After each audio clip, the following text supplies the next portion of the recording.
Hello, is this working? Hi, hello everyone. So I'm having a bunch of technical issues right now, but at least we can get started. So hi, how's everyone doing? Welcome, welcome.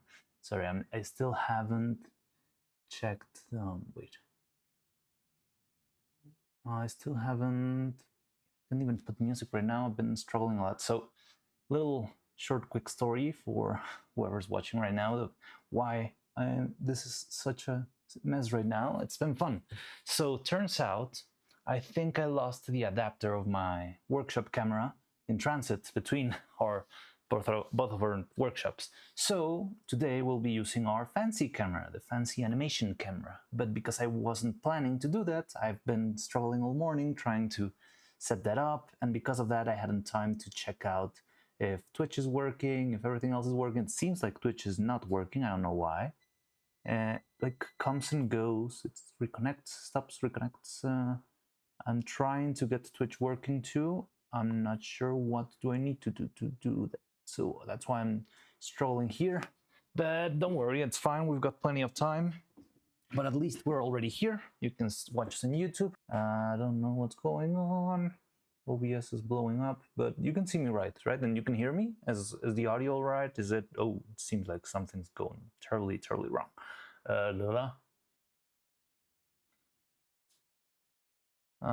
Is it working? Hello? Sorry, I'm strolling a lot. Also, I like to use the other computer because I do have, yep, clear on mine. Okay, so it's working at least here on YouTube. I don't know what's going on with Twitch. As you already know, if you were here on our last stream, I barely started streaming on Twitch. I've never done that before. And OBS is completely frozen, which is not good, I guess. I mean, it's running. It seems like, from what you're telling us, is that you can hear me, but yeah, OBS is completely frozen to me. I can't even see like the bars moving up and down, that sort of stuff. Maybe I'll have to restart this thing. Can we do that without? How do I do this? Without like having to make another stream? I don't think so, right? Oh, also, I don't have time to prepare anything. Okay, give me a second. I'm gonna have to make like an alternate version of this. Make that. Let's see. Yeah, because I was planning to actually make this transition. Is this working? Okay, yeah. Step one done. Yeah, so I hope you enjoyed the scuff because it's been fun. I'm sorry for everything. I'm putting on my doctor's suit, which I should have had from the beginning, and I completely forgot because I was struggling with everything else. So hello, hi. That isn't optimal. Definitely is not optimal. I don't know what's going on with OBS. It's like fully frozen. I don't even see the bars of the sound moving, but I do see my sprite moving around. So yeah, fun stuff all around. Also, the chat isn't working. Also, blah blah blah. Okay, give me a couple of minutes so I can struggle with this. How do I restart the app? Is the stream gonna crash? I think I need to do that. I'll close all the other apps that are out there.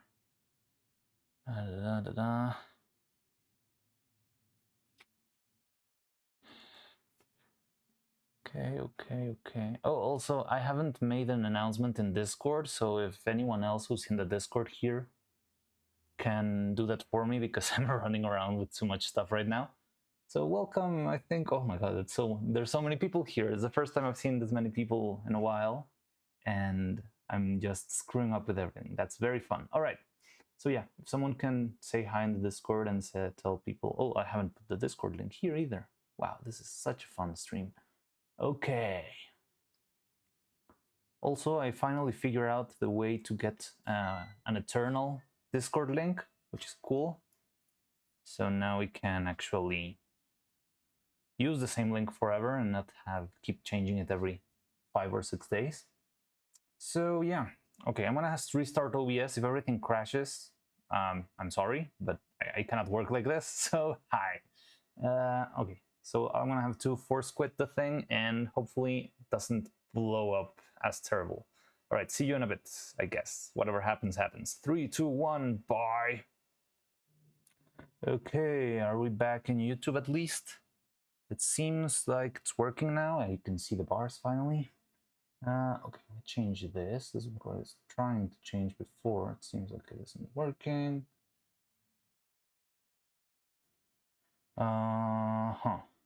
Okay, 07, we're back. Cool. Now, let's try to see if music works. Because that's what I was trolling with before it even crashed. So can you listen to the stuff? No. I have... Okay, yeah. So... yeah. I selected a very special background music for today. I hope it's not hard to hear or too low, but it's gonna be fun. And it's gonna be... okay, yeah, it's fun, it's working, cool. Now, for the final test, also the chat is not even showing, so let me... well, it's not showing the right way, but I think we can... what's going on?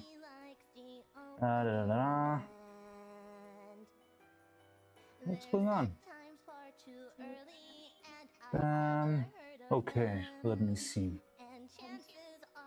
Oh yeah, it's because this didn't save.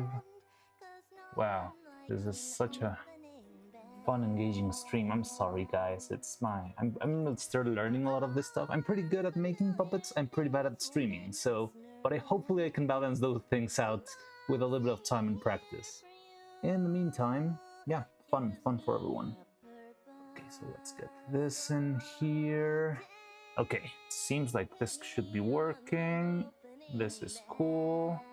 Let's take this out. This goes down here. Okay. Okay, let me test something else. Okay, is this working? Yeah, Twitch is dead. Don't worry about that. Everything's fine.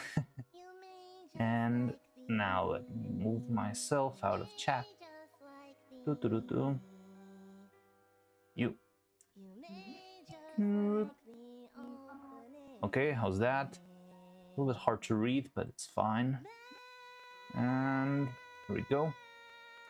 Now. Okay, this is working. The Twitch is okay. Let's try and see if the Twitch stream can work. Only gives me this reconnecting. So it seems like it's not working properly. I don't know why. Like it disconnects every second. Okay, let's stop. Modify. I don't know why. No. Yeah, it's not working. Maybe we'll have to skip Twitch for today. I'm very sorry about that. Really wish to do this in Twitch because I also want to start moving people there. I don't know, it's just fun, the idea of having 2 streams. I haven't checked the chat at all of this because I've been struggling with the computer, so yeah. Hello.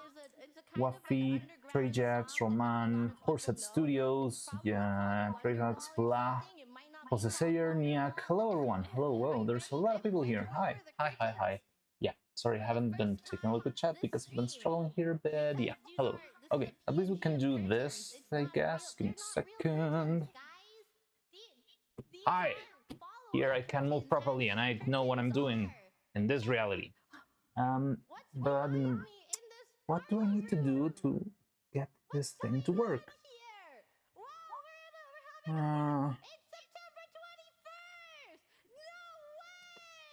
You use a streaming.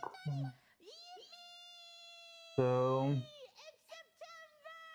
hands, yeah, you can see my hands now. Why? How do I make this work? Stupid Twitch. Scuff streams and improvised ones are the best. Cool. I love the fact that you like this sort of stuff because I'm gonna be strolling with this a lot in the future and in the present and a little bit in the past too. Your hands look so soft. Okay. So yeah, as I told you before, today we'll be using the fancy camera. So the bad thing about the fancy camera, like it's higher quality, it looks a little bit prettier and stuff, but at the same time, it's not as versatile. It doesn't have autofocus and all that stuff. I love to improvise. Cool. Okay. So I'm not sure. Do you think we should let Twitch die for today? Would make me a little bit sad, but I think we might not have another option. This worked alright with the other one. Why is it not working right now? And just oh, I think I know why. Give me a second. I think I found the problem. If I sort this out, maybe we can get started then. No? Huh.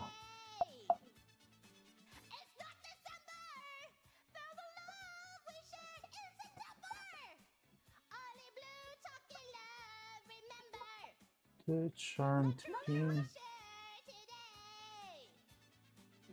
Okay, let's try one last time. Okay, it's connected. Doesn't say connects for a second and then it goes into reconnecting. I don't know why. Okay, I think I'm gonna have to sort it out later. Hello Hazy, hello. We're having a bit of a scuffed stream right now. I'm sorry about that, but hopefully we'll sort that out. Shared via automation, output settings. Oh no, maybe if I change the encoder?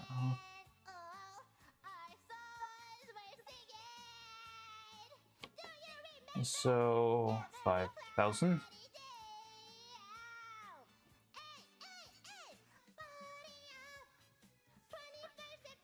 Will this work?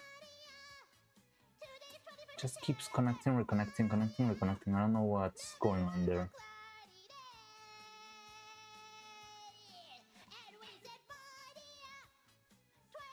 Okay, let's try one last thing. I want to make a new target for the multi-stream and try and see if by any chance that works.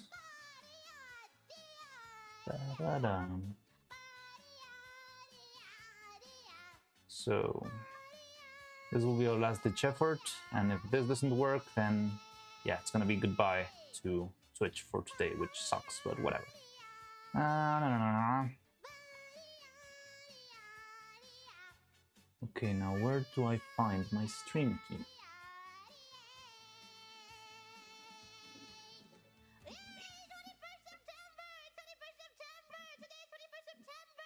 So yeah, the music in the background is actually another stream. It's Gigi Modin's legendary stream from 1 year ago. It's gonna be fun. I'm not sure if I'm gonna get in trouble with YouTube for that, but I'm willing to fuck around and find out. I don't know how to use Twitch. And then maybe we'll bring the key down, and then we'll bring the key up. We just have so many Septembers today.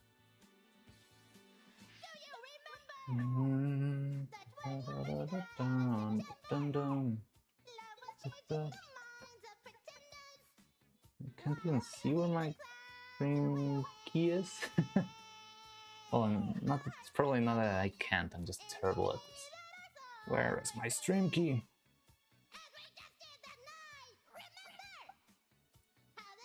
So we could copy it from the other one. Where do I find my stream key? Analytics, alerts, community content, settings. Okay, here it is.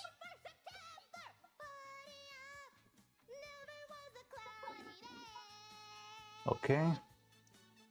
So let's try this. If it works, it works. If not, it's not working. Okay. Starting to run. Gives me the same reconnecting stuff. So that's sad. You can't find your stream because the Neuro already gave it to that greedy turtle. Okay, then what if I try? Can I change the stream settings mid-stream?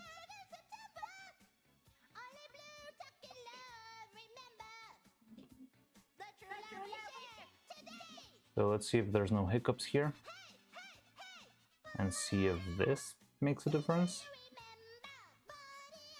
Okay, maybe that was the thing. I think it's working now.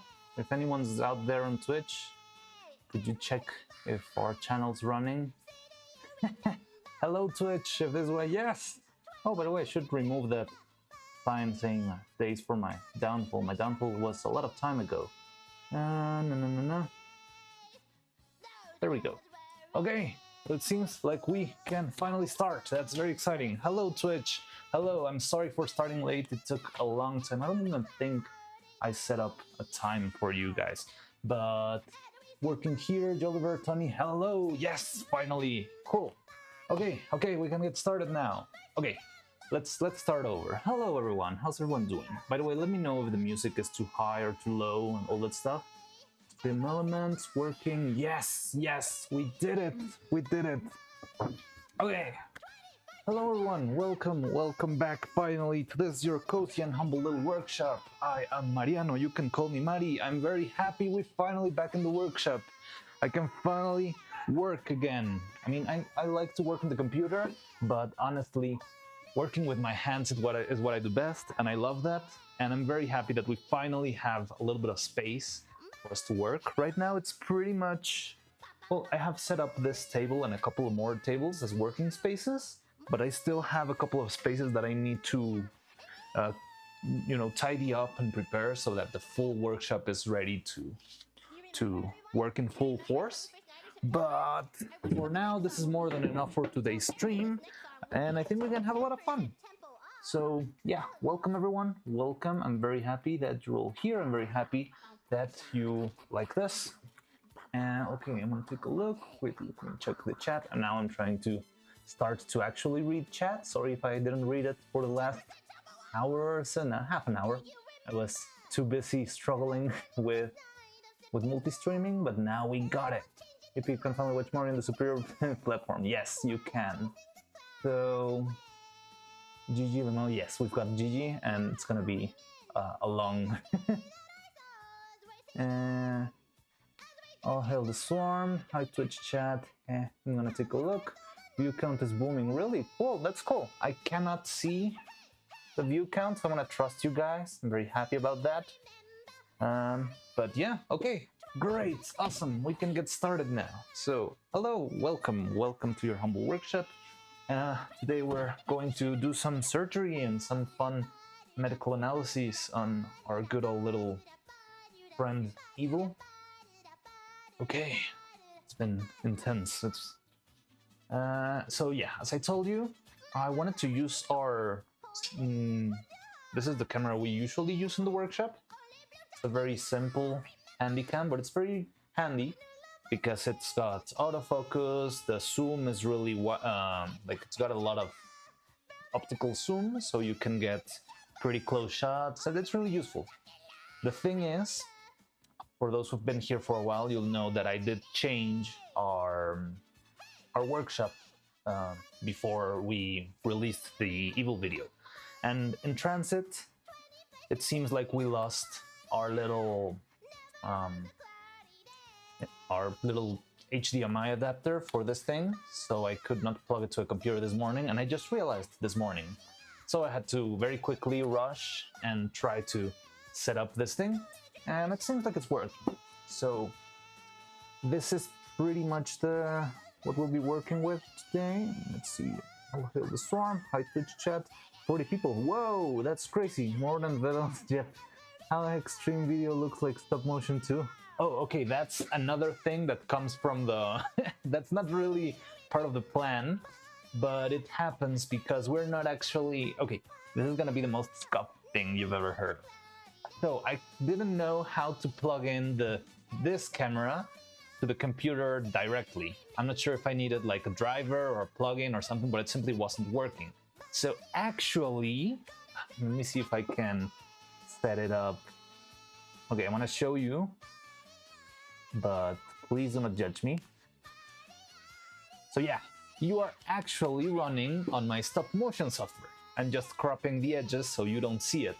And I guess that's why it moves kind of slow. and stop motiony, but that's not intended. That's just the consequence of my actions and my decisions. It's just a funny thing. But yeah, so you're actually running in Dragonframe. This is Dragonframe, the stop motion software I use all the time. We're not gonna be doing any stop motion today, that's why I just cropped everything around, and this is just the quick way to sort things out that I managed to figure in the last couple of seconds before stream. So yeah, welcome.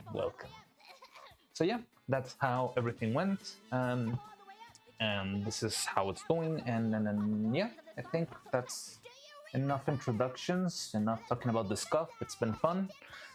But I think we can now get to work. Are you excited for this? I'm gonna go get some gloves. Also, I love having this little mic that's inalambric.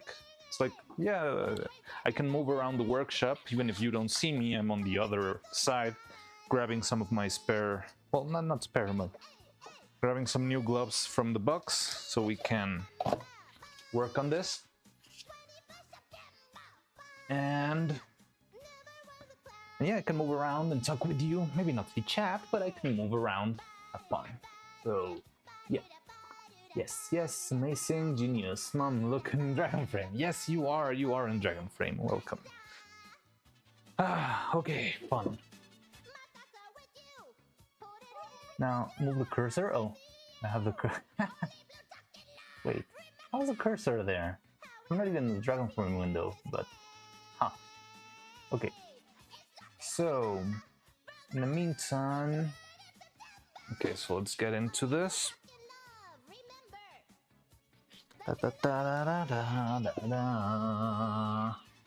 Okay, so let's go to. So I've got my chat, my multi-chat in another window, and that's where I'm going to be reading from. Let's see how that goes. It's fun. Yes, amazing. Mom, looking at Dragonframe. Okay, so yeah. Hello everyone, welcome. So, okay, the cursor is out. Cool. So finally, we can get straight into our work. We've got our glove set. We've got everything set. So let's bring out Evil. Why not? So, are you ready to see Evil? Here she is. I haven't touched her ever since we left the past workshop. So she's right here in this box. I did want to check the box before, but didn't even have time to do that. I think there might be a couple of surprises here because I did like shove a bunch of random stuff from the past workshop here. But yeah, here she is, and she's got a little roommate. So let's take this guy out.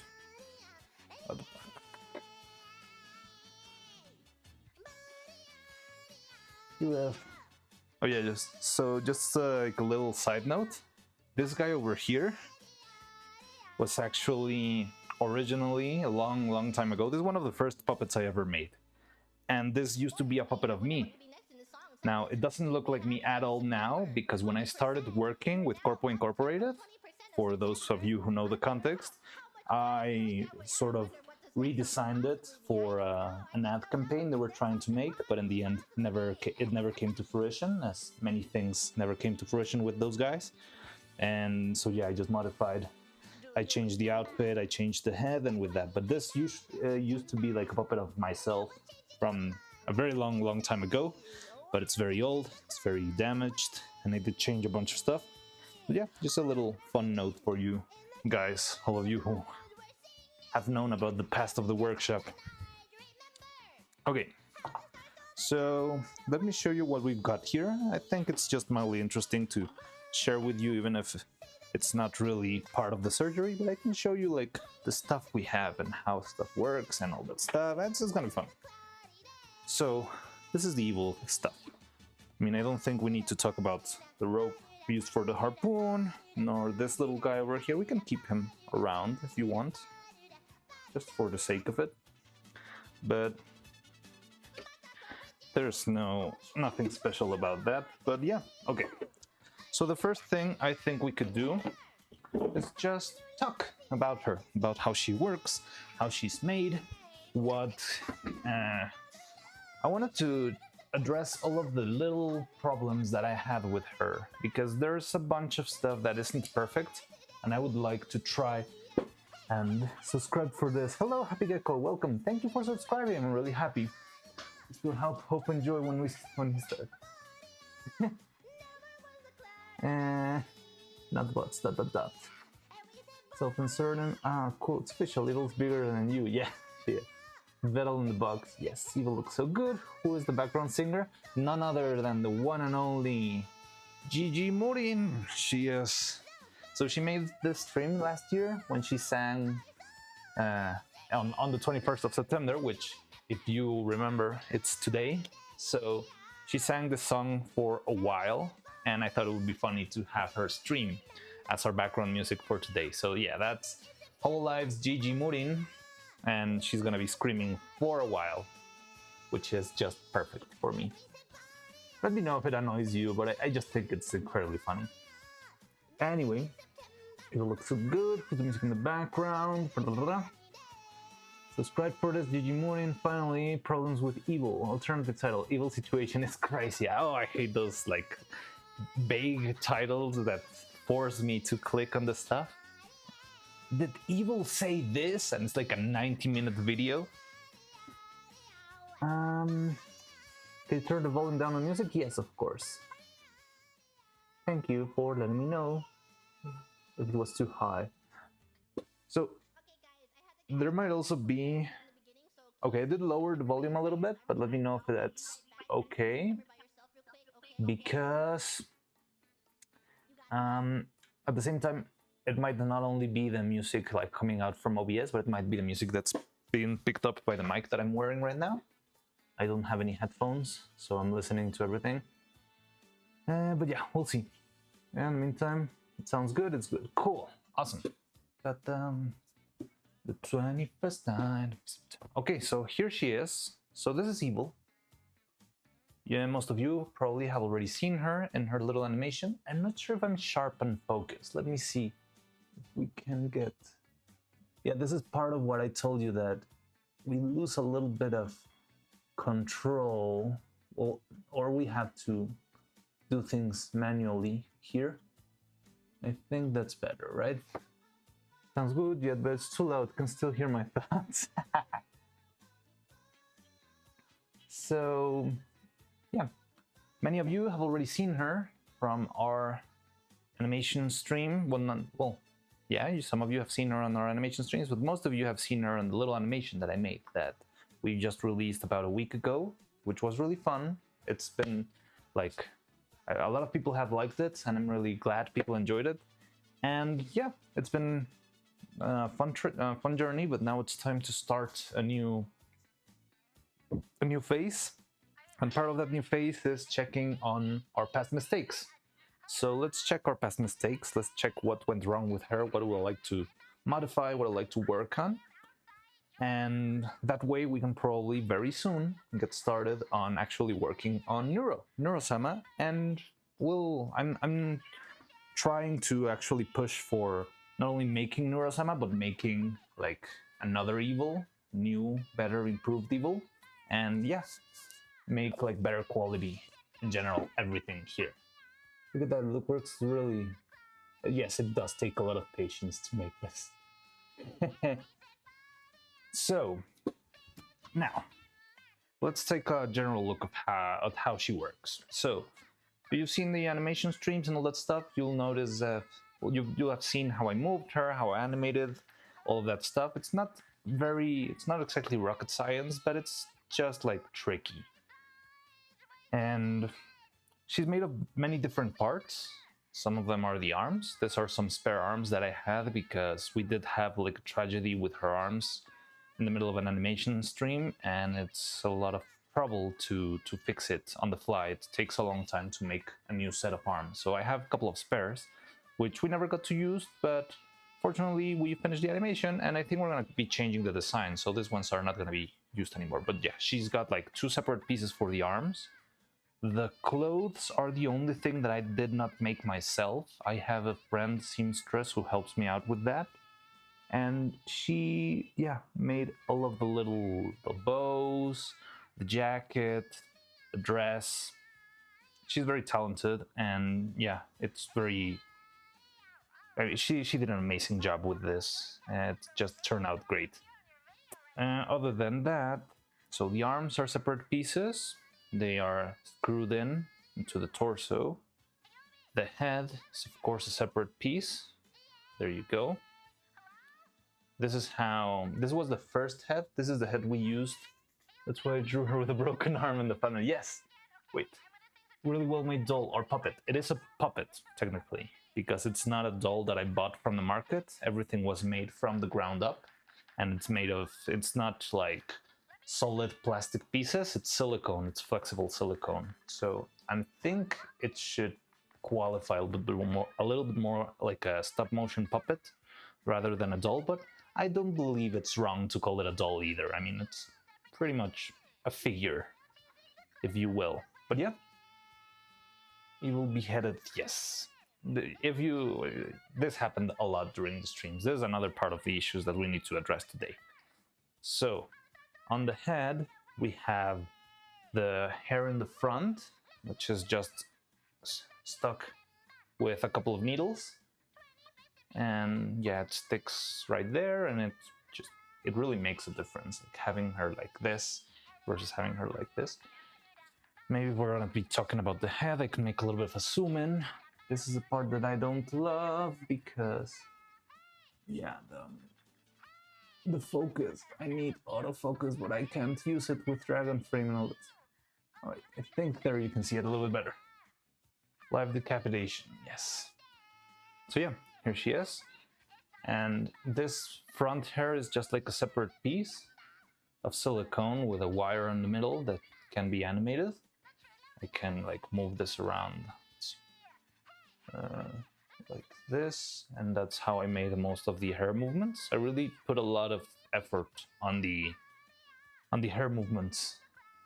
So yeah, and like having it properly rigged with wire inside made a very big difference in order to actually perform all of those. But yeah, so you have the front hair.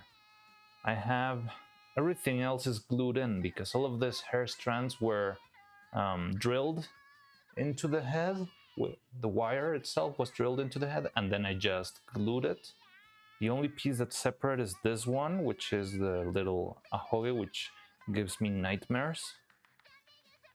So yeah, I designed this in such a way that it could fit the head, but also that I could exchange this piece.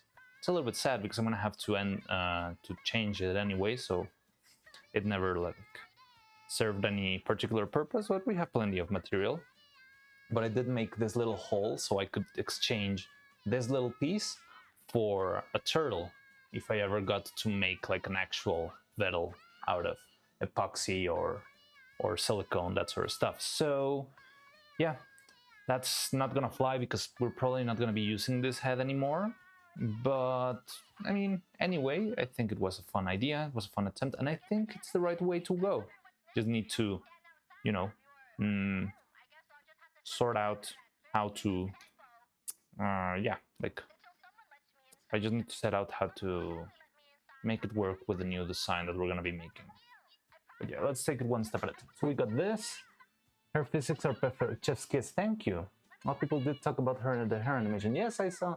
What material is the hair? The hair is made of silicone. This is just silicone, basic rubber. It's the same rubber that I used for the hands. There's like a bunch of silicone you can get that is used for special effects.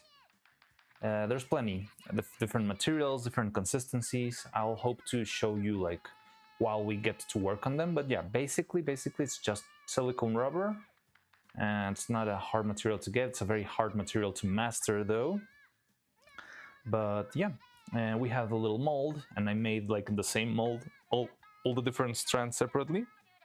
And then after I had all the strands, I just drilled them into the head. You can see the wires right here on the very edge. I cannot zoom in any further. Well, maybe I can do just this, but I'll have to manually focus. So yeah, there you can see like the wire going into the skull. So I began with a skull like this, and I drilled holes everywhere, and the wire of the hair, just like this one, goes into the skull, and then just glued it with some super glue.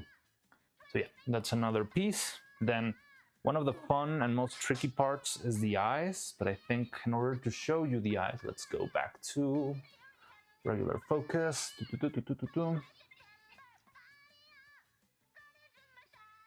Hopefully we'll have improved production quality over time. But yeah, this is like one of our first streams in the new workshop, so you'll have to bear with us. Wait. Her physics, what material is the hair? Her movement was probably the thing that I like most. I like that. Thank you for enjoying the hair movement, the moose the goose. I'm glad. Yeah, I put a lot of effort into the hair movement, and I have a lot of experience with that sort of like overlapping motions, and they're pretty relaxing to animate once you have the things properly.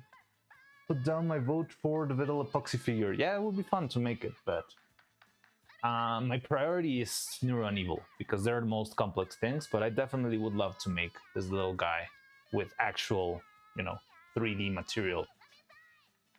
Focus. Wow, she's way bigger than I thought she'd be. Yeah, she's 35 centimeters long. Can I get a ruler in here? Let me see if I can find a ruler.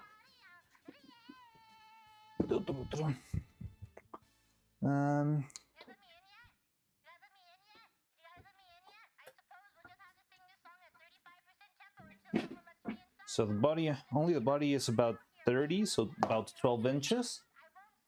For those of you who work in funny numbers.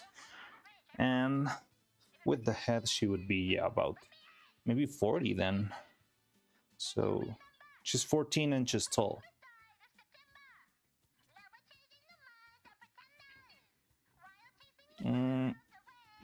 So here's how her face worked. Oh no, it's gore. It's not gore, it's just like fine-tuning and tweaking little details. So this is the face. The face holds in place with magnets. So the face itself has magnets like down here and up here. And those magnets just stick the mouths in place and the eyes. Now there's also magnets in the bottom of the eyes, back here. And these magnets help me hold the eyeballs in place. So the eyeballs, you can see that below the paint, they're black.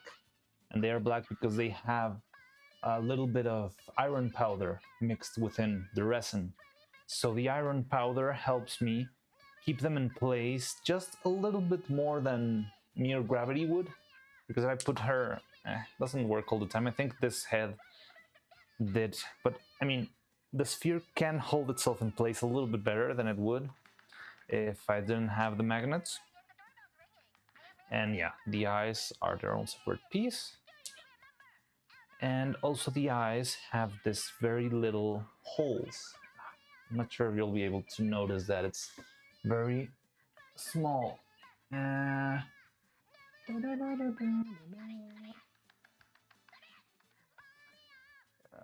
roll this? So can you see those tiny holes she has around the eye itself? Those are made so whenever I try to move the eyesight, I could poke a needle somewhere near the eye, and that will give me a little bit of leverage so I could roll the eye around. I'm not in love with how this worked. Well, no, it worked very well, but I still need to fix a couple of details because I feel like I would love the eyes to move a little bit more easy, and also I don't love the little spots next to the eyes. They're barely noticeable, but I would rather have something that's just not noticeable at all, right? But yeah, and if you see it in the animation, in the very close shots, you'll see the holes poking around the eye. And it can be a little uncanny, because when people have stuff in their eye, it's a little bit creepy. We're very good at reading eyes, and yeah, having like random spots around the eye, it feels weird. But yeah, so that's how she works. She's got her little eye spheres. I think this one has a little bit better. No, this one has got better magnets. So maybe I can show you how this one, the eyes can stay in place, even if, I don't know, this could, yeah, like I can turn this around. Oh, I haven't changed the focus. Haha. Yeah.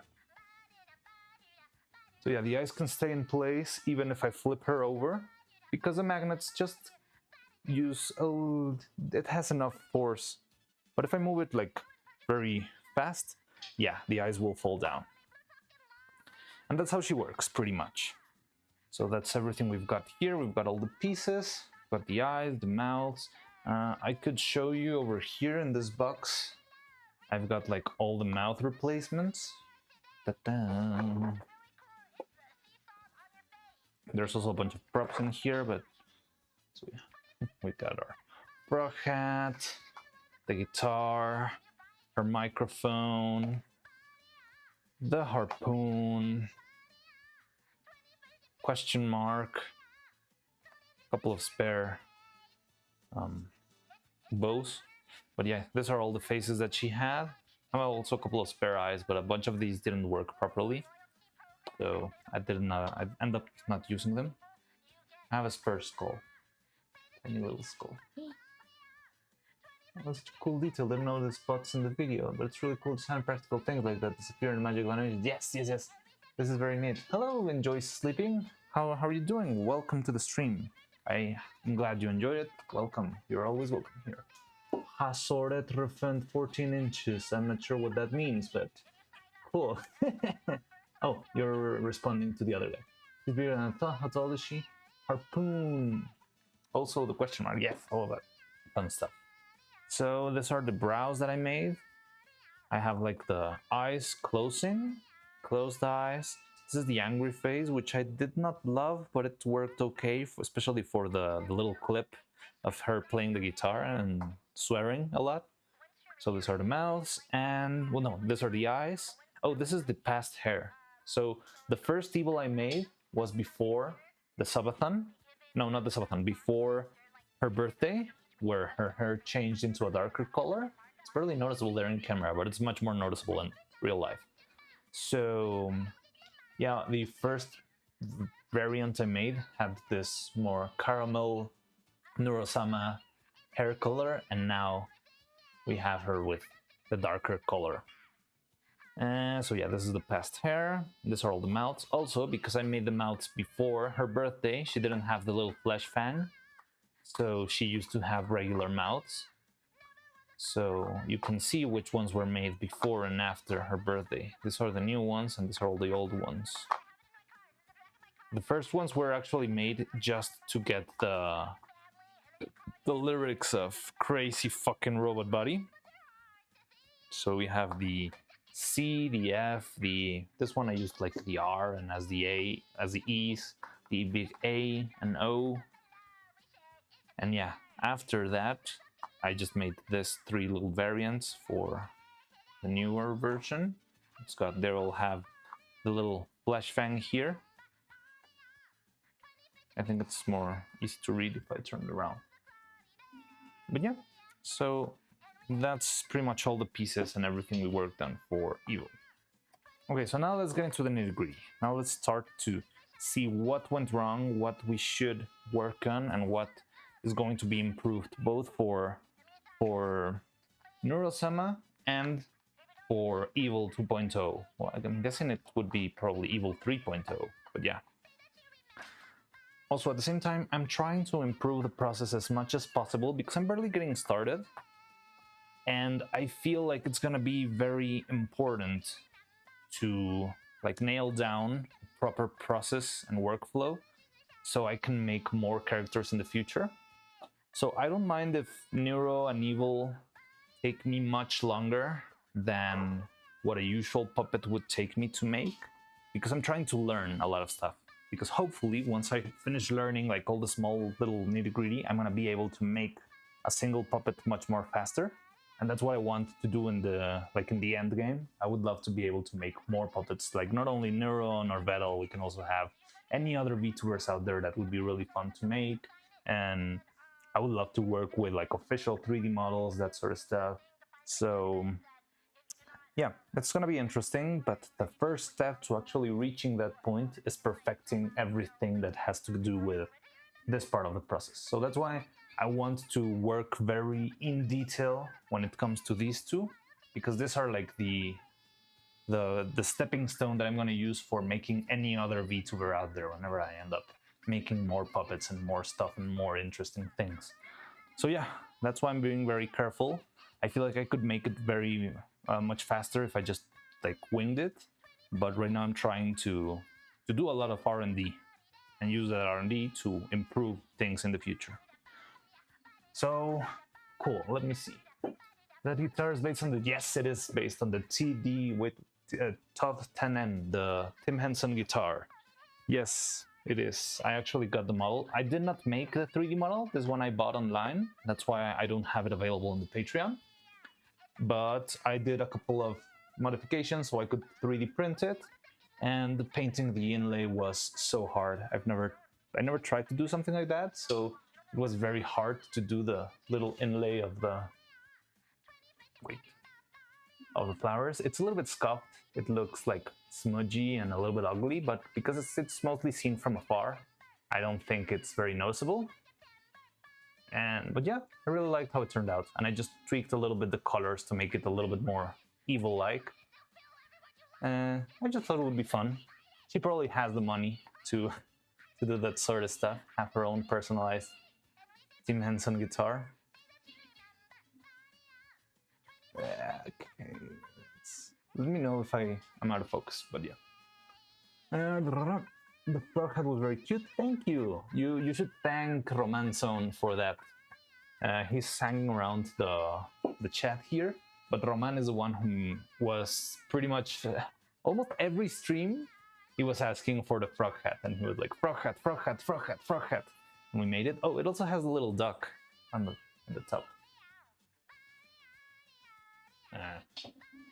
This showcasing of stuff is taking on. I mean, we have time. I do have time to make stuff today, so I'm not worried about.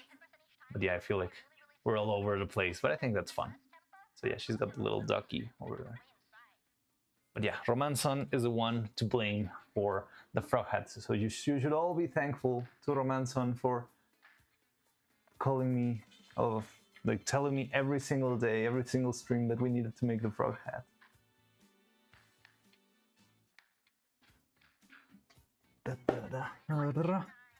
Keep mistaking your mouse for my own and then trying to move. Oh, sorry, I got the. Aha, I'm taking it out. Keep making your mouse for. Oh, maybe I can just wait. I think I can take it out forever. Yeah, I think the mouse should not be a problem anymore. Okay, cool.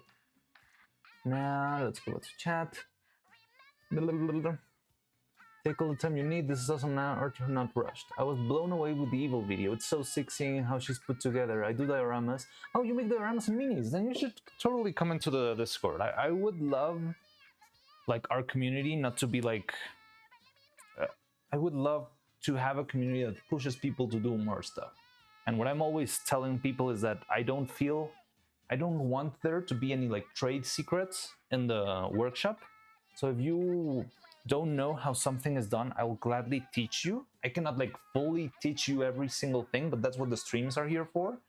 And I would love to guide people into making more stuff as much as I can, because I don't know, I just like the craft, and I think there's a lot of people who want to make this sort of stuff but don't know how to do it. So I'll gladly share with you whatever you need in order to make more of whatever you do. So welcome, Gretel. I'm just happy to see you here and see that you also have a passion for making this sort of stuff. Try making some short content with it. You're very inspiring. Thank you very much. That means a lot to me. Enjoy sleeping says very cool. Potato Couch, we need Legendary Evil's pipe cameo. We did have a oh, the pipe. Where do I have the pipe? Give me a second. Oh my god, where is the pipe? What did I do to the pipe? Oh, here it is. Okay. All right. Just because you asked for it, it's not a very hard asset to make. Yes, here it is. Bang, bang, bang, bang, bang, bang. There it is, the pipe, the one and only.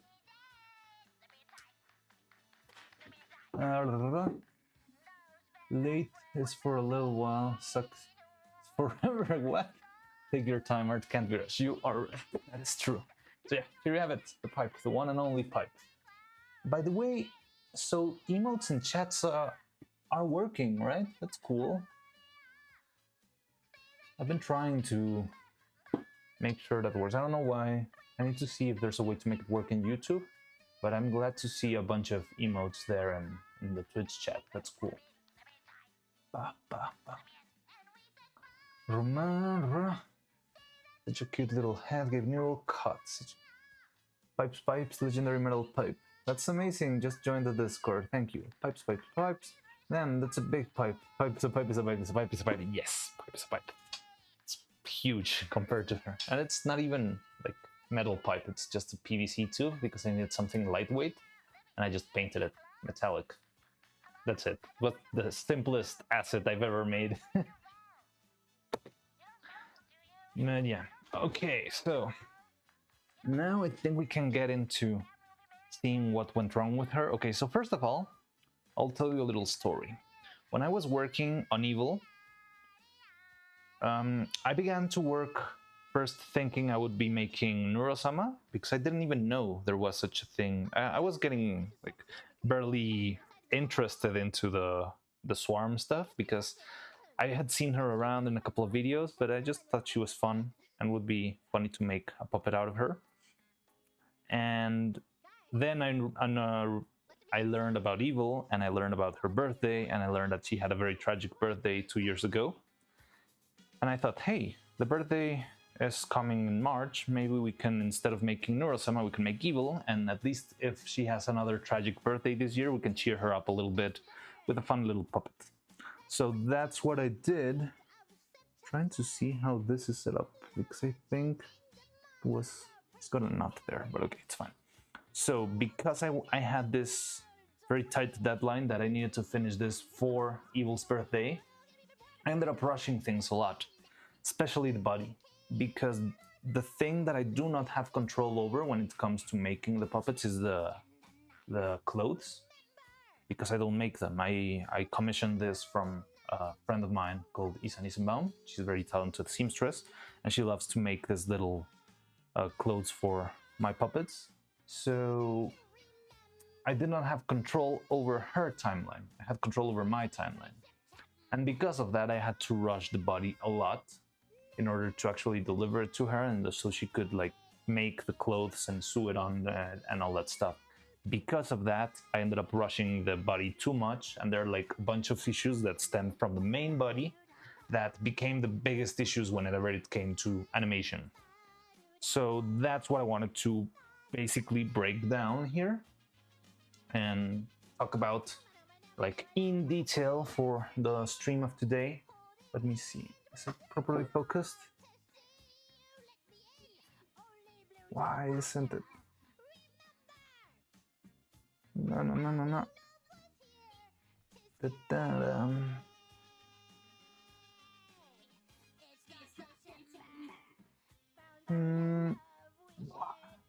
Let's see if it's sharp or not. I think this works. Okay. So yeah, that's how everything came to be here.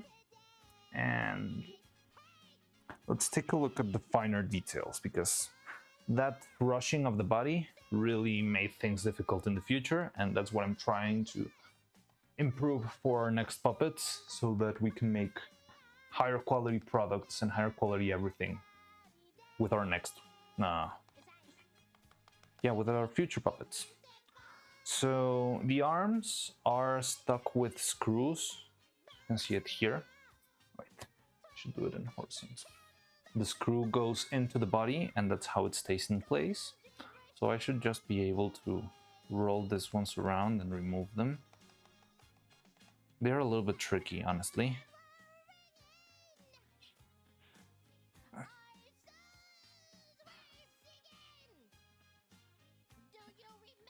But yeah, we should be able to remove this guy. Need to be careful because I don't want to damage the clothes either.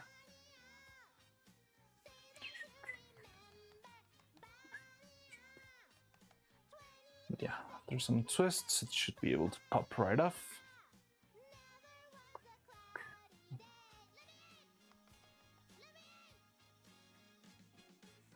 There we go.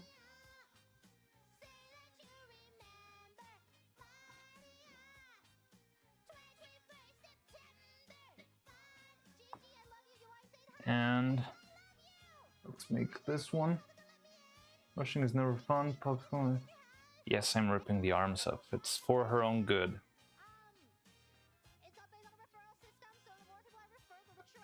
So let's take out the other arm. I'm being very careful. I'm doing this with love and care because I do know how the puppet works. It might seem a little bit brutal, but it's not. It's totally just standard procedure, you know? Okay, there we go. So yeah, we've got the arms out. So, okay, I'll see how much of the clothes can I remove before actually showing you. So all of this is very well made, so I'm a little bit worried we might not be able to fully remove the dress. Like, this is very well done. Like, most of this was under the hood and it still looks amazing, so I'm very happy of the work that Isa did here. It's just amazing. But even with that, I can show you. I'm trying to move stuff without breaking things. Because maybe I could remove this strings in the back. I mean, it's gonna be out of the... It's not gonna be in this body anyway, so I guess it could be fine. But yeah, just take a look at how detailed the work is. Like, this never would... No one would ever see this, but it's very well made. It's just beautiful. Yes, it's incredibly detailed. So yeah, just if there's anyone new here, I don't want to take credit for the dress because this is made to I commissioned this from a friend who actually makes clothes professionally, and yeah, she did this amazing work. It's just stunning. But yeah, I guess there's no other way around it. We'll have to take this out because, well, we have to see how everything's working in the under the hood, so we'll try to be careful. Let's not damage the thing.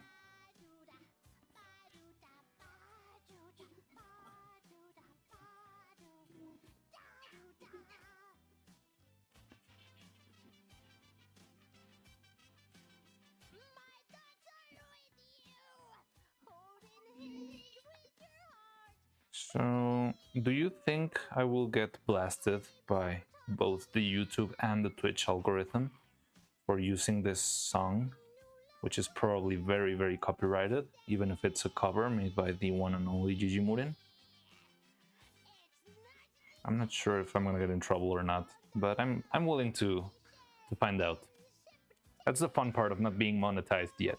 I can just fool around and not really care about the dangers of demonetization. Incredible job. Maybe it's worth to make some crude placeholder puppet for artists to sue custom. The thing is, I mean, it would be, but I didn't have the time for that. It was already like February or something. And I don't remember the exact details, but I remember talking to the seamstress and telling her, hey, this is the situation, how long do we need to make the puppets and to make the dress and all that stuff. And I just did it in the best way we could just because of how hard it was. Okay, so here we go. Please be respectful. This is just a puppet. Don't be weird.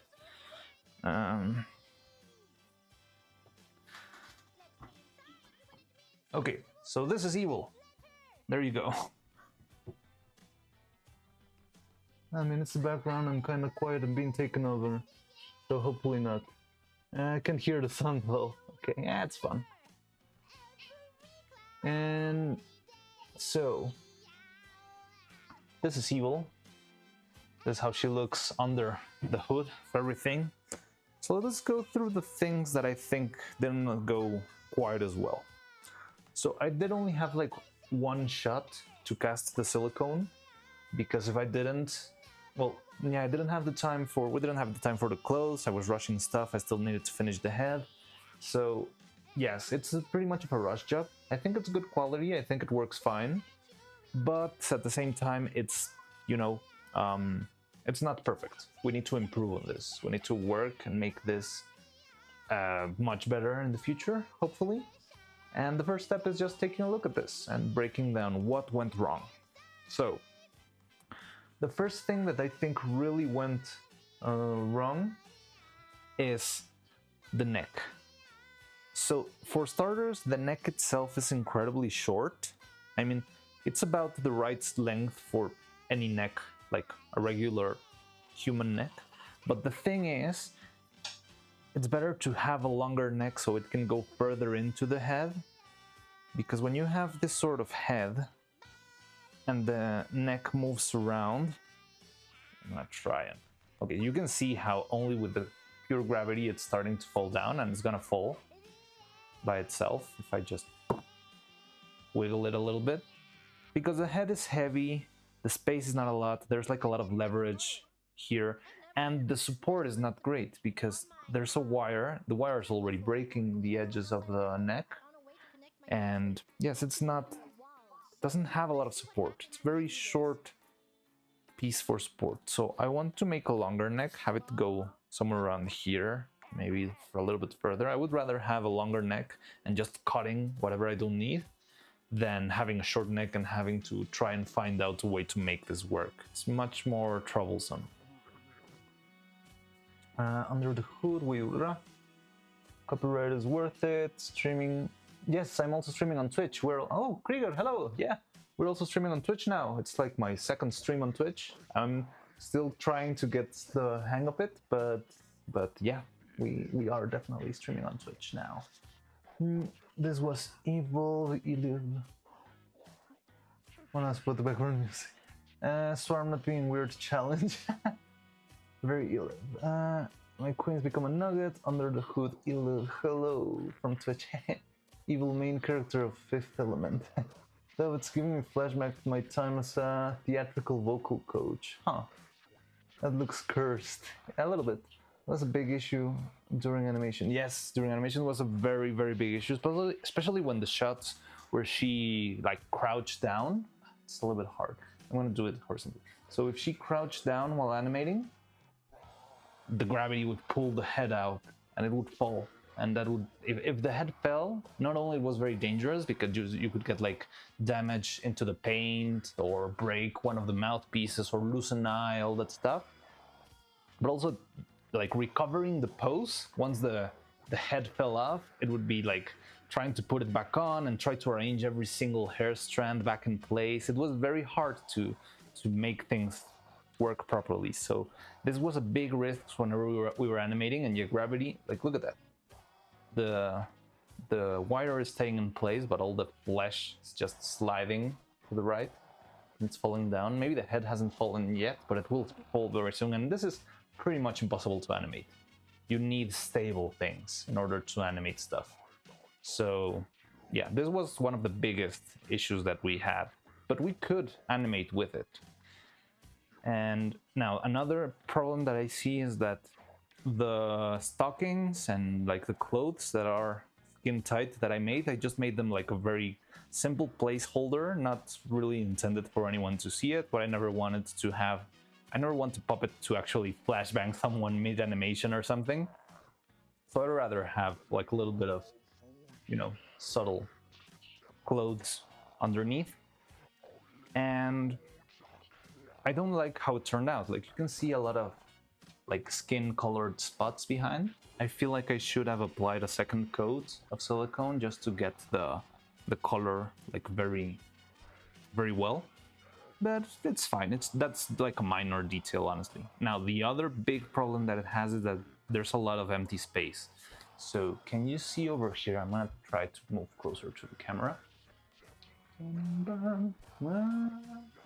So yeah, here there's like a big bubble in the silicone. So yeah, the leg looks fine, but inside it's got like this empty spaces. Like if I pinch here, you can see how the skin doesn't have any support behind it. You can see it here. Like there's a big bubble in here. And compared to, for example, the back of the leg, if I pinch here, you can see it's very stable, very well like made. And this helps because whenever I'm animating like the pose, it will stay in place a little bit better rather than, for example, here that we don't have a lot of material, and you can see how there's like wrinkles being made, and it looks like one of those like inflatable suits because it's got nothing inside, so you can see a lot of wrinkles building up in the edges here too. Like there's this big wrinkle back here, and this is just a simple matter of casting the stuff a little bit better, and I think we can definitely do that without a lot of effort. It's just like taking the proper amount of time for the future things. But yeah, that's also another detail that I would like to sort out. The same with the stockings. I think the stockings turn out a little bit better than like the underwear because it's got like, I don't know, it's a more clear black color. The shoes is also something I would like to reinforce next time because you can see a little bit of skin like going through the color of the silicone in the shoe. So yeah. Other than that, so those are like the minor details that we have. Okay, another one is the joints for the arms. They're a little bit hard to reach, but the biggest problems I have with it, it's not really the like, it's got to do more with the arm than with the body itself, but it's something that we do need to kind of find a solution for. Oh, this is not even the right arm. Let's see. Oh, let's go back to proper focus. Yeah, this is why I wanted to use the other camera, but I forgot I didn't have the cable. Anyway. So what's the right hand? This one. So for example, compared to the head, where the head just goes in and it's a little bit unstable, these arms are pretty stable because they're screwed in. So even if they can like move around a little bit and, you know, I can struggle a little bit, it's at least it's not gonna fall in the middle of an animation. Like this works really well because no matter how much I push or pull or move or anything, especially because this is under cloth, so I don't have a lot of control of how or where I'm grabbing or what I'm moving. So it's really good because it's very stable. I like that a lot. Now, what I do not like, wait, let me see if there's any question. Maybe use some aluminum wire to reinforce the head neck joint. Yes, I'm planning to use aluminum wire. This is aluminum wire, but I don't want to reinforce it. I want to make a new one improved from the ground up so that the wire itself is longer from the start. And I think that's going to be much better because if I try to patch it up, I would have like balls of glue or I don't know, any sort of like union material, which would probably be very brittle and it wouldn't stand very well against the rest of the puppet. I think it would be very unstable, just as unstable as having this.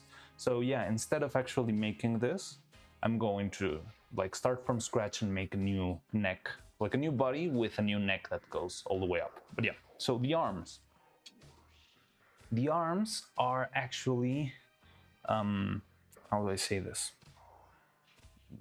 I think I like how it worked. I did like make some interesting designs and decisions in order for this to work. The only thing I do not love is the shoulder because I have the screw right here. It means that everything all the way up here is solid, and only starting after the end of this piece over here is when flexibility and movement starts. So this works okay, but you can see that the shoulders can feel a little bit bulky. So it feels a little bulky when it's down. It works because the jacket is so big, so maybe it's not as noticeable once it's put on. But I don't love it, and especially I do not love it when you go with the arms up. I feel like this is incredibly unnatural. Like, it feels, let me use this as a backdrop so you can see it a little bit more clearly. But yeah, it feels broken, it feels cursed. And that's not working. So I would like to try and see if there's a way for us to move the joint further into the body so that we can have the wire starting a little bit earlier. And with the wire starting earlier, the movement, especially when the arms move up, they can be a little bit less cursed than this. Yes, it looks like it's disjointed and broken, and it's terrible. So this is one of the issues I would also like to fix and improve on. Yeah, it looks cursed. It does look cursed. It definitely looks cursed. So this is one of the things I want to, take care of. And now the biggest issue, and sort of the main event of today, is the hips. So while we were animating, her hip joint broke. I don't even have the piece that was here before, but I could show you. So the hip joint that was right here was a little piece of squared brass. There's like this squared pieces. They're used a lot in stop motion animation. The biggest brand you can find stuff from is called K&S Precision Metals. Let me get you an example just to show it around. It's not really important, but so yeah, it had one of these squared pieces. I think it's this one.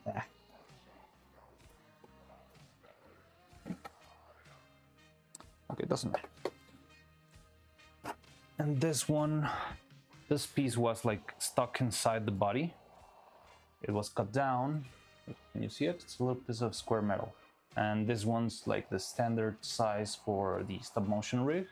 So the rig would go inside this and it would pretty much help her keep balance. So yeah, there you have it. It goes in, and this is like the main, the union between your supporting arm and your puppet. And that's what gives her balance whenever she's taking a step or doing a jump or wherever that requires any sort of struggle with gravity.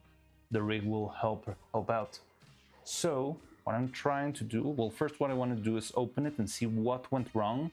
How did it break so that it could not be fixed? But yeah, while we were animating, something inside of her broke, and it made it very hard to animate because she became incredibly unstable. So I would try to animate her, but her body was completely loose, so it would like topple around a lot. And once you get into that point, it's very, very hard to animate. Like, if you see the last shots of Boom in the video, you'll notice that those shots are very simple in execution. Like, the movement is not very complex, and like anatomically, I tried to keep the body as stiff as possible because I was trying to counter that balance. But I'm glad we did manage to make those last shots, even if it's not as fine-tuned as I would like them to have been. But it turned out great. But yeah, that's because this thing was broken and the puppet was incredibly unstable. I would just switch one mouth, and with the switching of one mouth, the body would start to topple over and move around, and yeah, it was a mess. Big mess. But now that's finally done, and we can like inspect it, see what went wrong, and try to improve on it so our next puppets are much better. Now, I do not have, maybe I should have prepared a little bit better for this, but let me go get a little bit of a box cutter so I can open her up. Now you can see it. Broke the joint, Beth. It broke at from what I've seen, it broke at, so it's not a very complex joint. I'll tell you something, I'm not an industrial designer, so I cannot make like complex pieces of metal by myself yet. So it's actually like a wire. It's a wire that goes down, and here there's like a blob of epoxy putty, and that epoxy putty has got the metal piece secured. Now the metal piece fell, but I feel like the epoxy putty itself just broke a lot in many different places, and that's what gave us all the trouble. But that's what we're gonna be discovering today. Otherwise, I'll tell you that everything else worked very well. Like, we didn't have any issues with the legs. Like, it's pretty resistant. It's still got like a lot of movement on them. Doesn't feel like they're getting any loose or broken. So it feels like the wire itself could withstand very well. But it's pretty much the epoxy and the glues that I used for the metal piece what didn't withstand the test of bending, especially because this sort of bending in the body, it's very, you know, it's a lot of force being applied to this little part. So I understand why it broke. I thought it would withstand a little bit more, but hey, I guess that's just how it goes. So yeah, let's take a look. Let's open her up now. Finally, we're starting the operation. So are you all ready? Let me see, is the focus properly set?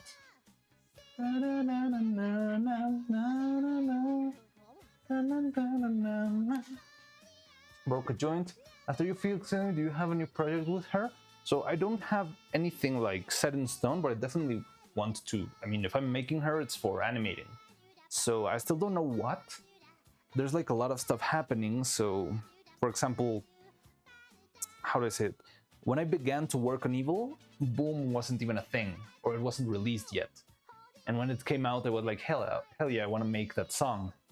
So I could not say exactly what I want to do with her. I'm pretty open to options, but I think it's going to be more about what comes out and what's fun to make in the moment. We'll get there.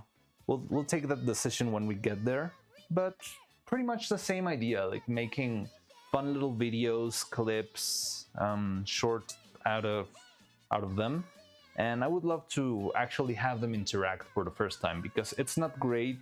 Well, I mean, it's fine, but when you only have one character, you're very limited with what you can do. When you have two characters, there's a world of possibility that opens up, because now the characters can interact one with another. They can have like physical contacts and interact, and you can feel them inhabiting the same space and doing stuff together, and that really opens the world of possibilities for either conflicts or working together or dance. There's like an infinite number of things that could be done.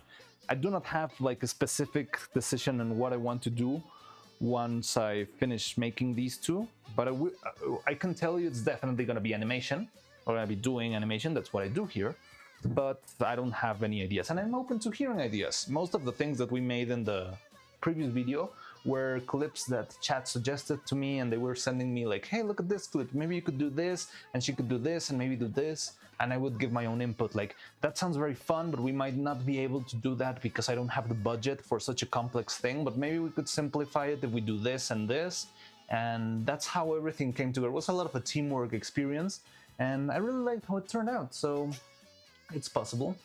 New Dimension. Is Satan being summoned behind you? What is the sound? Is it in the song? It's Gigi summoning demons in the background. Yes, it is. Gigi Mori, September Friends live streaming incident. Such a beautiful thing.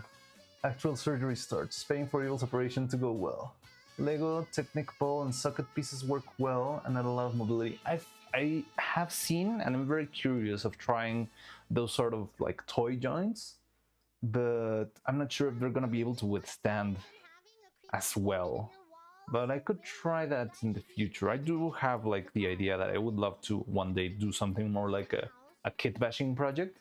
But for now, I like the idea of making the stuff. I like the stop motion approach of making things from scratch. But I'll take a look at those pieces. Maybe they could be useful. Just a hypothetical question. Is it difficult to make some boxing Hajime no Ippo movements, right?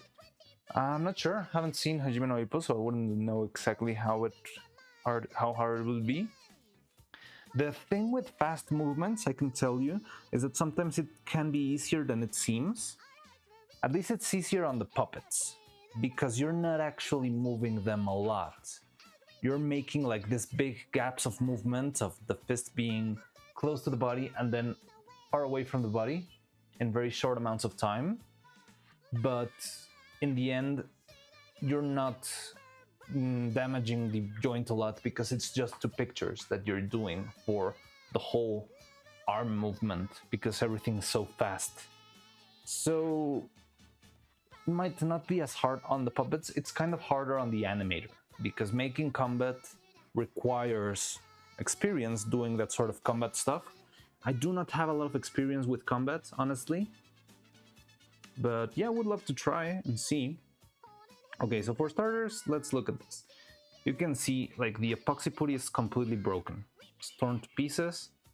There's like a piece right here. Maybe let's take this out of the way. So yeah, there's like pieces of little epoxy putty being thrown all over the place, and I guess that's what made the metallic piece slip away. It feels weird to do this. Like, I know it's not a big deal, we're gonna be making a new one, but it still hurts, you know? But yeah, you can see like this here in the bottom. Okay, let's do this. It's broken in many different pieces. Okay,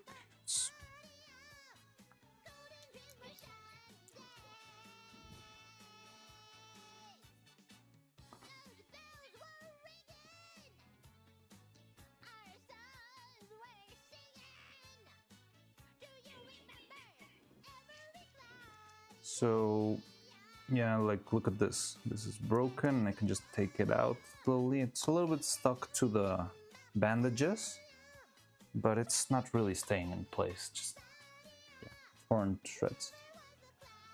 And yeah, I think I see the problem. So first of all, it wasn't part of the same piece. I didn't even remember how I made this, but it seems like it was more like an add-on and not part of the resin itself. So probably that's what didn't help the stability. And it's a little bit hard to show you. Okay, let's see. Okay. Again, be respectful. But yeah, you can see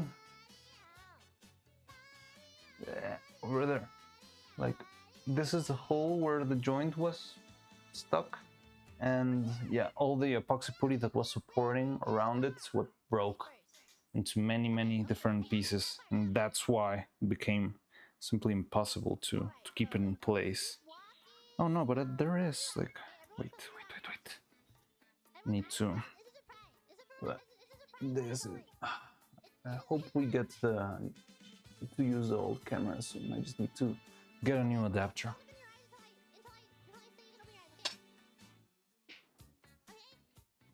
Evil's metal pipe the pipe in her spine failed her, I guess. Just replicate the mechanism of legal pieces. I've thought about that. I've actually thought of making sort of a the same design of those Lego pieces or the Figma joints, that sort of stuff. Like recreating them and trying to make them out of, like 3D printed resin. That's like one of the side quests I have on my book. But yeah, it feels like something that will be much easier said than done. So I wouldn't like to fully commit into that because I don't want to spend like 5 months developing the perfect joint and simply not making anything fun, No,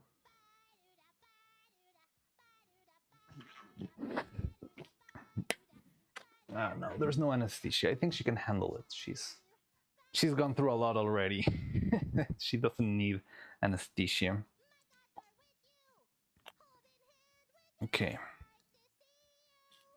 So, yeah, so from what I'm seeing, I have a little bit of a scratch pad here, but I need something to write with. So I can show you what I believe happened and like the first step into making things better. focus working well, but whatever.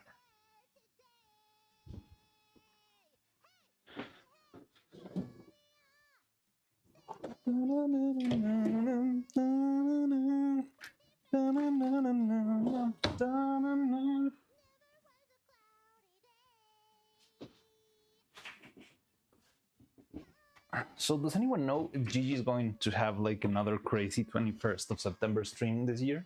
Because I would be, I mean, there's a lot of crazy stuff happening today. I know that Toby Fox is going to play Undertale. I wanted to see that, but at the same time I wanted to work, so. But yeah, so it seems like here's the body. I'm going to try to draw upside down so you can see it a little bit better. So this is the hip joint, right? And here's where the legs are coming out. And then there's the wire in the middle for the spine. And it seems like instead of putting the joint back here, like in the strong resin piece itself, I actually sort of made like an extra blob of epoxy putty here. And here's where I put our piece. And I think that's part of what made it so unstable. It broke very easily. I think, I don't know, it's taking a lot out of me to keep breaking her, but I think we should probably go all out and just rip the band-aid and completely tear all of her skin up so we can actually see everything we did. But man, that doesn't feel good. It's okay, it's okay, it's for the better. We're gonna have a better and improved evil in the future. Just, this is so, this is not fun. Let me see, anesthesia, pipes fall back into her. My back. Shame you can't have evil watching this thing live as well. That would be creepy. Can you add magnets to make it safer? I have had a lot of magnets here and there, but I think magnets wouldn't work. For starters, I think this brass is not magnetic, so I'm not sure if that would work. And no, rather than magnets, I need like sturdier material. Context very important. We must repurpose the flesh. She will understand. Time to get the skeleton out of the flesh shit. It hurts. Right, so that configuration was unstable. What would it be more stable? Okay, so let me open her up, as painful as it could be, and then we can start talking about more stable solutions. All right? Is that fine with you? If Ivan the Terrible, I think that's gonna be the way to go. Splendroid, Rape Puppet Evil. She had to die for science. 07 Evil. Okay. This is so painful. I worked so hard on this. Stop. Okay, before I finish ripping off another thing I'm thinking would be fun to improve on, but I'm not sure if we will have time in this next batch of Neuro and Evil puppets, is actually making her bones.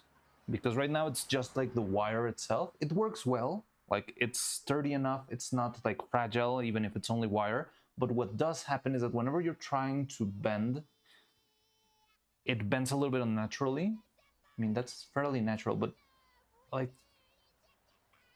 this sort of bending as an Adventure Time character, it can become a little bit, it can feel ugly and weird and broken when you're doing stuff in stop motion, unless you're going straight for like the rubber hose style. But I think for the sake of what we're doing with Evil and Neuro, we should rather try and have like bones inside so that the legs will bend in a much more like anatomically correct way, you know? That's like another little detail that I think would be fun to improve on. Also, the thing I like about that is that I feel like the body's going to be a little bit more stable, because whenever I make like weird bend and I have to put it back in place, you'll have like this, you know, like the mark that it was already bent, and trying to perfectly get it straight again, it takes a lot of time, it's not great, and I feel like just from trying to do that, you're damaging the wire way too much. So yeah, another thing that I think we could try and do is actually having bones on her next time. And because, as you saw, the epoxy putty can be very brittle, I would try to make them out of resin or something much sturdier, but we'll see along the way. Okay, no more fooling around. Time to. This is so painful. Okay, so let's remove one leg first so we can like see one. Another thing that I'm finding interesting is that it's not really getting stuck into the material, because I thought because this was a very porous. Okay, so you can see down here under the skin. Yes, this is gonna get pretty brutal, so you'll need to stomach up for this. So yeah, I thought because this was made out of cloth, there's like a little bit of a bandage that I use. I thought that the silicone would stick a little bit better into it, because if it's so porous, the liquid silicone would like seep in to the fibers and stick very well. But as you can see, it's been removed fairly easily from the skin itself, which it's good for this purpose, but I'm not sure if that could give us some problem, some trouble in the future. I don't know. But well, in the meantime, let's see. Let's go back here. I wish I had another camera. Whenever I do this. Okay. Oh, that's Jolly. Damn it, writing tricky. Imagine waking up in the middle of surgery and you hear yourself, oh, this is horrible stuff that she opens you up. Yes, that's the evil experience, poor little girl. Oh, you can see it did stick a little bit. Like back here. I hate doing this. No. Like, look at the very edge. And it seems like it did stick slightly. I can still rip it off. Okay, I think this works.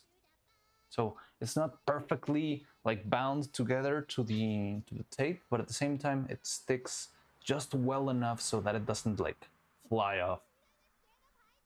I like that. Maybe this was the right choice after all. Just need to tweak the other details. Yeah, you need someone resistant and flexible at the same time, right? Because if it's too hard, we'll fracture over time. I think, yes, there's like, I need something more resilient. I have a couple of proposals, but I want to get there once we finish like explaining the problems, then we can get into the solutions. But yeah, so first let's check this out. So here's the wire. This is like one of the thickest aluminum wires that I own, and I think it worked really well. Maybe she could have used a little bit of also support over here in the calf, but it worked all right. Yeah. Okay, now let's just take out the shoe.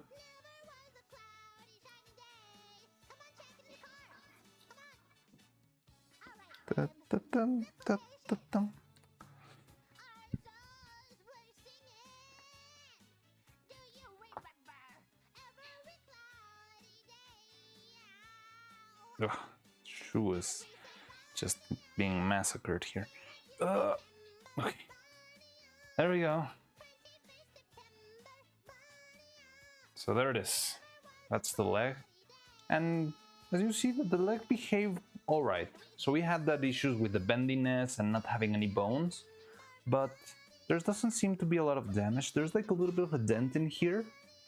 With this sort of aluminum wires, you need to be very careful with these little dents, because the dents become like an easy breaking point for everything. So if you have a little dent when you made the rig, that dent is gonna be like one of the key spots where it will most likely break in the future. So this little dent could, after a couple of bends, start tearing a little bit more, and it could completely loosen the foot. So as you can see, I have this joint. Oh no, not a joint. This is just the wire going through, and it seems like it's okay. It's interesting. But yeah, let's see. Okay, let's remove the whole bit. I'm a professional, so trust me when I know what I'm doing, even if it hurts me.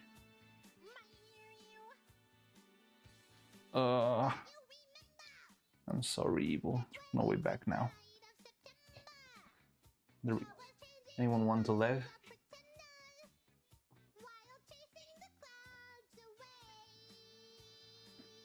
So, this bottom part, yeah, it's definitely epoxy putty, but it's another brand. It's a slower one, I think. And maybe that's why this withstood a little bit better than the other one. I would still think of trying something even stronger than this, but we'll get to that in a minute.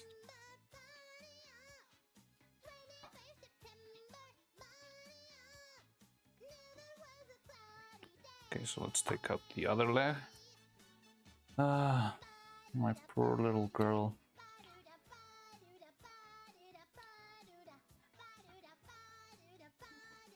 I hope in the future we don't need to make this sort of surgeries, because I wouldn't like to do this to every single puppet. I want the puppets to last, you know? Because I'm gonna spitball here, so don't take anything of what I say very seriously.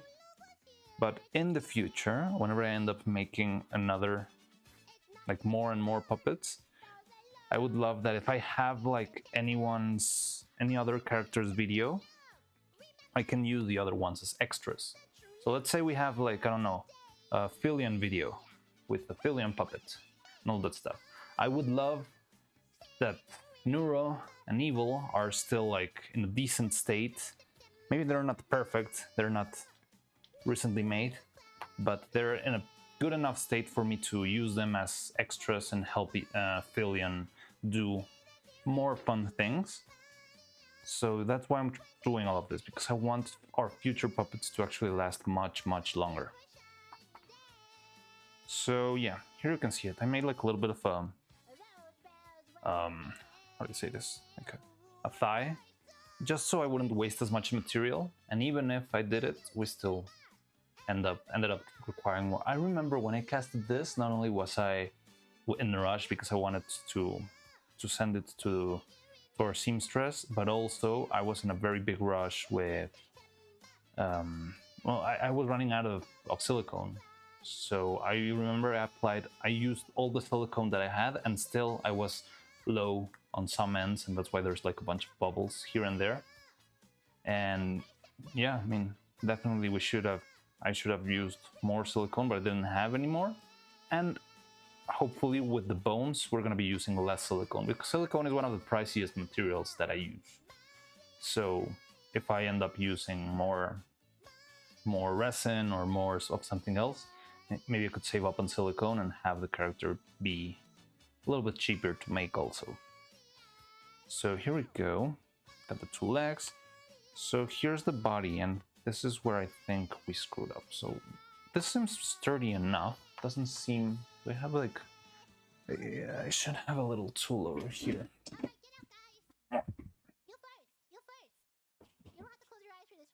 Because it's big, it's thick.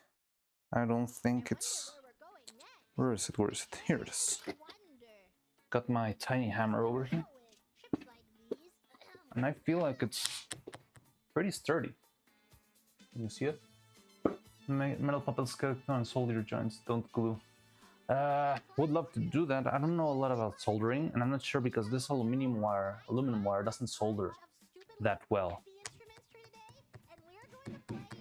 But yeah, maybe I should learn to do that. But yeah, you can see this bottom part is very, very sturdy. I'm trying to break it, and it's just not giving. Like, you can see a couple of scratches here and there, but it's sturdy enough.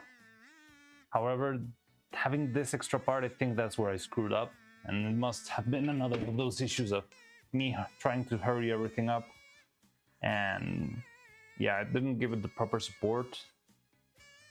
I think I should have done it further down. I think it also had to do with the fact that I, like, wherever the hole in the jacket was, I'm not sure what went wrong, or why did I decide to put it further up. But yeah. Make durable. You can metal puppet skeleton and solder joints, don't glue. Nightmare fabrication is included in the Yoshitoshi VA illustration sword book. Yeah. because copper is flexible and you can bend with fracture. In Mythbusters, they worked with Mannequin Buster. They made him easy to reassemble partially and make skin parts not fully solid. Yeah, something like that could work. But anyway, like making this sort of casting, even if it's like as a thin layer, it takes a lot of time anyway. Aluminum solder is a tough trick. So maybe we could try and learn that in the future. I'm not sure if right now would be the right moment because, as I told you, I don't want to spend like full year and a half learning like very specific techniques. But maybe it could be the solution. So I'll read into that. I'll see what can I do or what do I need for that sort of stuff. But I think we can make it with resin. We just need to you know, spend some. Now look at how short this neck is. It's just tiny. And this is why the head was so unstable. Like, how am I supposed to bend this to make her look around? It's so short and so strong, it's very hard to actually get it to move anywhere.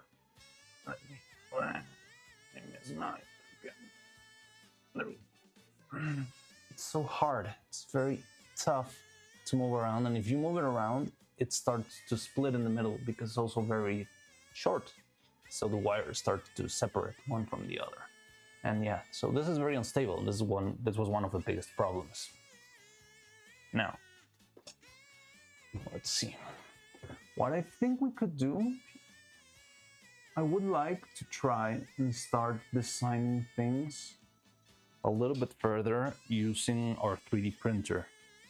Because a 3D printer feels like it's been, like it opens a world of possibilities and it helps us make much more delicate, much more smaller and very sturdy pieces. I still don't know.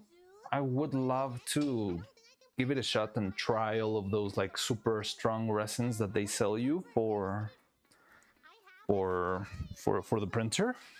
But also another thing that I think could work even better than that is actually like making a shape, for example, a hip joint, and having that hip joint being casted in resin. Because epoxy putty is pretty hard, it's very sturdy. But it's a little bit hard to work with. And it's a little bit hard. I'm getting distracted by Gigi Marin's noise. Wait, copper stress fatigue. Every time bent it gets softer. Okay, that's interesting. Copper has stress fatigue. Every time it's bent it gets softer and will eventually break. It's not copper, it's bronze, I think. But bronze has copper in it, doesn't it? But yeah, that sort of material fatigue is sort of the kind of thing that can become a problem. It's good material, resist the passage of time. Little things, okay then. Nitrinyl wire could also be very good. What is nitrinyl wire? I've never heard of that before. Very good at thermal flexibility and resisting metal fatigue, but might end up too easy to bend. What I use mostly is aluminum. Aluminum wire tends to work okay. I don't know exactly if there's a name for this. I think it's an oleation, because it's not pure aluminum. Because pure aluminum wire is very, very soft. It's like very easy to bend around. This one's reinforced somehow. I'm not sure what do they mix it with, but it's very sturdy and it withstands a fair amount. Now that nitrinyl you mentioned, this sounds very interesting. Made of aluminum and stainless steel. Some are made out of tin cans and have parts. Yeah, Stan Winston does have like a bunch of... I love Stan Winston because they use like very filly materials and make use of it. I don't know, I like the idea of using like, hey, I use this random piece of wire instead of, oh no, you need to buy the exclusive Polish wire that was made by the longest, by the elder blacksmiths, and it's the most perfect wire, but it just makes things unattainable and unreachable. I like to try and make things easier to make because I want to see more people making this stuff. But yeah, so my idea, I think I had an idea. Okay, yeah. So this thing's made of epoxy putty and it's pretty hard, it's pretty sturdy, but the thing I don't love about the putty is that it's hard to you know, get in place. Sometimes it starts to harden while you're working, and that can make stuff a little bit harder to do. And I mean, it works fine. Let's make like a stress test and see if the epoxy will withstand, or if the leg will break. What would happen first if I tried to do like a lot of walking? Okay, so here the wire would be breaking first. There you go. The epoxy is withstanding very well, but I think it could be helpful if it didn't have like sharp edges that would damage the leg a lot. I mean, I would usually try to use the leg more carefully, but whenever you're animating, you don't have a lot of like RAM left in your brain to think about the inner workings of the puppet. You're way too concentrated and fixated in the movement and what the movement needs to be, but just trying to see.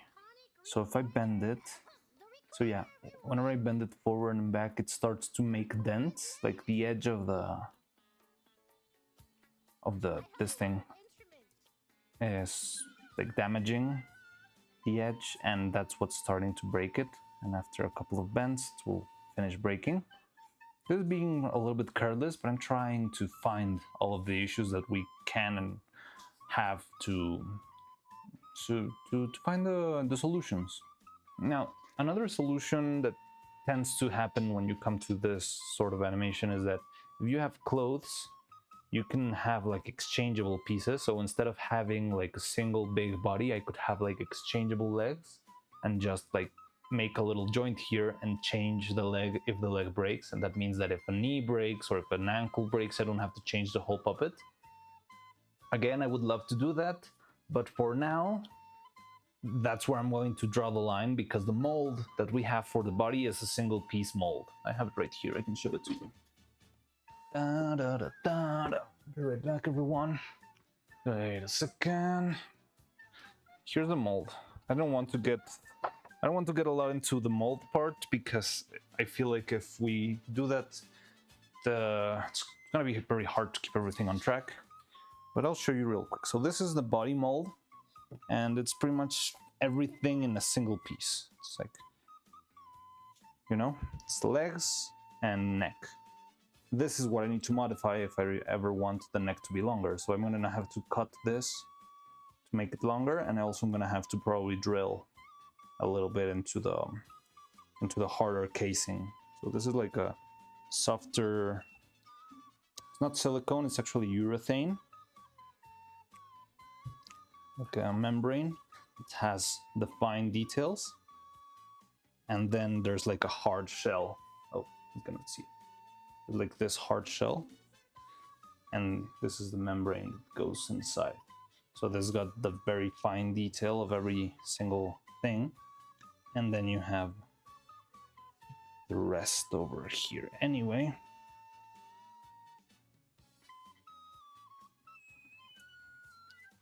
so, but because this mold is this way, and I would like to keep moving on with this mold for now, I think we need to design our pieces for this sort of casting of a single piece. Now, what I'm thinking of trying, when I did the arms, instead of actually using epoxy for whatever joins the screw, let me check chat because I haven't read it for a while. But when apparently brass is 55 to 95% copper. To be fair, wire made with ultra sounds wicked. It definitely sounds wicked, but it also sounds expensive and not very easy to access. Made race car models with roll cages. I'm not sure, using brass to install it together. The easier it is to replace, the better it is for content production. Exactly. Okay, there's yeah, but it would be very stressful to work with. Manga. Where did that come from? Well, right? The faster a puppet can change for a scene is important to multiple heads, face, arms. Yes, that is actually true. Like, it's usually good to have like different like variations in splitting pieces, especially with the most breakable pieces. For example, hands. Hands break very, very easily after a little bit of movement, because yeah, the wire itself, it's always like pulling out of the material and just tearing it. But you'll usually end up needing to have a bunch of different hands at the ready, because they could break at any time. And it did happen to me that I didn't have hands around, and I had to either stop stream or roll with it and see whatever we could do. So actually the guitar animation, when she stands up, her hands are completely torn to shreds, and I just make like a very quick like, fuck it, I'm out of here, and I tried to hide the hands as much as possible because they were pretty much in a terrible state.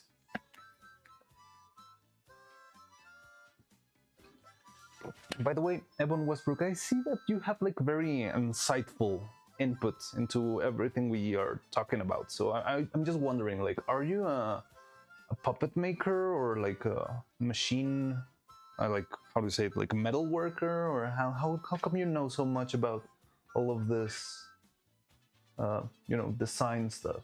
Or have you ever actually worked in stop motion animation? I'm just curious, because I like to meet people who know, yeah, I mean, who know the craft and who can teach me all the fun little tips and tricks here and there. So I'm just curious. In the meantime, the puppets can magnetic attachments. Yeah, magnetic attachments are useful, but they're not very stable sometimes, don't you think? Like, I feel like magnets are useful for this kind of joint where you are going to be switching it every now and then for the head, for the mouth, but for something that needs a lot of force, like the elbows, well, not the elbow, the shoulders and the legs, I'm not sure if magnetic could sort it out, because magnetic, well, it would be easy to fall, right, or to break. I think you started Stan Winston's. Oh, you're a machine. Wow, that's pretty cool. But you studied like actually in the Stan Winston campus, or is it like, because I know there are like online courses of Stan Winston. I actually considered joining one before I even started working on stop motion animation, but it was very pricey. Definitely not something I could afford back then. But that's very interesting. I mean, I know that Stan Winston is like one of the top places for you to learn about all of this, you know, how do you say it? Like all of this sort of like plastic crafts. It's everything from, even from like Muppets, like simple felt puppets, all the way into like very complex alien like makeup and special effects. Like Stan Winston is pretty cool. But that's really cool. That's interesting. They have classes on YouTube. I know. Maybe I could take a look at some of them. Whatever you do, just do it. You can do it. You'll rock it for the swarm, for evil, for yeah. I mean, trust me. I do know kind of what I'm doing. I've worked as a professional animator for years, so I can make this better and more. I'm just trying to find all those little pinpoints that can be improved. Hopefully one day I'll reach like that level where I can actually make stuff with metal casting or machining and that sort of stuff. I don't have the equipment, I don't have the experience right now, so I think I'm gonna try and stick with what I know, but I feel like we can make interesting progress with with the tools we have at hand right now.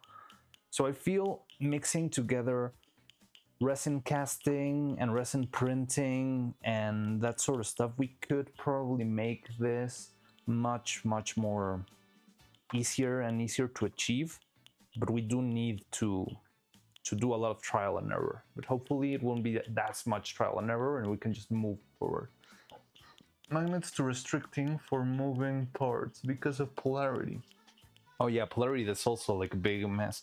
For example, here, well, that wasn't that much of a problem, but it's very hard to balance the little magnets, because if you overdo it, I've had a couple of puppets that, like when I used to work in TV and movies, whenever the magnets were like not properly balanced, somebody might put like a bigger magnet back here or over here and over there. And when you try to do something, because right now here I've got 4 or 5 magnets trying to do their own thing. But when it's not properly balanced, I could try to put the eye here and it would fly over here because the magnet's closer to the surface or it's stronger or that sort of stuff. So when you don't have things set up properly, the magnets can be very, very troublesome. Oh, there was one trouble that I had with the puppet for a TV show. It was very funny because she had like little pupils in the eye. Instead of having like the eye socket and the eye rolling inside, she would have like a pure white eye, like this, and a little magnetic like pupil that would go on top. So I would have a little magnet, that black magnet that I would put on top, and I would roll around the eye. But sometimes the magnet would like unbalance and go and fly into the eyebrow, and would do a very weird thing where the pupil would fly into the eyebrow, and because of the force of it knocking into the eyebrow, it would move to the side and then move into the other eyebrow, and then would fly down to the other pupil. So all the face would get messed up in a single movement. It was very annoying.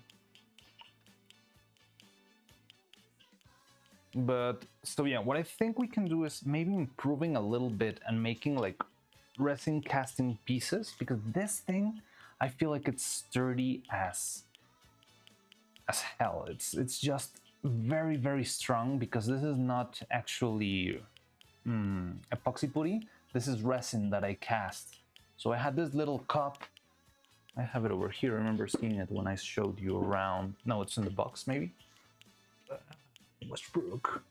Stan Winston, machine. Wait, I need to pull out. They have pleasant user. The way to that. Yeah, I went to serial industry stuff hands-on. The rise of AI has made puppets obsolete. You think so? I don't think. I mean, I'm making puppets, and I don't think like AI is going to take me out and make a better evil Neuro than I did. At least not soon.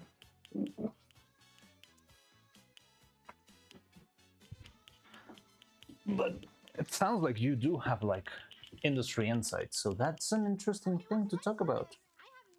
Suffering hard with special effects close.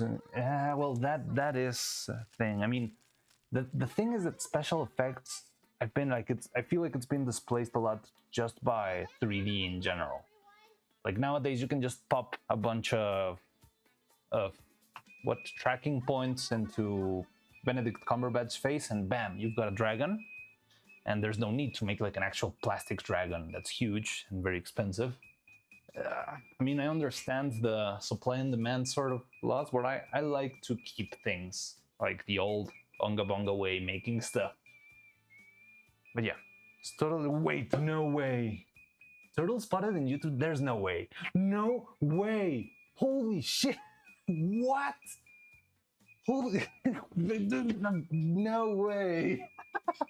Hi, so, hello, Turtle. Yeah, you're watching a bit of a mess right now. We're pretty much breaking evil into pieces, but there's absolutely no way. There's absolutely no... Okay, whatever. Hello, Vito. Good to see you around. This is pretty amazing. So, yeah, I'm currently working on trying to find all the little details that are out there. Okay, this is... I didn't expect this to happen my second stream after the video. Anyway, trying to find the little details. So we had to, massacre evil a little bit, but we're trying to find the little details and trying to sort out all the problems that we have in order to, improve and make a better one for both Neuro and Evil 3.0, so that they will probably be the best puppets that they can be. So... let's go and see. Calm down, that's my alt account. Okay. Awesome. Turtle spot in the YouTube chat. Turtle, real turtle, wicked, holy. It's the bust. It's getting harder and harder to justify the cost when a program can create a similar product for less. Yes, that's a problem. The thing is, supply and demand is getting completely messed over. It's just been like a big problem with, and the thing is, AI is going to screw up, especially the things that are cheaper how do I say this? What I always say is that AI is going to wreck first. How do you call this? AI is going to absolutely wreck. How to say, stock images. Like, stock images is what's going to get absolutely bodied by, because you can now make like any stock image of any very specific thing you need, like old man holding the product while looking at the camera and rain is in the background and there's like a big umbrella and whatever.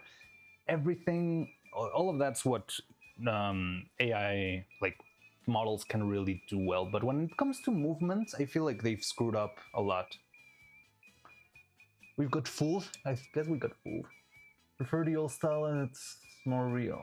Bound to see the evil animation anyway. Hopefully when home right now on mobile, not logged into main. Okay, ignore me, continue. I don't understand what's going on. Sorry, I'm a little bit of a grandpa when it comes to streaming, so I'm not sure if you're actually trolling me and it's like an alt account, or if you're actually the one and only turtle. Anyway, welcome. I hope you enjoy the stream. It's a weird one. But yeah, we're trying to sort out all the issues here. But anyway, it's bound to see the evil animation anyway. It would be. I prefer the old style. It's more real. Yes, I definitely go with though. I'm just saying that I understand why the market's moving the way it is. It's not that I like that, but I don't know. It's. I think there's no other thing to do than just move forward, because as much as we want to boycott AI production and that sort of stuff, it's gonna stay there, and the only thing we can do is just keep making stuff that's better, or keep making stuff that fulfills us.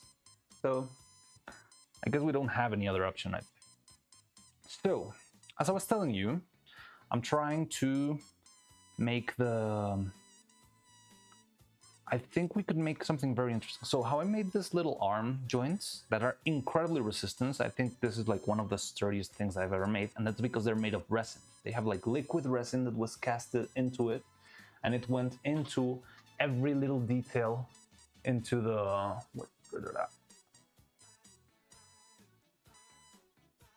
Already trolled. You're already trolled then if you believe it. Okay. So yeah, I've got this. Well, sadly I have to go now. Okay, Roman, it's fine. We'll be here for a while, so I do have a lot of time today, so I wanna. But yeah, so this is like the strongest joint I've ever made, and I think it's so strong because it's made of liquid resin. Like I would cast the liquid into this glass, and it would, well, this little like plastic cup, and it would fill every little nook and cranny inside. So it would wrap around the, how do you call it? Like the spins, the around the little things in the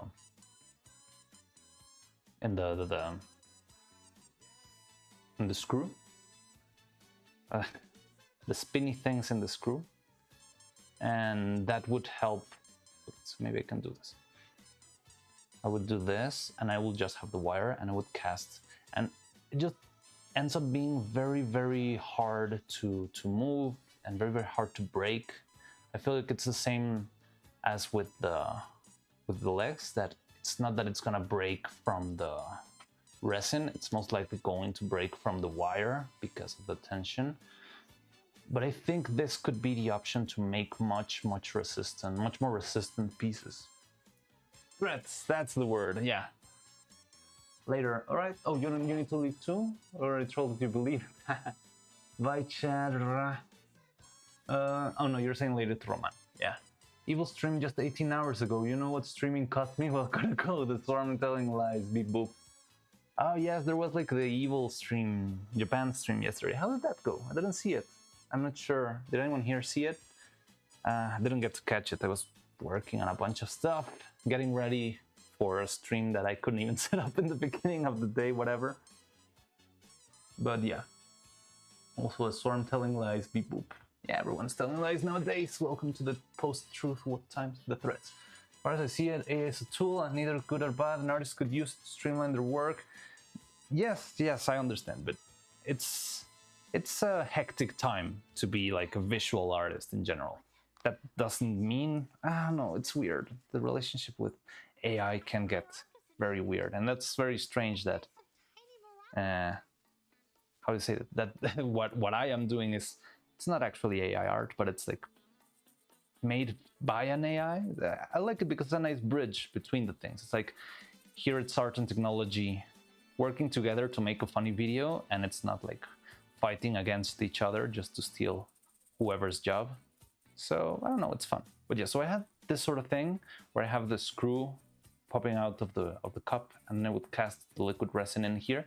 And because it's so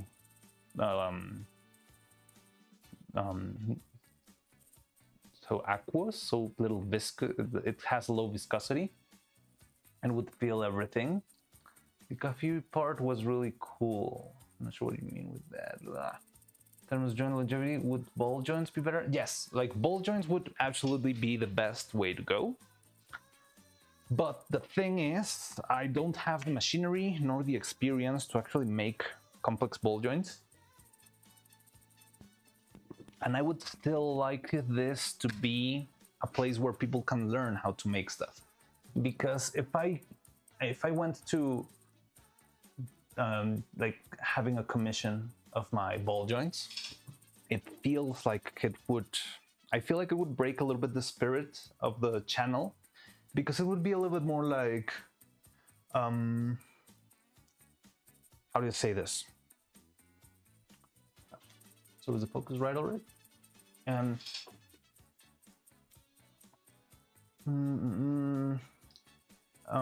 yeah, it would be like, okay, so if you want to make a puppet, step 1, call to Poland and ask them to make your skeleton. Step 2, make the puppet. And I don't like that. I want it to still be sort of reachable for others, so that people can make, this one made an art. Yeah, it's really cool. It's not an AI art, it's art made by an AI. That's a very cool like semantics problem over there, like having Neuro making this stuff. They're more cheapest plastic ball joints available. I've seen those and I've considered trying those. I want to take a look at them. For now, I feel like we could move on with this, because if the ball joint is like too big or too small, I want to test the waters and see if we can make something interesting and useful out of 3D printed resin or out of, you know, casted resin, because that feels like it's more like something that people could do in their garage. I mean, maybe buying the Amazon joints could work. I could give that a shot, but I'm not exactly sure if they will be like the right size to fit inside the molds and that sort of thing. Maybe we can take a look at that later. There are some cheapest plastic joints, and I'm not sure how well will they withstand against, you know, weight and stuff, because whenever they're made for how do you say, like plastic figures, they're made to just hold the pose, but they're not made to hold, for example, props. So if you try to hold the harpoon, I'm not sure if the plastic joint is going to be able to handle the extra weight, not only of the arm itself, but also having the harpoon on top of the arm. I'm not sure if the arm is going to fall down, but I could definitely try that out. I want to explore that route, but for now, I think I want to test and see if I can make fun stuff with the resin printer. And during the Japan stream, the Rob went to a coffee shop and they drew evil. Oh, that's super cool. Oh, that's cute. I want to see that. I'll take a look at that later. You watch the balls fall into the hole, and then they go, and then you put them. You know, like the So, all the balls fall through the hole from the top layer. yeah, so I want to see. I would like to give it a shot. Try making something like in 3D modeling. And also another thing that I want is that if I make like a proper joint that I feel like works really well and that sort of stuff, I would love to have it, how do you say?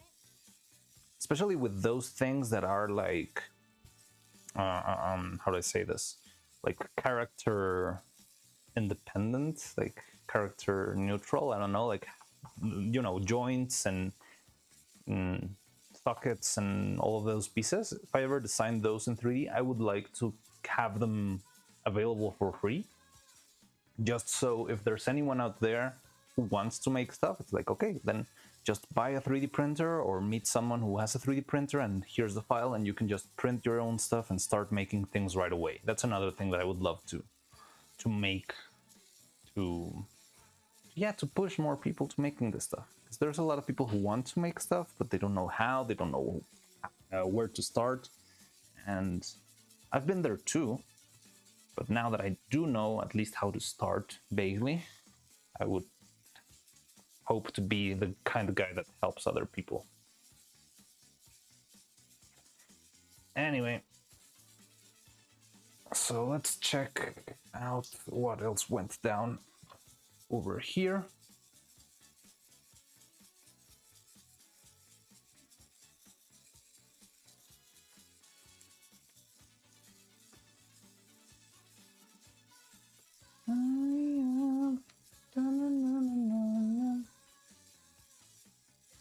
Martin, hey, Martin Gasparini, hello, hey. You should make parts that can be replaced. Yeah, I'm gonna try that, but for now we need to work with the mold that we have too, so we cannot replace that many things because of the silicone casting, but we definitely should try that. But by the way, hi Gasparini, no, Martin Gasparini, you're the guy who made the React, right? I think I saw your video right when, it was about 2 days after the video went out. And yeah, I really loved your reaction. I like the fact that you enjoyed a little Neuro animation. I love watching reactions, people, to all of the things I've worked on for a while now. Ball joints is a great thing in theory, but they're difficult. Yes, they're difficult in production. I've been wondering, but I'm not sure. It feels like a stretch maybe when I think about it. But do you think it could be possible to print ball joints in a 3D printer? I'm not sure if one of those like super tough resins could be able to make something that would withstand decently against the forces that a puppet needs to withstand. I'm just curious. I have this like feeling that it would be fun to try and make ball and socket puppets with the resin printer, and that way there's no need to like buying like big machines and learning how to work with metallic pieces and all that stuff. That would be amazing. I would love to one day actually give that a try. But I'm barely keeping up with the space that I have with all the machines that I already have, and making like the machinery that you need to make ball and joint sockets properly is pretty huge. Like it's like those big spinny things. Trying to remove this, but I can't. Martin Gasparini, who's maybe not ball joints, but hinge joints are pretty commonly 3D printed. Possible, but definitely would be painful to master process. Yeah, that's like one of those things that I don't know, I feel like it could be fun to try and to make, yeah, like, I don't know, ball joints that you can print and use and just adjust to the dimensions of your character, that sort of stuff. But yeah, I mean, I feel like it's a bit of a stretch. Like, probably I'm overlooking a lot of different problems that would arise. But hey, imagine a world where all you need to actually make a full-on professional puppet is just buying a 3D printer and 1 liter of resin. I would love to be part of that world, and I would love to help to make that world possible. I'm not sure if it's really achievable, but it would be fun to try, don't you think? And yeah, it's part of the same thing, as I always tell you. I want more people making stuff, so if I can make it easier for other people to get started, and I mean, I don't think it would be replacing metal joints. They would always definitely be the superior ones. I don't think metal resin will ever be stronger than metal, but at the same time, struggling so much to remove all of this tape. But at the same time, like, if people could get started in such a way, they can just, like, once they get the hang out of it, maybe move to the metal ones and start making things more professionally. But I just like making things, how do you say, there's a word for it. That's not more approachable, more accessible. So the craft can grow, so more people can try things out and make things and have fun. Like, I feel like the best way to know if you actually want to make stop motion is making it, because there's a lot of people who think, yeah, I want to make stop motion, I think it's so cool, and once they make it, they're like, maybe this is not for me. It needs a lot of patience, it needs a lot of work, it needs a lot of focus, and that's not my cup of tea. And that's great.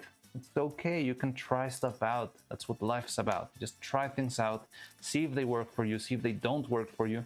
But what I feel like isn't great is when people simply cannot try things because they don't have the means to do it, because yeah, they don't have like a big machine to make their metal joints or whatever.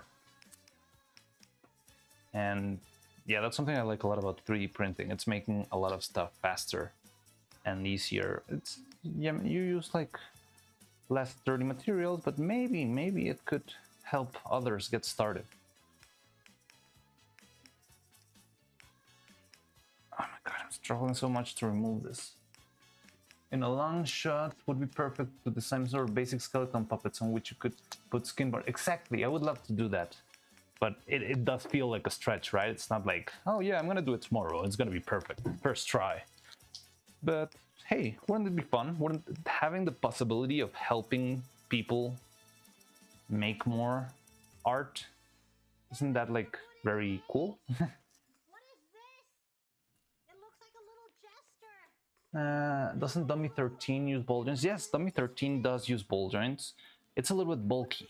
Like, I'm not sure if you could put a skin suit on top of a Dummy 13, but the Dummy 13 is definitely a very good option if you want to get started and just make like animation of like non-descriptive characters and just try to make general movements and that sort of thing. Okay, we're getting to the core finally.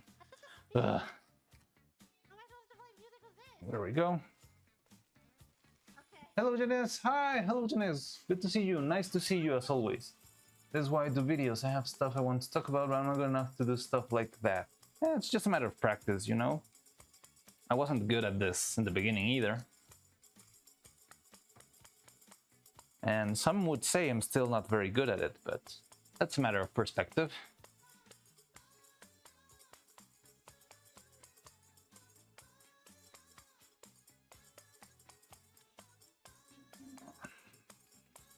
Okay, we're reaching the core finally.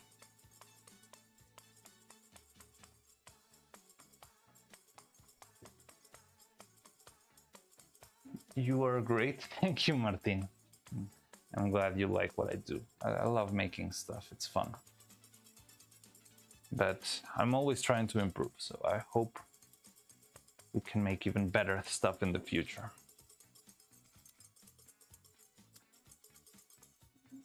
Okay, so let's see how this goes.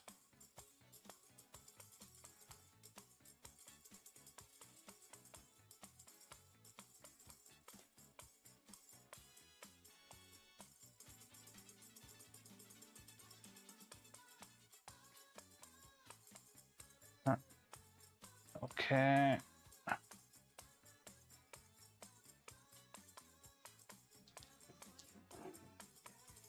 Oh, the glue is really well stuck to the puppet itself. But that's what I like. I used like, how do you call this? The contact glue. And the good thing with that one is that it doesn't harden. It stays flexible. So even if this is like very solid and wrapped around the wire, I mean, I can remove like the very edge, but it feels like there's still a lot of, but it's still flexible enough so that you can bend the body. Oh, okay, here, there you go. Now we can see the problem. So yeah, as you can see, okay, now I see what I did. So yeah, this is the base part, like the sturdier part. Then I applied a little bit more of epoxy to actually make the joint stay in place. That's this part over here.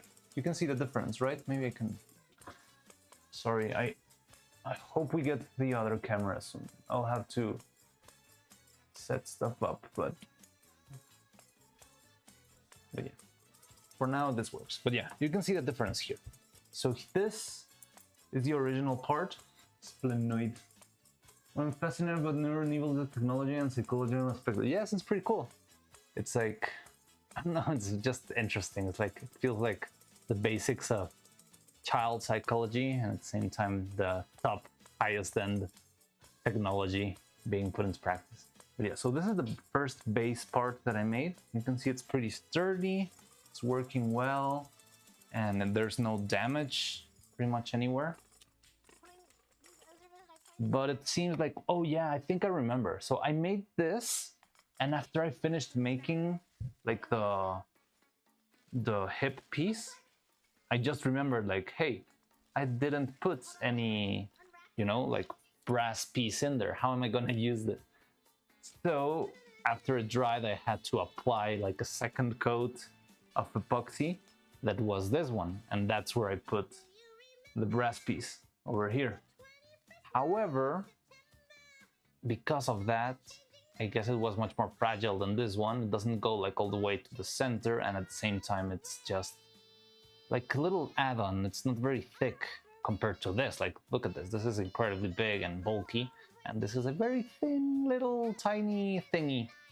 So yeah, I guess this is why it broke. And now you can see, so I had this like layer of the stronger epoxy putty, and on top of that there was this other layer of blue epoxy putty, which is slightly less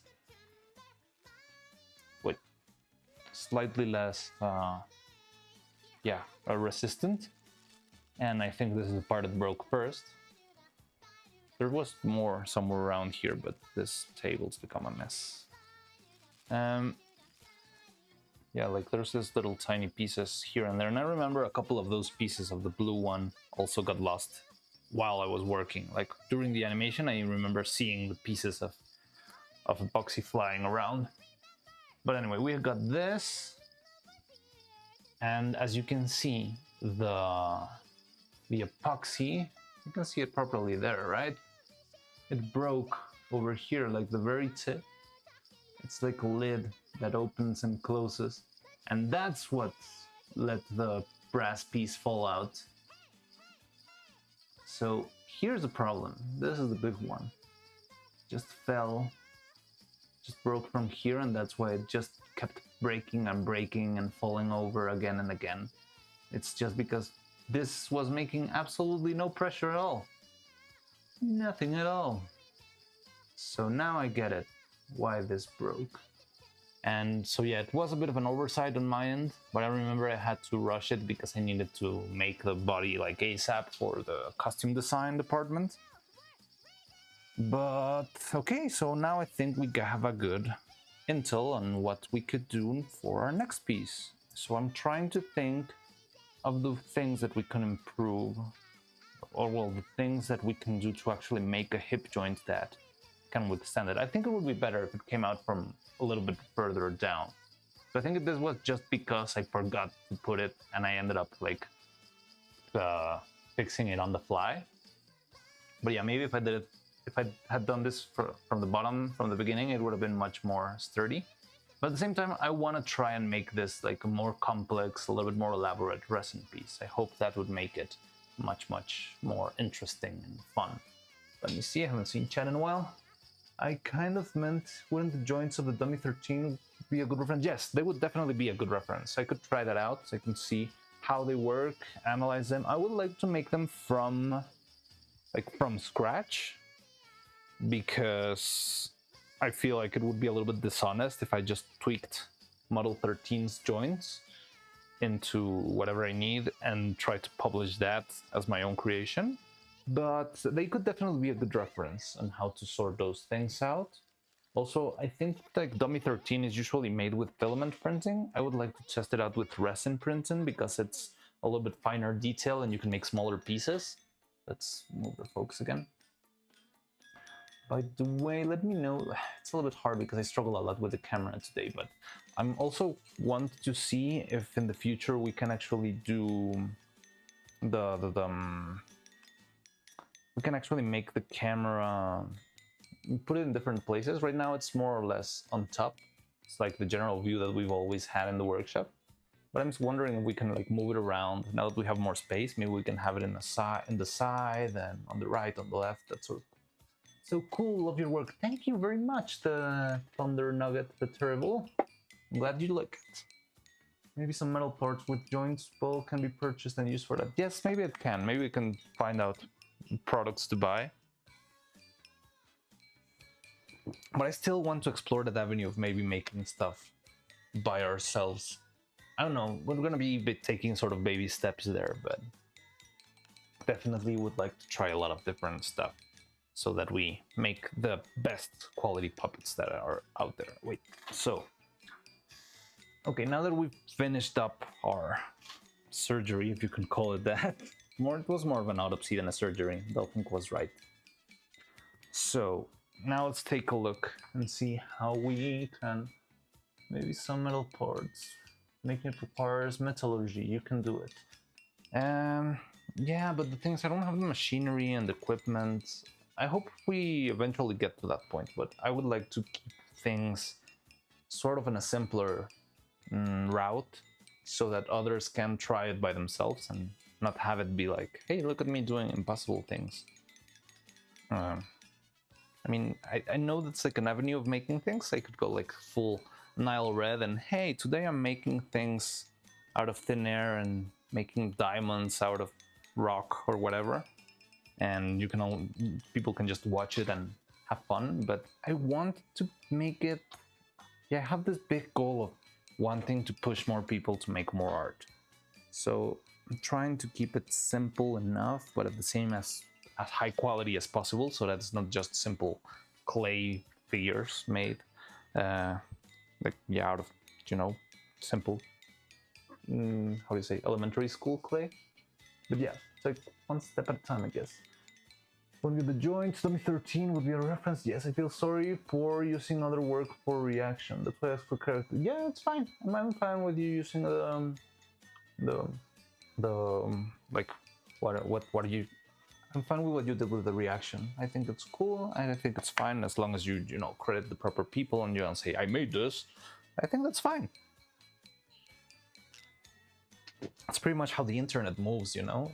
It's fun watching people watch stuff that you made or stuff that someone else made and just reacting to, I don't know, people reacting to a fun plot twist in a movie or that sort of stuff. It's fun. Just think it's cool. Maybe some metal parts. Making requires metallurgy. You can do it. Definitely can, but maybe I need some time and effort. You can get ball joints, or maybe just hinge joints at the hardware store, right? I don't know. I've gone to many hardware stores, but I never find like the right things. I believe like ball joints, not really. And what I find is more like, yeah, hinges, but they're way too big. They're not usually made for miniatures, you know. I could just keep trying and see if I ever find something like that. But in the meantime, I think I can manage by myself also. What's why something can be purchased is better? As usually. Plastic joints could work too, but it would be difficult to make right. Yes, it's true, but we could explore it. There's like a bunch of possibilities here. Jewelry wrapping. Huh. Jewelry wrapping can be used to connecting too, right? Does that work for joints? I don't know. Jewelry wrapping. I don't know what that is. I'll take a look at that. It's like some sort of wire. Connecting. Jewelry wrapping.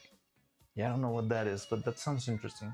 I always love finding like new materials because I feel like stop motion animation doesn't use anything. The only thing that was made for stop motion animation is Dragon Frame, the software.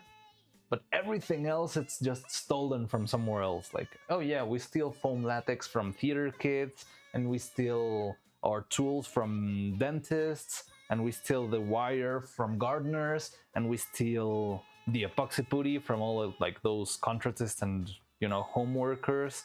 And yeah, like everything that we use for me, it's never been like this product was designed for making puppets. It's like some dude a lot of time ago tried this product and turns out it made great use for making little funny dolls, and now we use it all the time, everywhere. Really thin wire used to make jewelry. Ah, that's interesting. That could be useful. I feel like wire is a whole world that can be...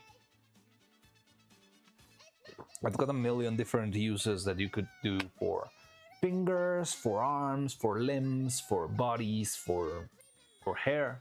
Yeah, wire is a whole thing. It's really fun, but it's it takes a lot of, you know, trial and error and finding the right product. And always, so it's interesting. Like, I'm gonna look for the jewelry wrapping and see if we find it, because if it's like a little bit stronger than this wire but the same thickness, that would be incredibly useful.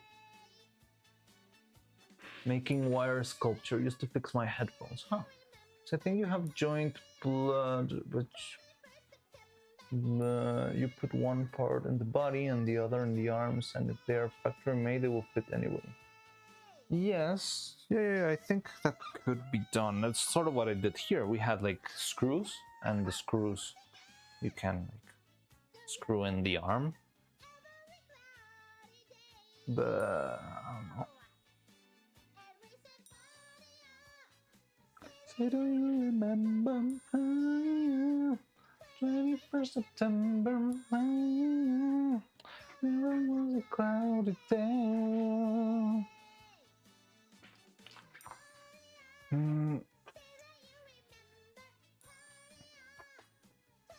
Okay, so I guess now that we're done with the autopsy, I would like to make just a general list so I don't forget whatever we talk about today on things that we can improve and try and experiment.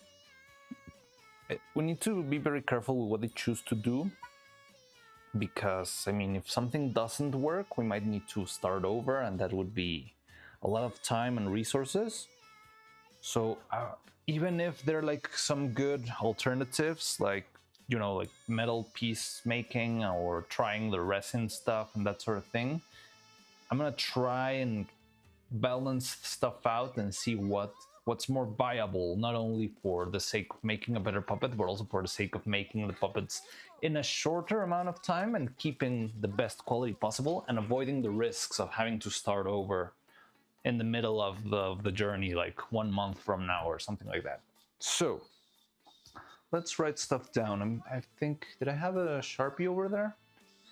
Still need to sort a couple of things out here, but the place is a little bit of a mess, but we can do that along the weeks. Okay, so things that we need to sort out. Let's put this guy back. Is he in focus? No.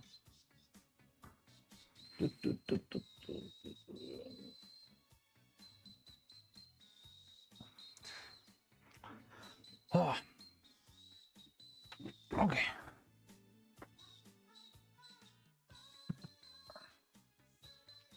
So things that I would like to do for our future puppet, which will probably most likely just be, for now, Evil and Neuro. So make a stronger hip. Make a stronger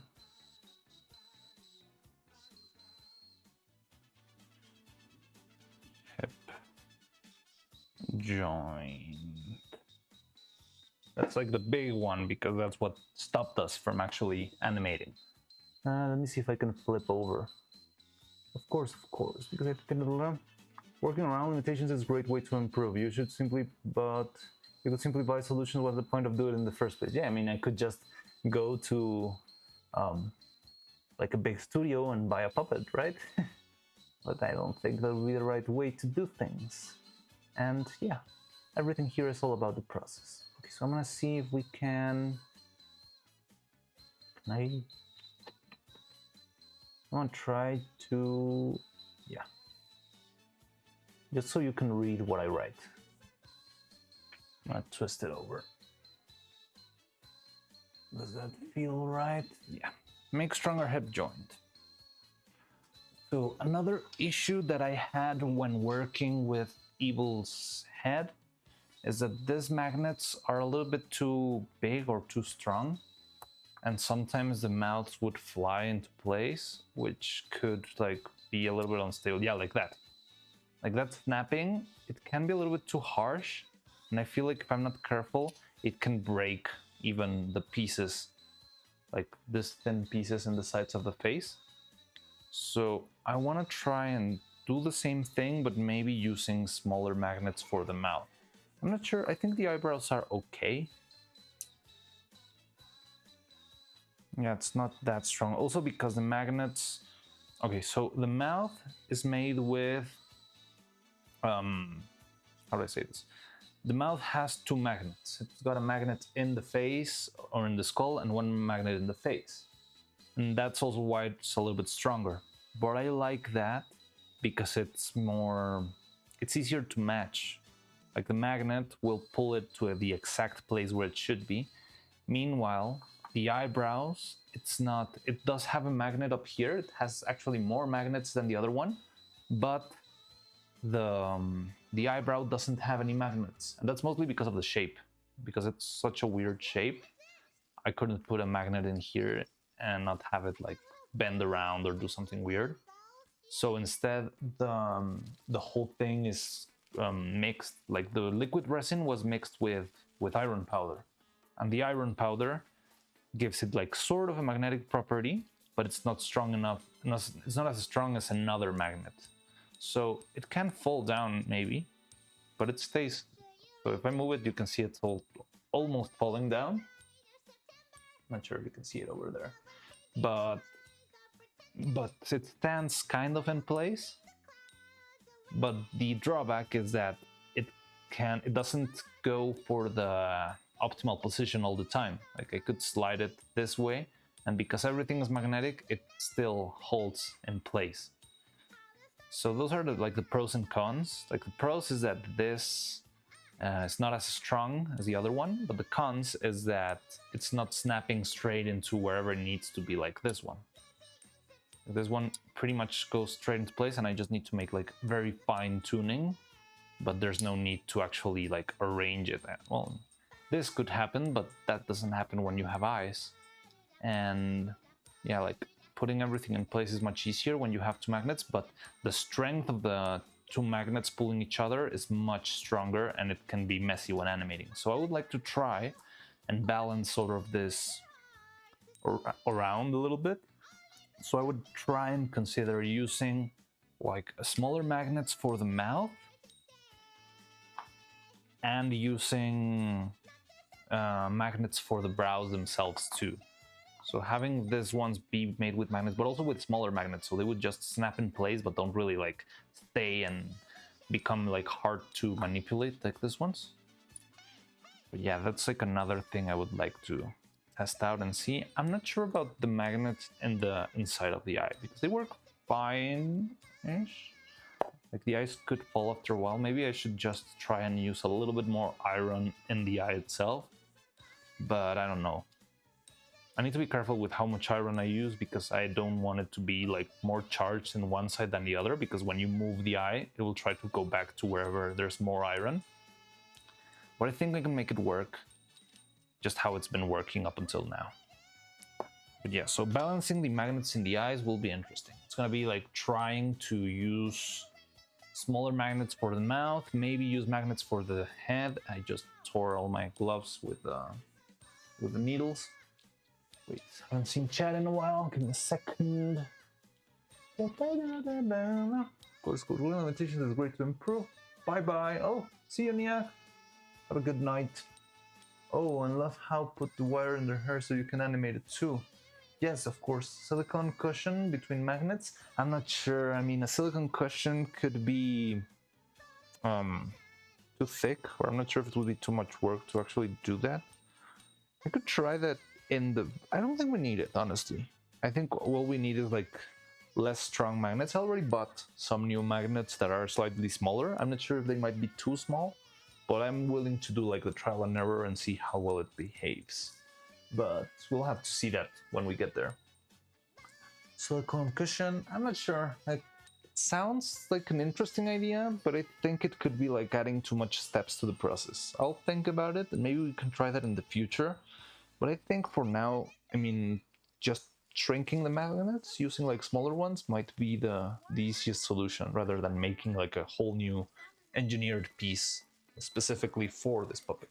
Have you heard of Moonshine? I mean, yes, I have. They've mentioned them a lot in this channel, and I've liked a lot of his content. There's like very cool, sort of more kid bashing kind of thing. Another stop motion and mostly animate face connect. Oh, it's face connect with each other to animate? I just thought they were like random anime characters. Didn't think they were face connect. I might need to rewatch some of his content.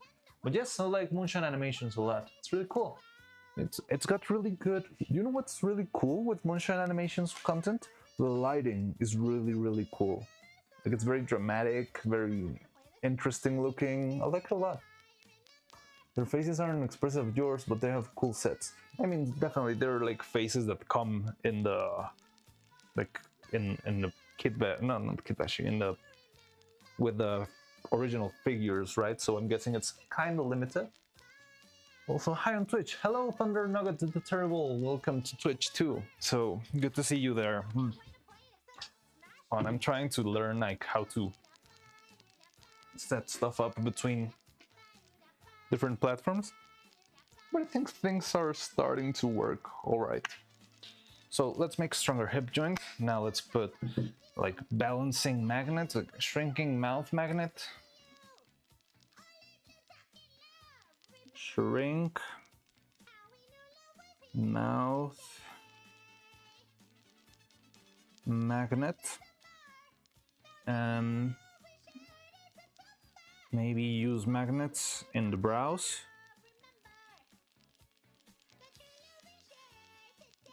Magnets. Oh, I think I misspelled that. On eyebrows. Magnets, of course. He actually released a lighting tutorial. Oh, that's really cool. Huh. I really want to learn to improve my lighting setup, especially because now we're gonna be more limited with space, and lighting can be very tricky when you don't have a lot of space.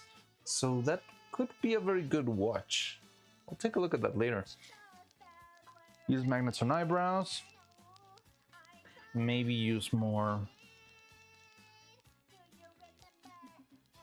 Use more iron on eyes. So one thing that I would like to try out, because that's something that I've seen that's incredibly expressive and really cool, is making alternative eyes. Like right now we've got this eyes and we only use these in the whole animation, but I've been thinking of making smaller, like eyes with smaller pupils. I think that would be helpful to make it feel like they're getting scared or freaked out, like having. So let's say we have, can you see over there? So we have like the regular eye, it's like this, and having another eye.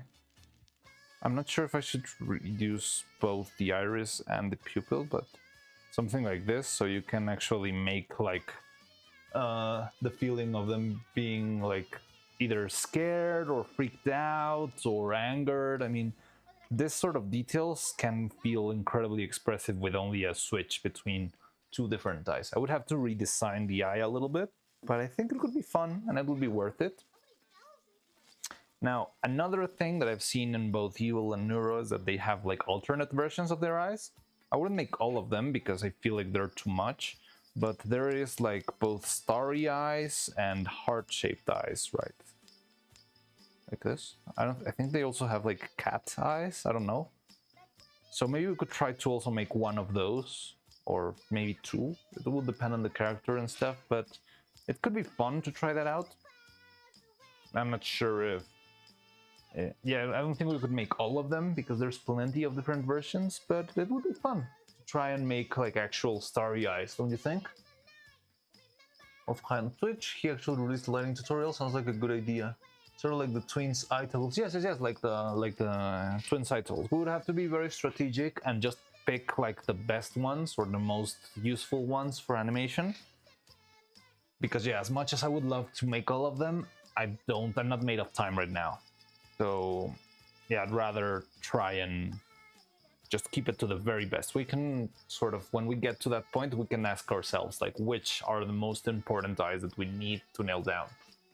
You've been looking at too much fan art. I don't think they have cat eyes. Don't they have cat eyes? I mean, they have the cat ears toggle. I thought they would have any cat eyes, but maybe they don't. So yeah, let's write that down. Let's make alternate eyes.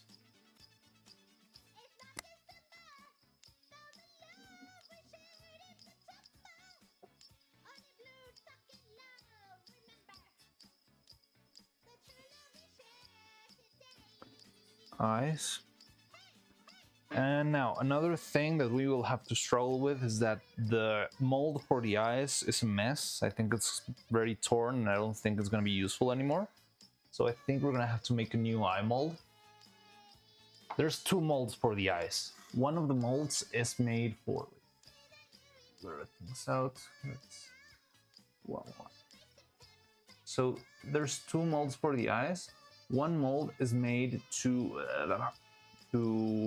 make the general shape of the eye, and then there's another mold that's like a smooth sphere, and that one is the one that I use to cast the transparent resin. That's why the eyes have a little bit of volume and they feel a little bit more realistic. I really like how it turns out, but it did take a while to actually perfect it. But I love the feeling of depth inside the eye. It's really, really cool. And it's something I would like to keep working on because I feel like it's part of making this feel incredibly high quality. Where's the camera? I'm so bad at this. But yeah, so I like it a lot, but we probably need to make a new basic mold for the eye. The eye is rolling around, speed of sound. There we go. I'm mistaken, all totals are the same, I mean identical. So one pair of eyes suits both, I guess. Well, that's not the case here, right? Because I need to make the blue eyes and I need to make the red eyes.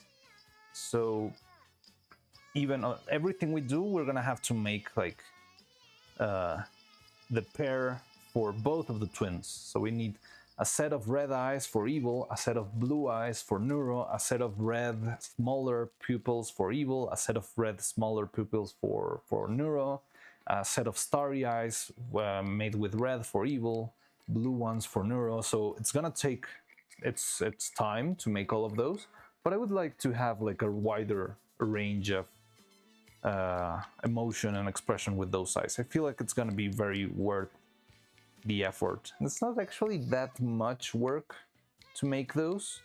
It's just a bunch of time. It's a lot of waiting for the resin to dry, but it's not a lot of like active work. I feel like it's the kind of stuff that we could start today, make an eye, keep on moving with whatever we're trying to do, make another eye before I go to lunch or something like that, and just like ping pong a little bit and start moving forward.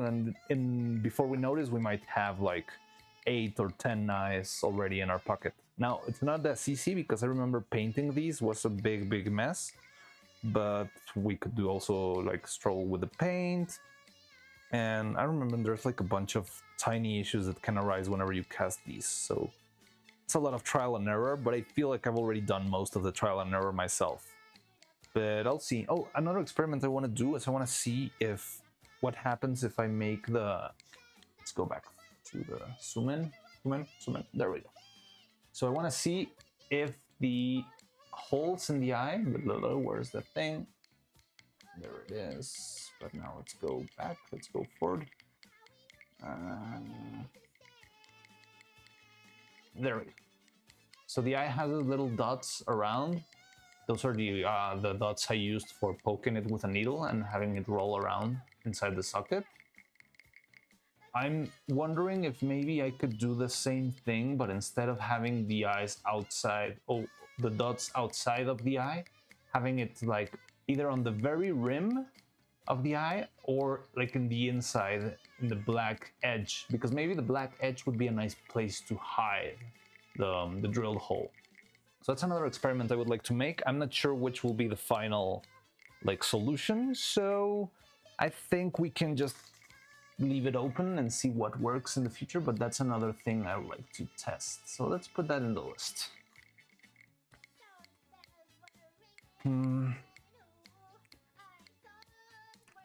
Let's write it as hide needle holes in eyes.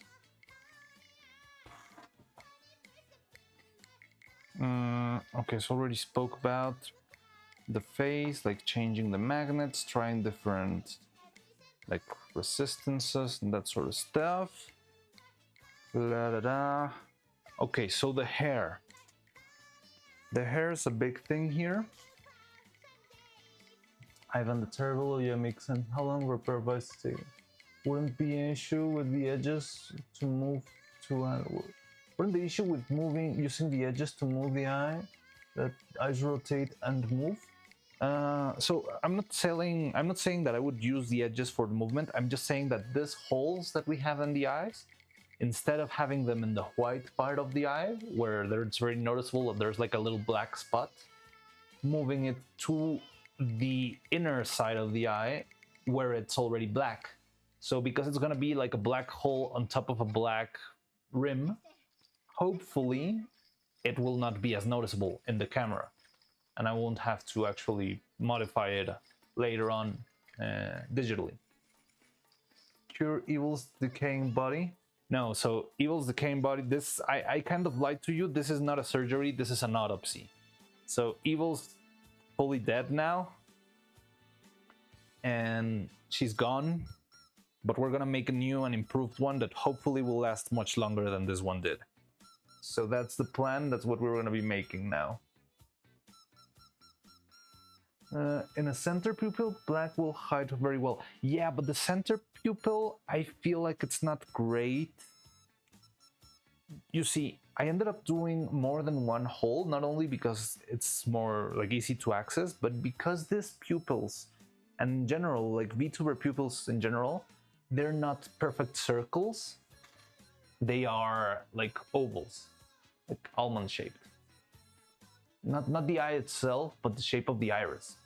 So I need more control than just the center, because if you only control the center, then this thing can roll around and it looks very weird, and you don't have any control to move it back because you only have one point of rotation. So sometimes when I was animating, the eye would like slide to a very weird position like this.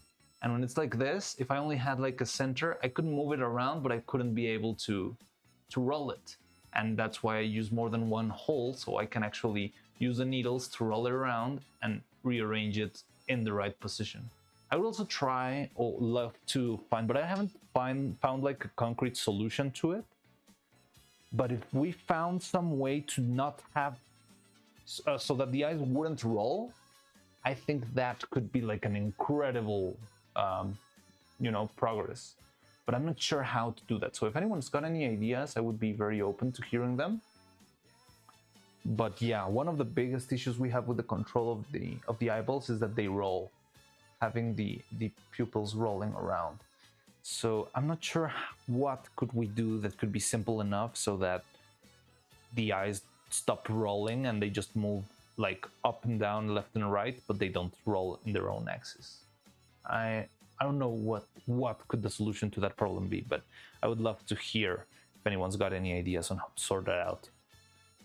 But yeah, maybe we can write that down. Oh. Let's see, try and find and find an anti-eye roll solution. Cool.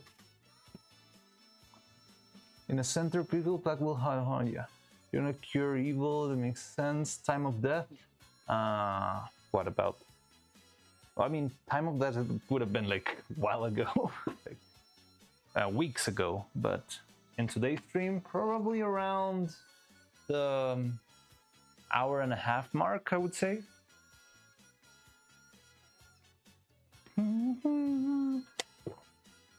She's not dead, like people say, evil always come back. Yes, you're right. We're Frankensteining the shit. Yes, we are. We're definitely Frankensteining everything out of her, but it's fine because it's gonna be better in the future.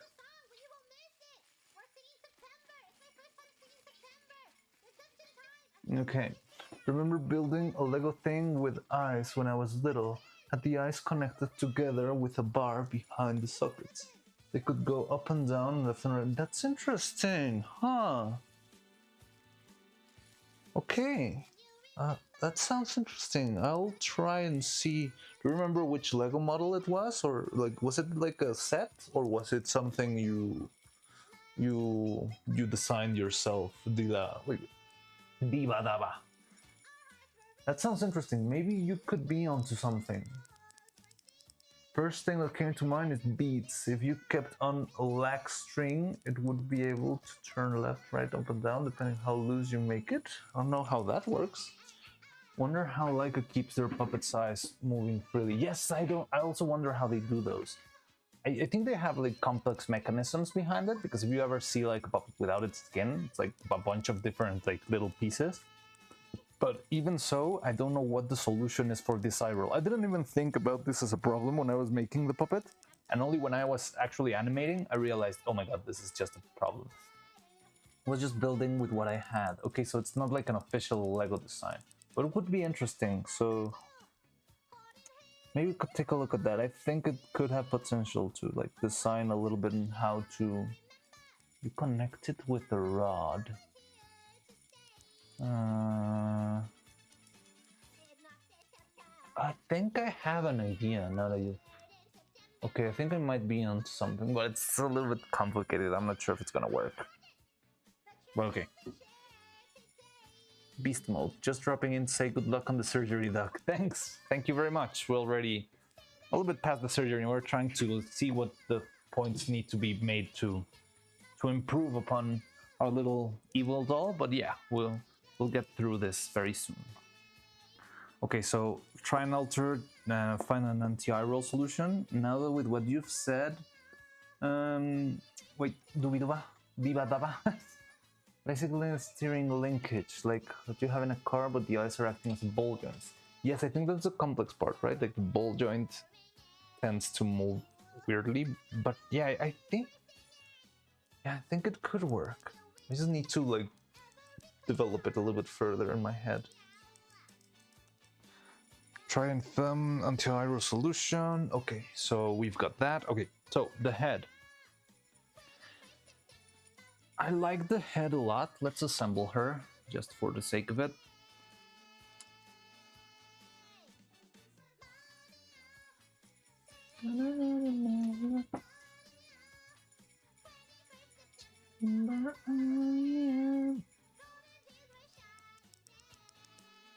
Just dropping in to say good luck on the surgery. Thanks, Beast Mode. Much appreciated.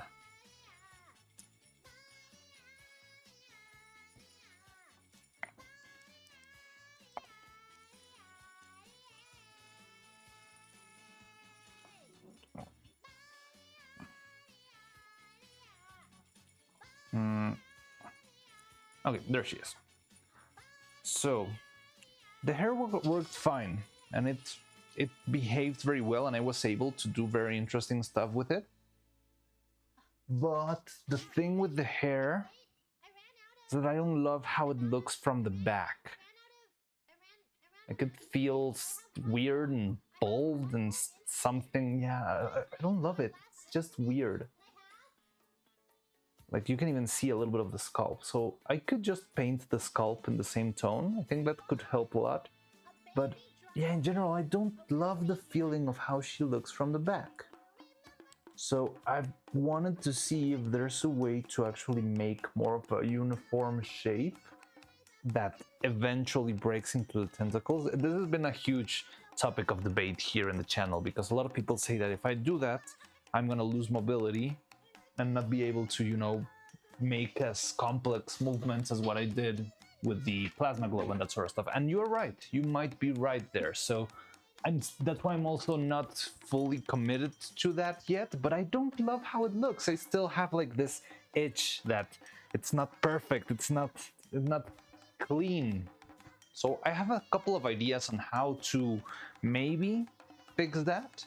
I'm just trying to see if I can find the original hair that we made, like the from the first subathon, no, not the first subathon, the first video, the evil birthday video. But I cannot find it. I'm not sure if I did show it on stream a couple of times, but right now I don't know where it is. But yeah, so the original hair that we had was more of an abstract shape. It was like a sort of a. I remember somebody called it a Cthulhu. That it looked like Cthulhu in the chat in the YouTube comments. But yes, it's I have the mold, so maybe I can just show the mold and you can sort of figure it out from there. So it was a shape like this one. It's all right. Like, it looks very pretty. It's very good for a figure. But the big problem that you have is that, yeah, definitely these strands of hair, they're very short. They're like this long, and you cannot make like all of those complex movements where you separate everything. But I think we can sort of find the midpoint between these two. So we have like a single piece up in the top and have it spread into strands more or less about 1/3 of the way of the head. And maybe that could be the best solution. And if not, we can always go back to this method. Also, I feel like that would maybe spend a little bit less of silicone, because this one, it feels like too much hair. It feels like too little hair in the back, and it feels like too much hair in the bottom. So it's like a matter of balance that I think could be fun if we actually found a workaround.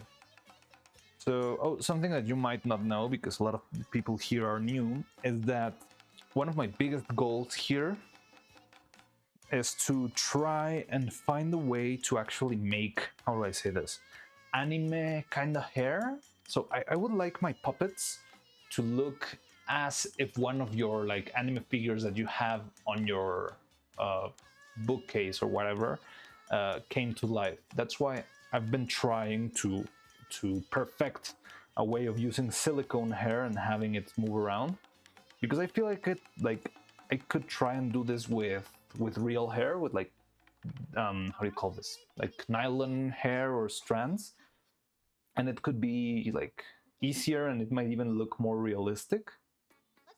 But I've been struggling for a while trying to find a way to make stuff feel more like one of those vinyl figures that's come to life, so it feels like that sort of rigid PVC, more like a plasticky.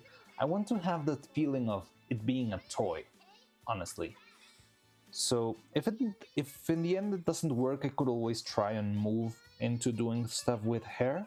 I think it could be fun to make stuff with hair, and it would be like very realistic and very cool.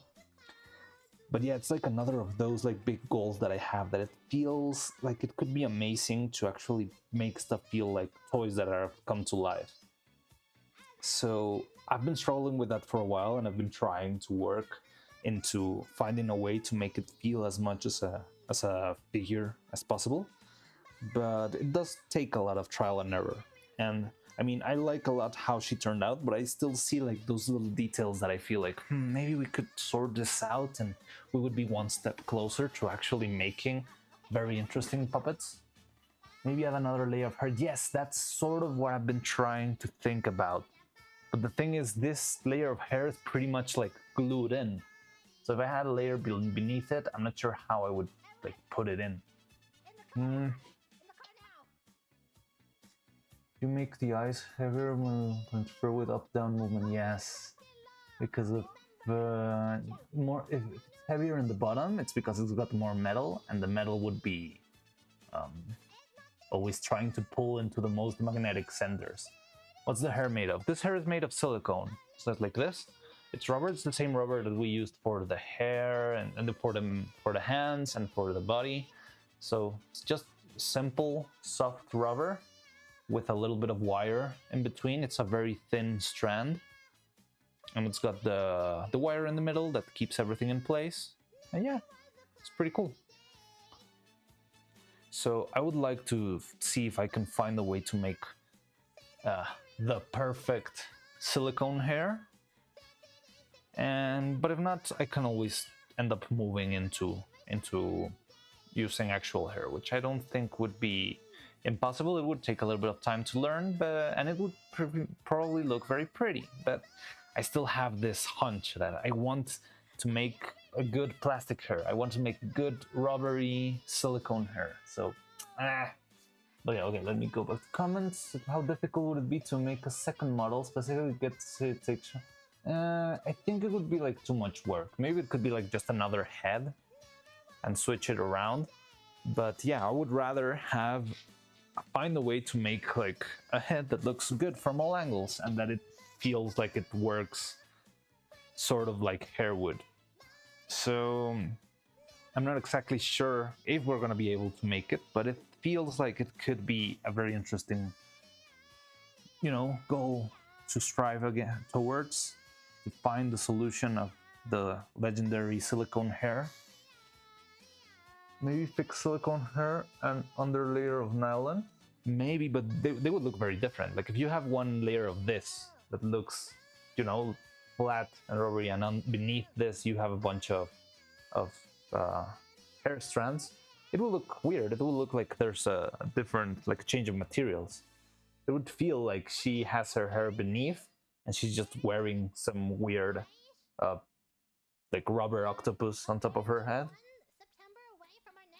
But yeah, I think we can find it. I think we just need to sort of work a little bit towards it, but I think we can find a way to make as complex as possible our hair and keeping it well made. Also, I would like this to be magnetic. Like if we could make like a skull that can be like popped in and out and that it sticks to a big magnet in the back of the head, I think that would be much easier. And I would like to do that too for the hair that's in the front, because this is very annoying when you're animating. Like it keeps falling down, and because it's got no like reference point, you have to put it again and try and find the same place, but you usually never do. And if you're not careful, the animation could look like the hair is just doing this all the time. So yeah, I would like to also add magnets to this is one of the things that I am a little bit scared about, because I feel like if I put magnets here, I'm not sure if the eyebrow and the hair will be struggling on which magnets should go where and start like bumping around from one side to the other, but we'll see. I think we can try and find out. So the hair, that's an issue. Okay, let's write that down.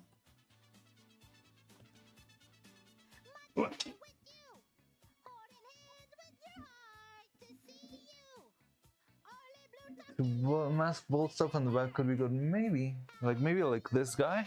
He's got like this guy's made with hair, like with,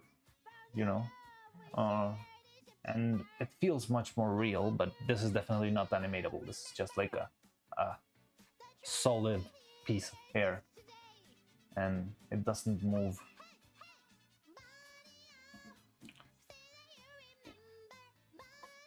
That thing is bigger than I expected it to be. I'm not sure what you mean with that thing. I'm guessing you mean evil.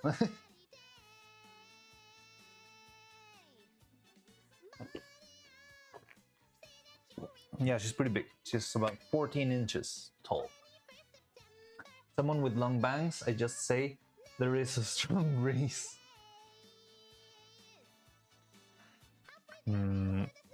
Yes, like these bangs are... Oh, you can see the bending. Yeah, I really like doing those like little movements. They help a lot. If you see the animation, there's a lot of movements with the bangs that I feel like they sell really well. They look really cool. Can you do more like a solid, smaller hairpiece underneath and let the rest be movable? Maybe that could work. Maybe you're onto something there.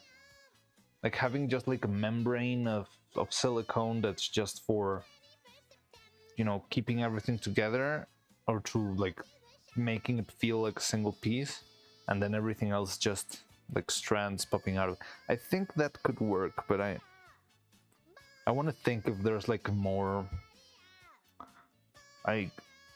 that sort of solution, but making it a little bit more integral, that doesn't like not having separate pieces maybe would be helpful. But you might be onto something there, TNT. Diva Diva. Wait. Did Diva Dava change? Yeah, you moved from YouTube to Twitch. Hello, welcome to Twitch. What about the slot in the head and a piece of plastic glued to the hair? I don't know what you mean by that. A slot in the head? So I did think about making a slot in the head. Actually, I did like make one slot in the very first design, but I never used it because and rushes and stuff. Yeah, I wanted this to be for a magnet, so I could put like a big magnet here and have that magnet pull the hair in place. Because I used that with a couple of puppets when I worked on TV, and it worked fairly good because I could like remove the hair, change the face, and pop the hair back on, and it would be very easy. So I would like to try something like that, but I'm not sure what would it take to actually have it, you know, work properly. But that sounds like a good, maybe not magnet hinge, like some pin which goes into the forehead. Oh yeah, for this one, for the forehead, maybe that could work, like having little needles or something. Well, that's what kind of worked like this, but I feel like magnets would work because what we need is exactly what we had from the mouth, that it stays in place and it knows exactly where to go without much trouble. I could think about the hinge. I'm not sure exactly how to implement that, but it could be helpful to put in place. And just what would be a hinge? I don't know, like remove it and put it back on. I don't know, maybe like a very, very tiny bronze piece goes in, but I'm not sure. I'll think about it, but that's definitely one of the solutions that we need. Where did I put the Sharpie? On the eye roll. Fix bald spots on scalp.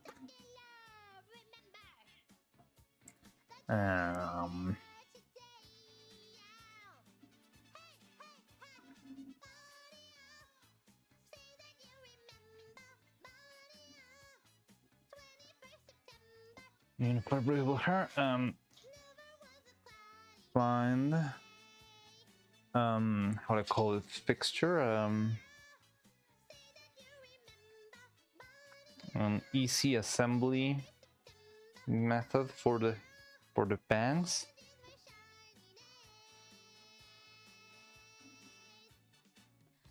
Easy way to reassemble her bangs.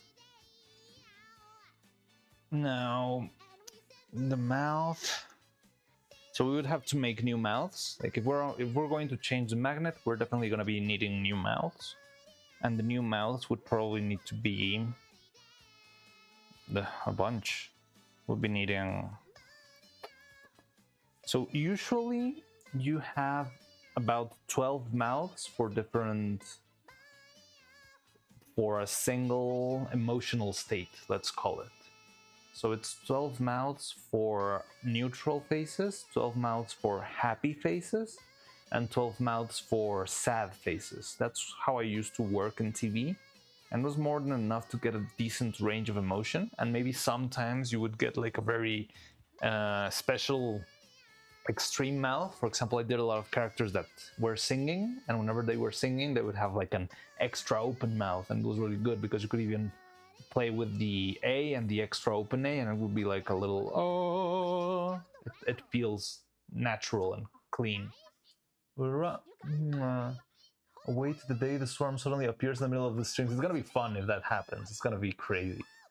I hope by that time at least I know how to set up like you know, like subscriber alerts or something funny, because right now I feel like my stream is very bare bones, just because I'm very new to this. I'm not very new to this, but I'm very new to all of this, like streaming all around and the chat and emotes and all that stuff. But yeah, that will be fun. Magnets will also keep the silicone from getting weak and torn. Like yes, that's also why I think magnets could be a good option for keeping the hair in place. And also, you know what could work? If I make the hair replaceable, like I could just slip this out and pop one on, because it has like a big magnet in the middle. It could be very useful so that I can remove it. And maybe if I need to make something like this with very long strands, because I'm going to make like very complex animation, I could just switch into a new hair that has more more like the strands go further up, and I can finish the animation, and then I can go back to the cleaner looking one. Maybe that could be a good way to work through it. Magnets also keep the silicone getting weak. And things would do. Needle holes in eyes. Maybe that's what I felt so unsettled. Oh, okay. So you really noticed those needle holes? Yes, it's a little unsettling, but it made animation much easier. I want to fix those, but I'm just gonna try and find a way to make it easier to move around or make them easier to hide at least. Curious how you got the plasma all working? I just connected it and turned it on. It's an actual plasma globe. It's not really a trick. I don't have it here. I would show you. You wouldn't be able to see anything right now. I would have to wait until nighttime so I can show you the plasma globe working, but it is just a simple, good old plasma globe. Swarm, it's 3 hours late. I'm Swarm. Oh, you're Swarm. Is it? There's no Neuro stream today, right? Because they just had the stream, the Japan stream yesterday. I'm not sure. No, maybe unsettled. Close up in the image. Yes, the close-ups can be a little bit unsettling, but it's what we got, and it's more than enough for us to, make the thing. It was the best course of action to make the animation easier. Is that Gigi Moore in the background? Yes, it is. The one and only Gigi Moore in the September 21st incident. Because do you know what today is? Do you know? Do you remember? So yeah. It's just Swarm 3 hours late. Sorry, Swarm. Some Swarmlings are here. Yeah, I know there's a bunch of people from the Swarm here, so cool. An X emote would be cute. Also great progress on her design. Hope her hip recovery is going well. It is going. Emote would be cute. Also great progress on her design. Her hip recovery is going well. Yes. Any plans to have an animated battle? I did think about it. I think it could be fun to make it.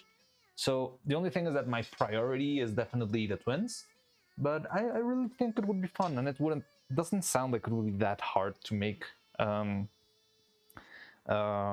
animated battle, but I cannot. So it's just that right now I'm mainly focused on these guys, but hopefully in the future we can actually get little turtle boy too. I think it would be fun. X plans for an animated battle. Which neurons? The neurons scare me. Yeah, I'm just alone, but glad to notice the stream. Hey, welcome. What's up? Oh, didn't mean it in a bad way. I'm not sure what you mean. Oh no, I understand. You don't need to sugarcoat it. I understand the limitations of the craft, and I understand like things looking weird. It's fine. It's not bad that you say it. It's just it's good. We need to find those little details and issues and try to improve on them. That's how we make things better. So yeah, there's no how would I say that? I didn't catch it in a bad way at all, Nathan Webster. It's just I know the same thing you're talking about. That's it. Didn't mean it in a bad way. Alpha Conan Doyle scared the error. What do you mean by that, Conan Doyle? I don't know what that means. It's not September. What's it called? Trypophobia. Oh, interesting. Yeah, just a lot of girls do something to me. Oh, that's interesting. I didn't know Arthur Conan Doyle had anything trypophobic out there. Might need to read something later on, but yeah. Okay. Make an easy way to reassemble the bangs. Change the mouths. We need the new mouth sets, but it's more like a crafting. I've been thinking of making what to do with the eyes. So here's one of the things that's actually missing, and I haven't seen anyone talk about it because it's mostly never visible. But Evil has never had eyebrows. She never had them. It's very hard for them to be seen because they hide behind the hair most of the time. And Evil's Evil's VTuber model, she has like this anime 3D X-ray kind of eyebrows that go on top of her hair somehow. But I cannot do that. That's just something I cannot make with my craft. But maybe I could consider giving her eyebrows. I don't know, just to make it a little bit more readable. I think eyebrows could help me, especially for example, I made this face and I don't like it at all. When I put it on, I feel like, especially when she doesn't have the bangs on, she feels like a Super Saiyan 3. And she feels way too angry. But I think the eyelids work fine. Like this face I used for when she was playing the guitar and she was like getting very angry when she screwed up. But I think it works because the bigger eyebrow muscles that I made were completely covered by this. But yeah, I think I would like to work into better, you know, improving these eyelids and maybe adding a little bit of eyebrow, like maybe just painting it. I don't know. It's like one of those things that it's a little bit scary to me, because if I paint it and I screw up, I'm gonna have to redo the face or remove the paint and start over, and it's a very annoying part of going back and forth. Animated Vidal, terrifying. He usually so reserved. I mean, could be. I mean, that makes it easier to animate, right? It's not a lot of movement involved, just a little bit of mouth movement and maybe a little bit of a little turtle stops. Oh, Super Saiyan Evil Pop. Yeah. Hello, just here to stop by and say that I love your video on Evil. Good luck on your stream. Thank you, Verson Blaze. Welcome. Thanks for your inputs. I love the fact that you liked the video, and yeah, that's cool. We'll have more on the way, hopefully, in the future. My wildly corrupted mind is misleading. That face she has an eye. No. Stop. No. Super safe. Oh, there we go. Fixed. I don't know what I did before. I'm glad I did. It's fixed now. Oh god, no. Not the twins. Jiggle physics should be there at the very least. What jiggle physics? Does she have like, jiggle physics on the hair or on her cat ears, that sort of stuff? But I don't remember them having any other jiggle. Well, maybe on the clothes. They don't have like the body proportions for big jiggle physics. Vettel jiggle physics. That could be easy to implement. It's not gonna be actual jiggle physics. It's gonna be like me tricking it out with something that I come up with, but that doesn't sound impossible. Really? The really fake strawberry. Hello, I'm not sure if I've seen messages from you here, but hello, welcome. Hi. Oh yeah, lol. So yeah, I think that could be interesting. I like the idea of making a... By the way, I would love your input just so I can actually, like, as a starting point, how do you see this? Let's assemble this girl a little bit. So scale-wise, how do you feel about this Vettel? I feel like it might be a little bit too big, but I would like your input because you guys have seen these guys together for much longer than I have. So I would appreciate. So what do you think? Is this Vettel a little bit too big? I think it might be slightly too big. Just a little bit. Must stop. After I saw the animation, I was the making video. Fascinating how you made the head. The head was a whole process. Pretty much the only reason why I made Evil is because I wanted to try to make a puppet with a very complex head, and that's what I made. And I'm still trying to improve on the head. That's really interesting now that I say that. Like, it all began because I wanted to make one of the most complex heads that I've ever made. And I did succeed, but even so, I'm still working on the head and trying to improve it. Like the body, even with all its faults and it breaking and all that stuff, I feel like I didn't apply a lot of R&D into it. And the head has been like, oh, such a long process of trying. Yeah, it's a bit too big. Okay, thank you for your input. But it's a good starting point. I feel like at least I already have like one idea of scale now. I used to have, I think I have somewhere around here, another Vettel that we made for the streams. We made him out of clay. Where is he? I don't think, he might not be in the workshop. He might still be in a box.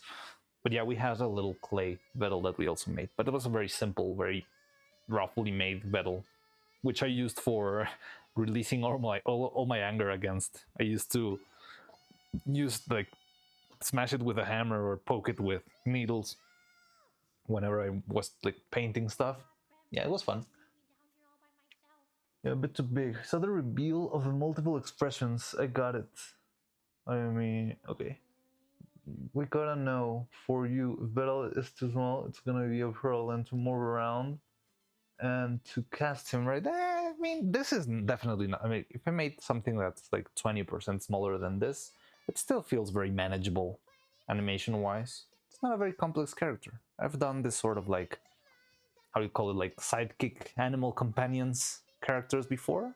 I've made like a little cat things that were incredibly hard to animate, and I feel like this would be much easier to animate than those guys. So I'm not really that scared about Fettel, even if he's way too smaller or much smaller or much larger.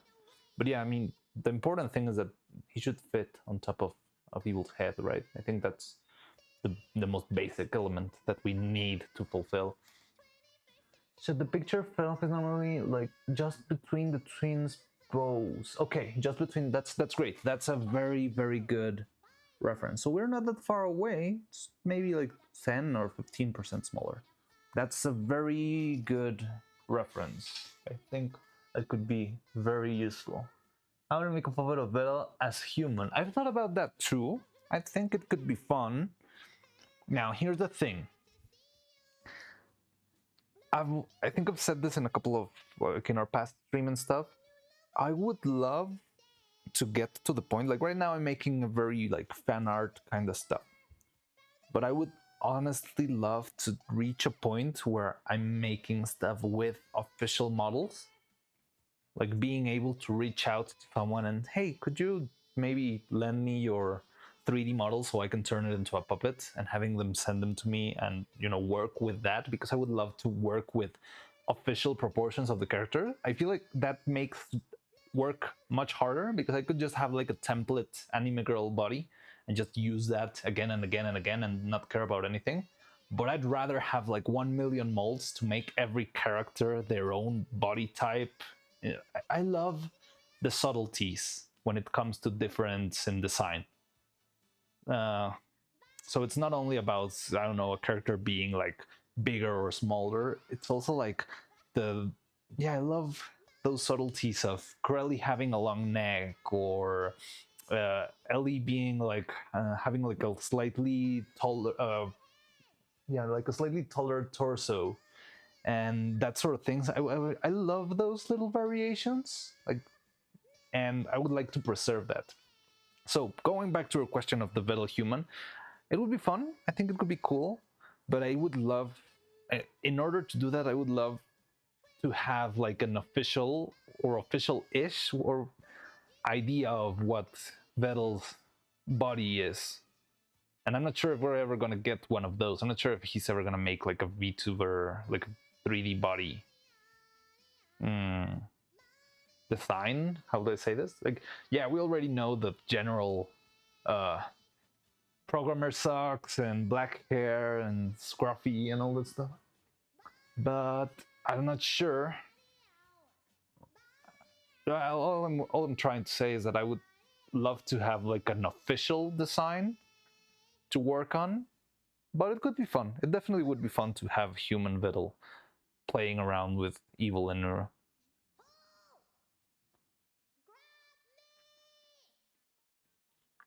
So if you can just make just a little smaller, okay, yeah. That might be an issue. How do I make Vettel 6'4" when the twins are 5'2"? No, she doesn't have a really long neck. What, Crowley doesn't have? Oh, Crowley does get it, yeah.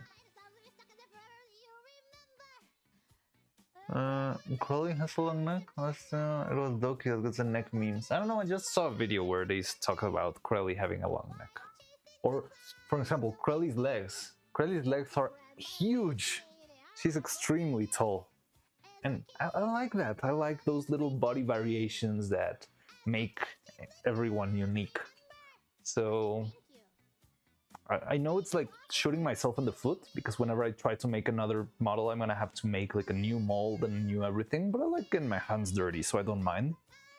It does take longer, but I'd rather do that than just having like generic anime figure number 1 and just reusing that for everyone. And so Cottontail has the same body as Minnie, and yeah, I love the diversity in design.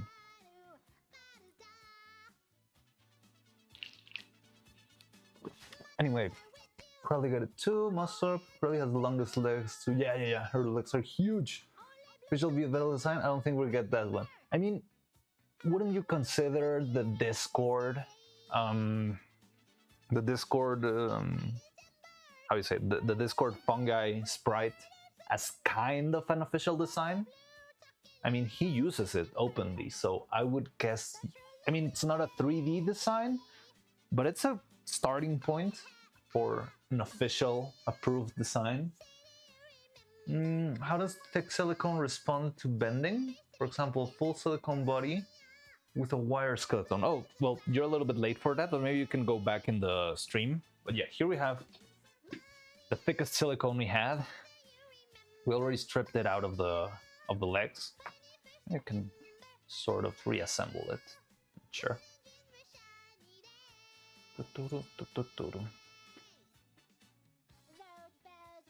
So it's okay, but yeah, having the wire, like having only the wire can give you some problems because it's gonna make it, like the bend of the knee and that sort of stuff can feel a little bit wobbly, like this little Adventure Time kind of bendy arm. I mean, right now it's already torn to pieces, so that doesn't help either. It works fine, but I feel like it would work a little bit better if I had some bones to give it structure. But yeah, it works cool. And integrated skeleton put during casting. I've worked with some puppets that have like integrated skeleton. I haven't done that because I don't have like the craftsman tools to make an aluminum skeleton, but both work fine. You just need to find the balance. It's about, I'm currently using wire because I try to make what I do accessible, and so that other people can make it too. But they both respond decently. And if you feel like the silicone is too thick, you're making like a bigger, bulkier character, and the silicone starts to become not really easy to handle, you can always add a little bit of material to consume a little bit of the space, So I use this to make a little bit of a thigh, and that way I don't need like all of this to be silicone. I just reduced like, I don't know, 20 grams of silicone from having this be bulkier by itself. And it helps because it makes the skin feel a little bit thinner. So I would like to explore more of these in the future. We were talking a little bit before about making that sort of stuff. But yeah, it's like a slippery slope, and it's like one thing at a time. You need to try it out. But it works okay. It also depends on your silicone, on its hardness. There's like a bunch of different things. I would say if you're ever trying to do something with silicone, just test it. Before you make your final piece, if you've never worked with that silicone specifically, make another piece that you don't care that much about. Make a random cylinder that you just cast so you can see how that cylinder behaves with a wire, with a joint, with a whatever. And then you can actually say, okay, this is how it works, how it behaves. Maybe I need it to be thicker, maybe I need it to be thinner, maybe I should use like a thicker wire, maybe should have used a bigger skeleton. And that's the best way to actually get the best results possible. Because even if I gave you like the most in-detail tutorial, I love just wiggling around these things with but even if I just gave you the biggest insider information how to make, I don't know, evil, I'm teaching you how to use this specific silicone. And this silicone, I'm pretty sure you're not gonna find it pretty much anywhere else because it's like a local brand. This is not something you'll get in the US or in Europe or that sort of, in other places. This is a local brand of silicone. So if you want to make another something with silicone, first you need to look what materials you can find wherever you live, or wherever you live. Leave sounds like I want you to leave, but yeah, and test it again and again, and try a new one and see if it gets old, see if the colors seep out. It's a lot of trial and error. But trial and error is the king of making this stuff. Well, wait a second. I got lost. Sorry, I whenever I get like a technical question, I end up japping for hours and hours because I love it. Crowley, think these variations. Oh my god, got lost. Crowley has the longest legs. Some VTubers, I can bring it up next time I talk to her, but wait a second, Beast Mode, you make official models? What? Who are you, Beast Mode?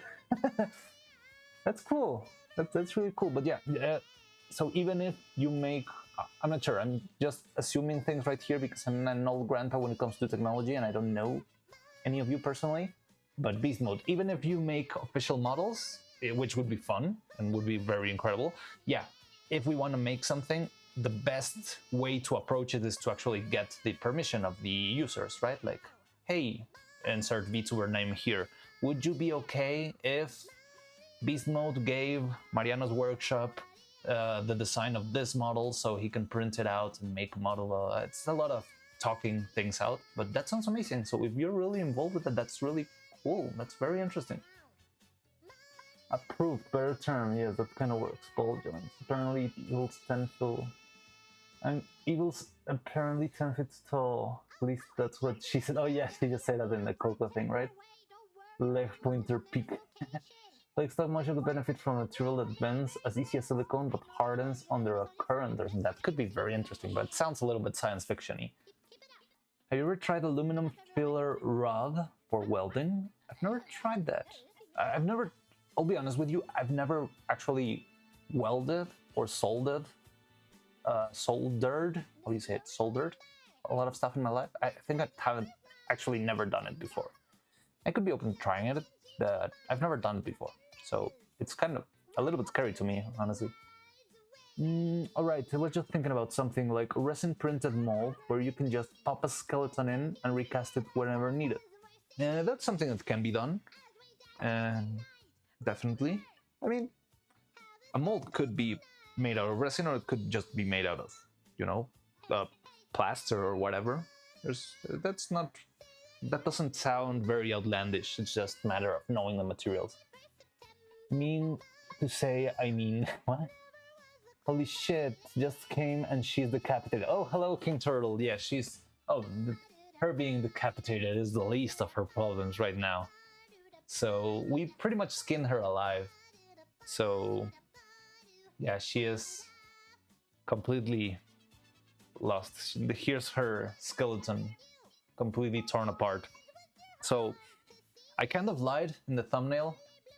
We're not actually doing surgery. We're more like doing an autopsy. We're watching her and seeing what is broken because we're gonna start over from scratch. So I'm sorry, King Turtle. I hope you don't get too scarred from this, but this is the way to go if we want Evil to be the best Evil she possibly can. I look like so bad with my broken glove. I'm gonna get a new one later. So yeah, sorry about that, King Turtle, but welcome to the channel. Left pointer peak. No, but someone I know has done it in the past. I heard Evil broke her back. She gonna make it? She's going to make it, definitely, but she needs to be born new. So, oh god, she is in pieces. This is the way to go. Trust me. I know it's a little bit painful. It was very painful to me. You can see it in the beginning of the stream. I didn't want to do this, but this is for her own good. So yeah, it's for her own good. She's torn into pieces, but we'll get a better and improved one in the future. So bear with us, please. For immersion, please play a YouTube video of Evil's many screams and loop in the background. I'll play like one of those, what's the other demon streams? Just have her do like randoms.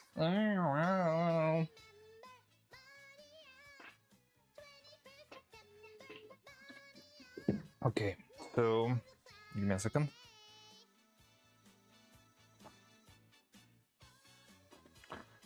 So yeah, okay, we've been away from the list for a while. What have we missed about that? So find a way to reassemble the bangs. Okay, fix the shoulders. Try to make the shoulders shorter. Fix evolved shoulders. The thing with the shoulders is it's not that it's broken or anything, but it never worked great because it's too bulky. So when you do this and you try to raise the arm, when you do the arm moving down, it feels all right. I mean, it's a little bit chunky, it's a little bit bulky. She looks a little bit muscly. But when you do like the arms up, it just looks terrible. It looks broken and terrible. So I want to shrink this piece or try to like put the joint more inside the body instead of having it out there. And hopefully that will give us a wider range of motion on the arm, and that will make it a little bit more organic, more natural. Rip in cuteness, evil. Yes, evil V.2, exactly. It's a little bit more than decapitated. She currently looks more like one of those frogs you dissect in science class. I never had to do that in science class, fortunately, but I'm pretty sure, yes, it is what it is, something like that. I can do the dead pieces for some Halloween. That's a good idea, honestly. They could be some interesting, like having them hanging from like butcher hooks or something like that, having the legs. This feels a little like Vettel's dev stream, the way you have a list on stream while doing commentary. Yeah, maybe I subconsciously got it from there. Ransom. So when her dead bits are put back together, what's the process of recalling life? Yeah, it's more like we're gonna start anew. So once these things are broken, there's pretty much no way back. You can sort of patch it up, but it's not really viable. We're gonna have to, you know, start over and recast the whole material, but it's gonna be better because this one had a lot of issues. It had bubbles and things. So we're gonna try and, you know, make her new and improved. So what's the me neither there? She looks a bit more than decapitated than Colonel's frog. Oh, you neither. That's cool. Putting a shoulder joint deeper in the torso is a good idea, yes, but could interfere with down movement. You think it would interfere with down movement? Because if the joint is just like at the let's make a quick experiment. So let's imagine our joint is not actually... Oh, okay, I think I get what you mean. I mean, if we have a little bit of a separation, I think we could work with it. And also because we have the clothes on top. So if there's something slightly weird, the clothes will help us fix that out. But... or like it will, you know, like average everything, make it less rough around the edges. But I think it definitely would be better than having this very bulky thing up here. Specialty arm cast for down movements? Maybe, but if we did that, I would have to make it, like find a way to make it easy to remove, because putting these arms on is much harder than it looks. Like, I mean, doing this is very easy when she's all broken and naked, but with the clothes on, it's very hard to get into the right place and have it spin the right way and have it like get into. So I've been thinking of actually, instead of like replacing the screw or something more like a peg, maybe having a peg and having a screw more in the shoulder, so I could screw the shoulder and it would like pin the peg into place. That's a very wild idea, but I think that could be very cool. Still don't know exactly if it would work, but yeah.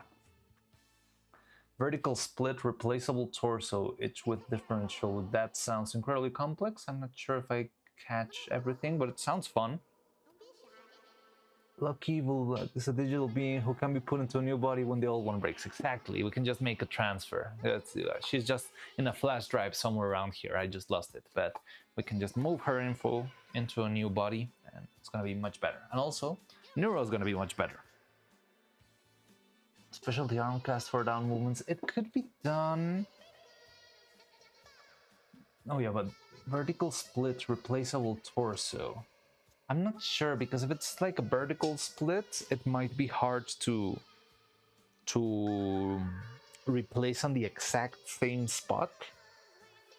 Like if you have a wire and you split the body, whenever you reassemble it, the wire might have moved a little bit further down or further up, and it might end up feeling off model. Okay, Twitch, yes, this is better. Oh, Musup, hello, hi, yeah, welcome. So, yeah, I hope you enjoy that. I'm barely getting started with Twitch, so I don't know a lot about it, and I feel like I struggle a lot with it. Just this stream, I spent the first 30 minutes trying to make Twitch work. But yes, you're welcome. You're welcome both in the YouTube chat and in Twitch. So welcome, Mossop. I saw you in the other comments. But yeah, cool. Let me know if you have any input regarding Twitch or YouTube streaming. Yeah, I was thinking the torso doesn't do much moving, but then again, it needs to bend like. So yeah, the bending. It's very like if you just have a long enough wire in the middle, it's not that hard. Like because human torsos, they are actually like two rigid parts and they are bound by the spine, and it's just that how we move. Like you have the like the how you call it, the rib cage and the hip, and everything in the middle is soft and squishy and mushy. You have a couple of harder bits, but yeah, the body in general is bendy. So this feels like it works in general, especially because it's not like a knee or an arm where I'm making like very wide movements from one point to the other. Like torso movements, they're never more than, I don't know, like 45 degrees. Maybe it might be in 2 axes, but you never like bend completely like 90 degrees or 180 degrees. YouTube isn't too great for notifications. Oh yes, we've heard that too. For notifications, we usually tend to use Discord. So I actually did forget to do that today, but I usually send a Discord message like, "Hey, we're live," and that's how people know. But yeah, I mean, you can feel it's fine wherever you like to. Yeah, the twins, like most children, are hyperactive. Maybe horizontal upper body replacements allows the torso still bend. But for exchangeable, yeah, maybe that's something like we could test out. So I'm planning to soon, probably maybe even tomorrow, actually have like a 3D stream where you can actually try and find a way to design these pieces and try and work around that. I think once we're there, it's going to be a little bit easier to actually land those ideas and try the different concepts and designs and all that stuff. But yeah, I think you're into something. You seem to have a very good understanding of, like different pieces and things. I'm not sure if you're also like a machine worker or you're also like, I don't know, like a toy joint aficionado or something like that. But it seems like you've got a very good like your head's turning very well when it comes to talking about different solutions for joints. I have zero knowledge of any of this. It just work. Okay, that's cool. That's interesting. So yeah, maybe when we get into 3D, we can actually start to try and find those little solutions. But in the meantime, we can keep. Right now, we need to find like the problems that we need to fix. So yeah, fixable shoulders, which has to do with the body. I would like to give her bones for. I'm not sure if we need bones for the arm. Because the arm, there's not even a mold for it. Like the mold is only for the hand. But from here on, something's happening with Gigi. What happened with Gigi Morin? But this is just like plain wire, and I just applied a little bit of foam, and so the sun is starting to set, and it's gonna blast the. Oh yeah, because I have the other camera. I need to fix the settings manually. Give me a second. Be right back. Well, I mean, I'm still here, but I'm gonna have to see if I can. No. Lower the brightness a little bit. Did that work? Did it make it better? Okay. Oh well, also the sun went away, but whatever. Okay, let's go back to our chat. She needs some milk. Yeah. So I would definitely love to have at least like a basic structure for the bones. Oh, you know what? Another thing that I think could be fun to have. Like I didn't have it before. Okay, now the sun is back. Maybe I can do it from here.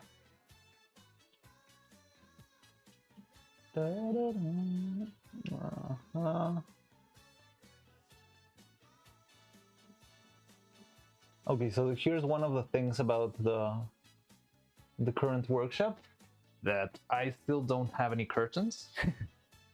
I'm currently trying to prepare them because they're not going to be like regular curtains. They're like Velcro curtains that I'm using so I could actually block all of the light that comes in, because the light can be very troublesome when you're actually animating. When you're working, it's like kind of fine. You'll only get like those blindness moments like right now.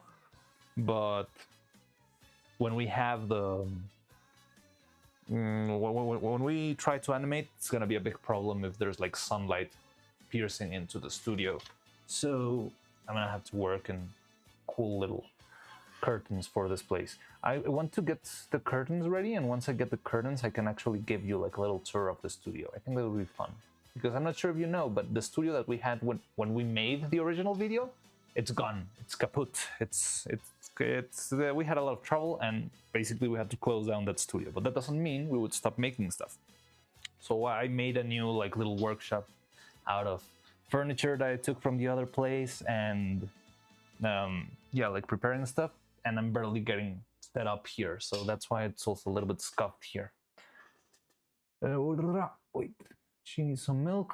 I've learned through many labor jobs that the blank slate often comes up with simple solutions that can be built on. Yeah, you're right. That's pretty good, like mindset of working on stuff and trying to find. Yes, definitely that. Evil blew it up, obviously. I don't know what that means.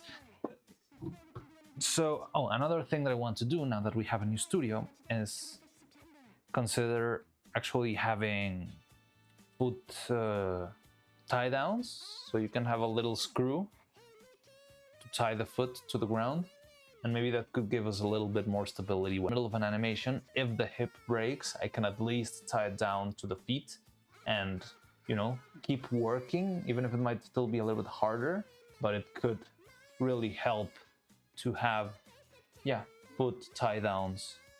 So I think we could do it in sort of a way such as, so that we have a little nut or bolt or whatever coming out of the foot, and then we can just screw in something from below. So that's another good point that I had forgotten about. Let's put that one. Fixable shoulders, tie down feet.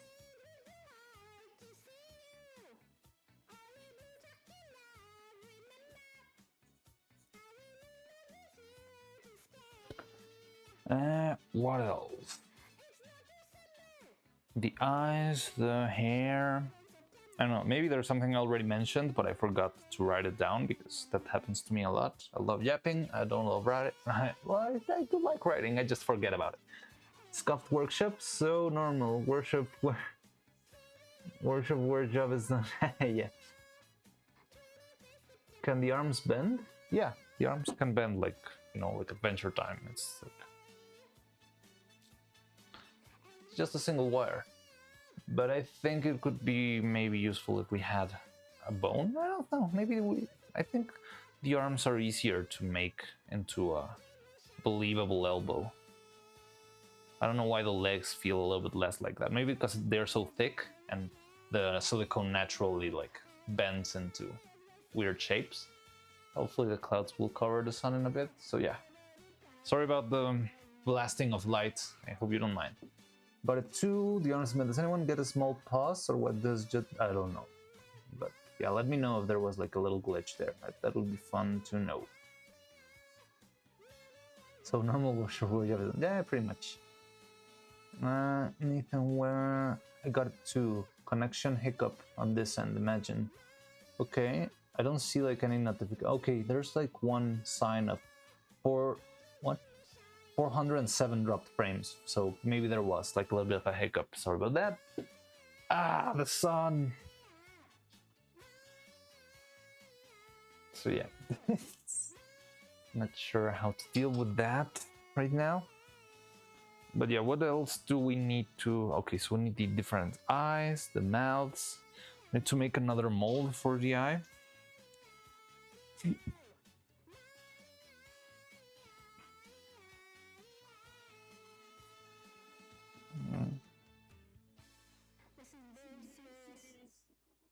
How do I say it? Like,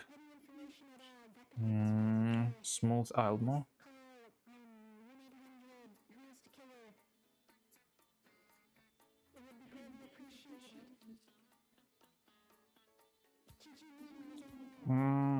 Find the bald spots, fix the arms, fix the fingers. Tie down feet. The hip, well, definitely like more super resistant hip.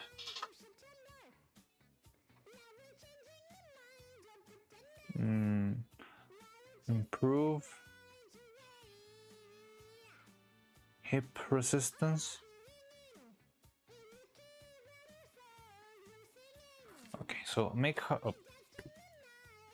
Just went back and rewrote the first one. Make a stronger hip joint. Shrink mouth magnet. Use magnets on eyebrows. Use more iron on eyes. Make alternate eyes. Hide needle holes in the eyes. Try and find an anti-eye roll solution. Fix bald spots on the scalp. Unify replaceable hair. Find an easy way to reassemble her bangs. Fix evil shoulders. Tie down on the feet. So let's put leg bones.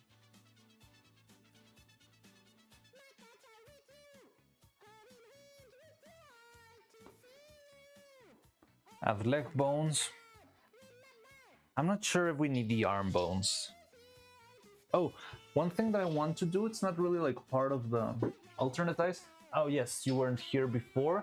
We want to make alternate eyes. You see this drawing back here, right? So I want to make variations on the eyes so we can have a little bit of wider emotional expression. So having like the regular eye, but maybe one eye with the pupil a little bit smaller, so you can make her feel either scared or freaked out or annoyed or angry. It's really useful to have like this little tiny eyes. Like whenever you transition from this to this, if the sun doesn't blast the screen, but you can still see it.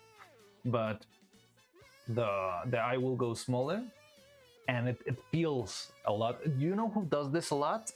Minnie. Minnie, whenever she screams or something like that, you'll see the pupil in her eyes go smaller, and it's very, very expressive. Whenever she starts like, screaming very loudly or freaking out, she'll do that. And also, there's like another alternate. I still haven't chosen, and I think we can figure it out along the way. We don't need to make the decision right now. But there are a couple of alternate eyes that Evil and Neuro have, right? Like sparkle eyes and heart eyes, and they have like one power on eyes that they never. Yes, it's incredibly strong, but we can sort it out maybe. I mean, if it's gonna stay, I guess I could try and fix this.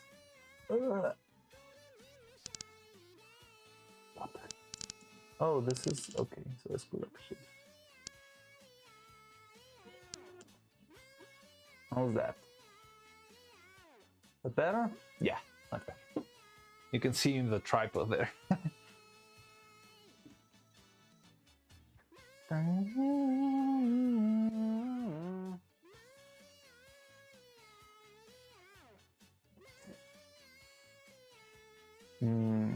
Digimon can be your cicada screeching.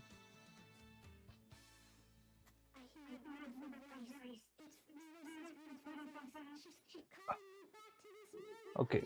Alright, so it's been a while and I'm starting to get a little bit hungry. So what about, I think I'm gonna take a little lunch break. So I know a lot of streamers actually eat while on stream, but I'll tell you something. This place is filled to the brim with the worst poisons that have ever graced the earth.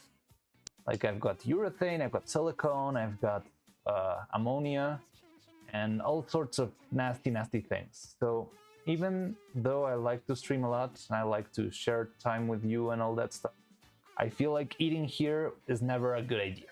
So that's where I'm gonna try and draw like a hard line that I I would never want to eat on stream, not because I don't want you to, I don't know, watch me eat or something, but because I don't want to eat in the workshop because it doesn't sound healthy at all. So yeah, most of you are new here. I usually do this little lunch breaks so I can just leave, eat something, and return and keep on working. I want to make the streams like just work and keep working and work as much as possible. So that's why I make them like a longer format and just don't end one and start another new one, because also you saw me struggle a lot to get this thing running. So yeah, I'm gonna go on a lunch break. I'm gonna leave you here with a little banner that says lunch break, and yeah, I'll be back in a while. I think I'll stop Gigi Murin's song, not because I don't want it to keep going, but I feel like if I'm not speaking on top, that's when I might more easily get blasted for copyright strikes or something like that. So I'm gonna put something more neutral, and we can go back to Gigi Murin's beautiful voice when I come back from lunch. Hope you don't mind. Let me go read your comments, but first let's go. So yeah, I need to get a larger like repertoire of songs for my music, but I still haven't figured out like which ones will get me in trouble and which one won't. But yeah, what has worked for me right now, it's like some background music, some video games. I feel like video game music, for some reason, why isn't this loading?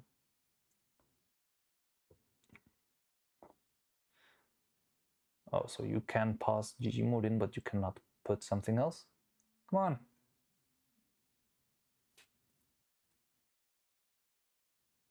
Da, da, da, da, da, da. Why isn't this loading?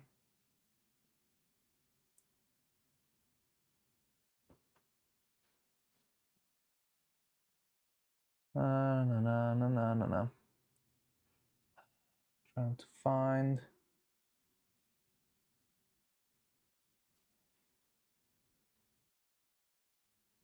Oh, it's getting stuck only when I search stuff, but I can move. Okay, let's see. I probably can find the music through my history. That's gonna take a while. Yeah, you're sort of there. Okay, there we go. I don't know why YouTube's being weird, but yeah. Okay, so there's my generic music from the background. Okay, so I'm gonna go have lunch. Let me read whatever you sent in this. Kamehameha, don't normally see such strong beats. Damn you, the sun, don't talk about strong or Goku. Fair low. Go eat, gonna go back and watch the VOD. Enjoy. Alright. Strong immune system found of a pool dietary decisions. One thing is the dietary decisions, another one is like a poisoning decision. 4-1, goddamn the sun. It's our break time. Swarm FM, good idea. Oh, Swarm FM, yeah, the thing is Swarm FM does tend to get me into trouble a couple of times. So if I'm not talking on top of it, Swarm FM can be troublesome because I'll get like blasted by Sony Music Entertainment and stuff. I do like Swarm FM. I tend to have Swarm FM put more. It's just like today is a very special day. I usually have Swarm FM. I never used Twitch before, so I'm not sure how strict Twitch can be with the music stuff. Anyway, we'll have this. I'm gonna go fitting for Tins Music or Truckers FM. Truckers FM is also cool. Wow, a stream. Oh my god. So you all barely made it here, but I'm sorry, Sanfa. I'm going on a lunch break real soon, but I'll be back in about 40-50 minutes ish. Kudos to the guy that has a unique username, Vidal987 in chat. Yes, they tricked me. They played me like a fiddle. For the future, maybe me and other artists can make some cool transitions. That would be amazing. I would love to have that sort of transitions and stuff. I always feel weird when, you know, inviting people to collaborate because I don't have any budget to commission actual art right now. All of my budget goes into materials and crazy stuff. So, but if you're willing to make stuff, I always like to collaborate with people if it's like just for fun. Hopefully the workshop will start to get into a different phase eventually, and we can actually make stuff that, you know, compensate and that sort of stuff. But for now, we need to focus on, first, we need to make the workshop sustainable on itself. Then we can start to grow. but that would be really fun. So it could be interesting. Anyway, I'm gonna go eat. I'll be back in a while. It's not gonna take long. So see you in a bit. Thanks you everyone for watching, and yeah, I'll see you in a minute. Wait, what am I doing? So yeah, let's check chat one last time. Kudos to Vedal for the future. Blah, blah, blah. That could be fun. All right. So yeah, see ya. The sun, it burns.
Oh, hi.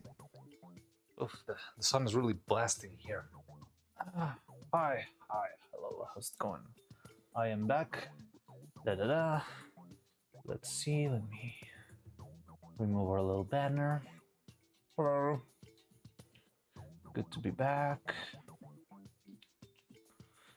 And let's have chat. Hello, Camel19. I think I'd seen you before in another stream. What did I? Am I making that up? And not butts. Yes, burrito. I love Ilov. Lonk 46. We all love Ilov here. I just had breakfast. Yeah, time zones. Either time zones or you just woke up at 5 p.m. or something like that. Both of those things are pretty possible. Need to get some new gloves. At least the left one, because the other one was completely torn to shreds. Oh, also we can get back to our real music. No, don't the evil Neuro. Oh yeah, she's a little bit gone now, but it's fine. We'll get a better one in the future. Okay, so now can get back to the real music. That's so stupid.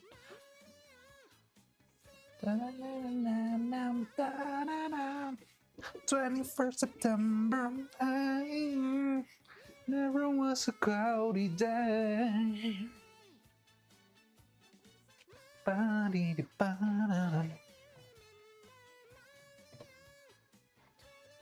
September, never was a cloudy day. Evil Mirror is dead, long live. 21st, of course, yes. I mean, it's the only day we can put this. Yeah, she died for getting better hips, so it's gonna be worth it. Just hope the sun just goes down faster. Okay, so hi Camel19. I don't know, she died for better hip. Yes, she'll have better and improved hips. Just you wait. Okay, so what else do we need to add to our list? Make a stronger hip joint, shrink the mouth magnet, use magnets on eyebrows, the eyes, making the variations, eyelashes. Okay, maybe adding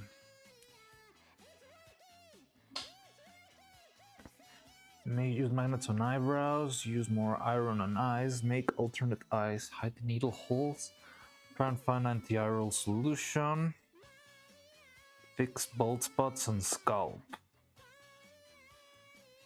and unify replaceable hair. Find an easy way to reassemble her bangs. And fix evil shoulders. Tie down feet. New smooth eye mold. Yes, we need another one of those. Oh yeah. So I wanted to add, it's not really like an improvement to the puppet itself, but it's something that I feel will help us a lot if we test it. I want to make a couple of Harkin World Claimer. Hello, welcome. Evil Neuro getting them hips. Yes, she'll be getting her hips will not lie anymore.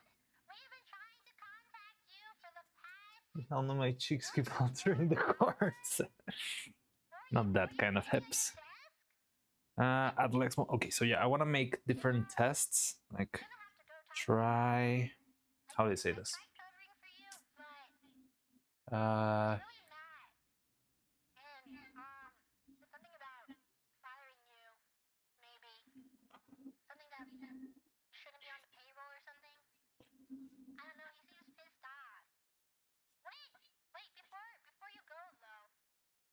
For silicone resistance. Okay, so you see, we've got like the silicone's been working fine when it comes to fingers. It does break after a couple of moves, but it's been moderately sturdy. I do have another type of silicone in my workshop that I just bought. About a couple of months ago, which is much more expensive. It's definitely more expensive than this one. It's the same brand, but it's allegedly a better quality silicone. So it should be more tear resistant.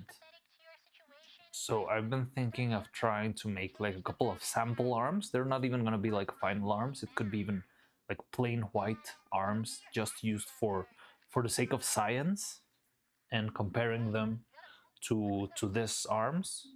So I think the best approach would be to actually make a new set of arms from scratch and use the two different silicones, like the fancy silicone and the regular silicone, and see which one behaves better. And I also need to learn how to use the other silicone, because from what I understand is that it's much slower for it to cure. That might be a problem, but I mean, it's fine. I don't mind waiting, what, a couple of days for it to start. But yeah, that's something I think we could do in order to get to see if we can improve the quality of the build in our hands.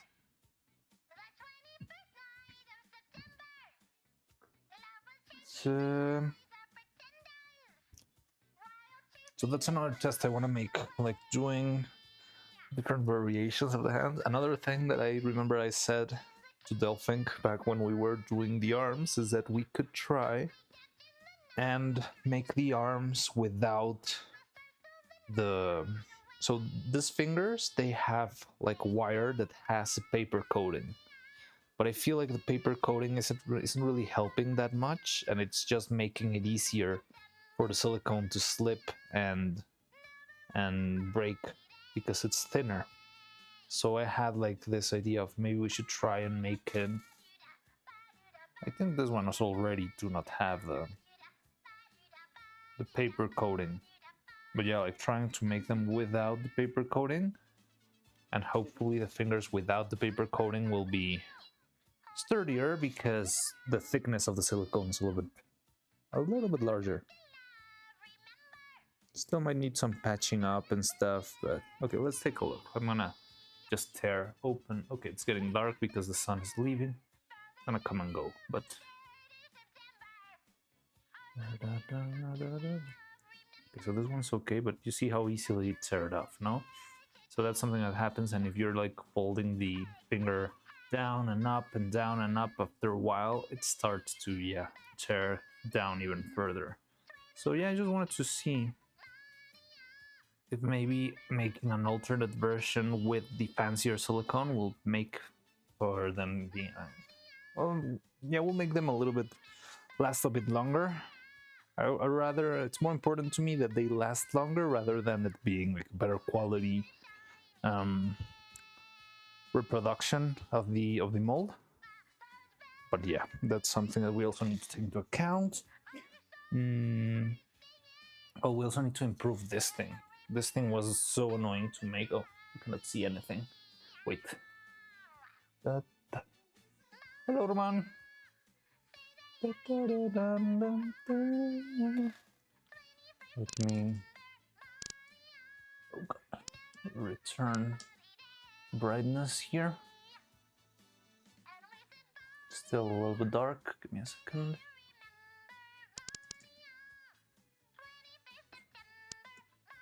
What's this?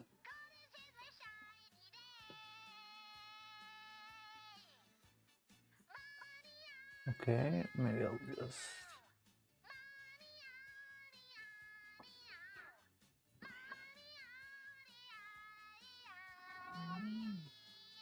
Okay, that's better.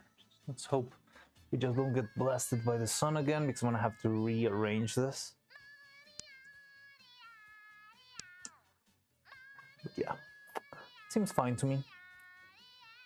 But yeah, so the fingers break a little bit easily, so we might need to tweak that. Oh yeah, and this one broke a lot. Like the very tip.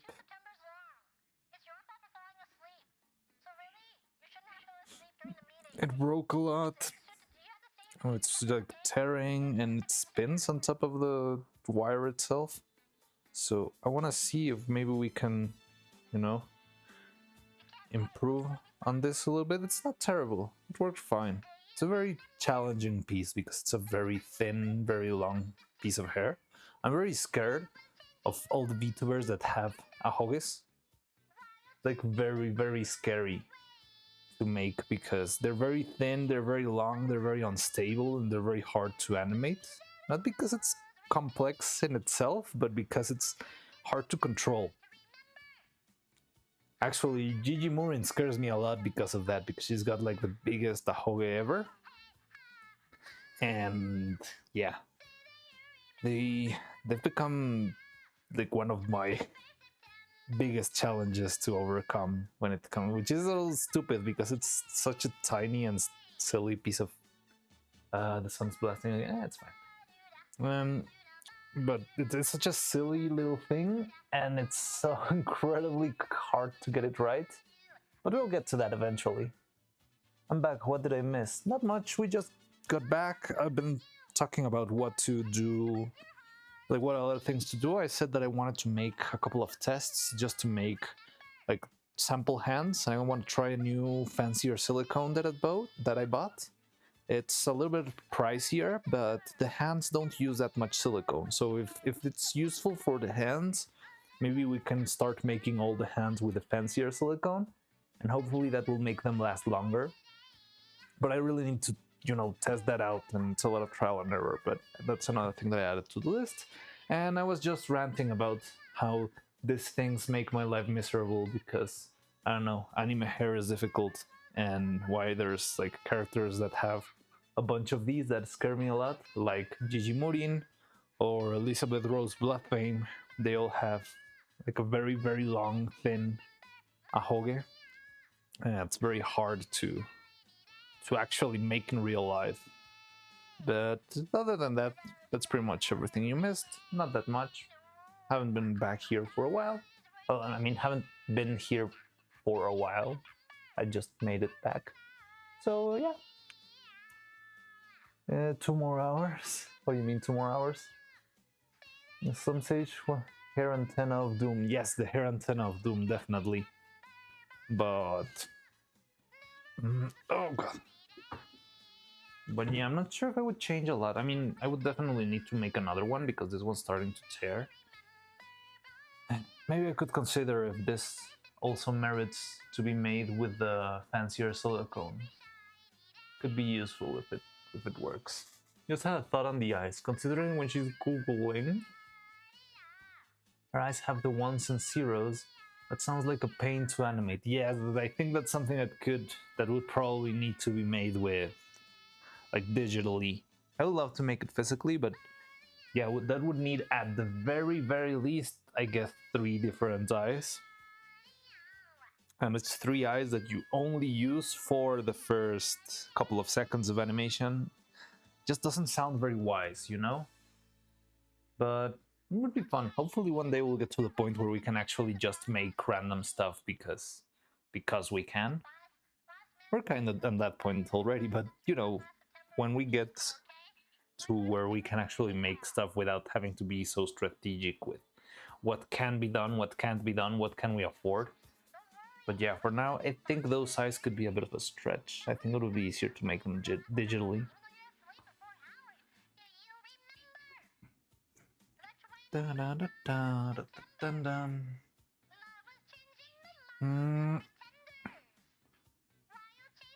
Oh, you mean 2 more hours of the 21st of September? Maybe. I don't know. Let me see.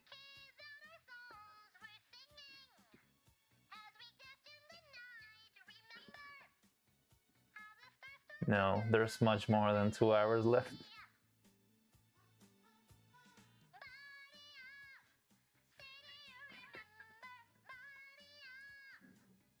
No. Struggle so much using the chat in here. thought you might do some digital editing, yeah. Small thought. What about a simple effect like making them glow or luminescent? I did think about that even before I started working on them, but it turned out to be a little bit harder than I thought it would be. I think there might be a couple of materials that could actually make it possible, but for now, I think it's a little bit out of reach. You see, the thing is, the like luminescent, there's two things that I would love to experiment when we like move further along with the workshop.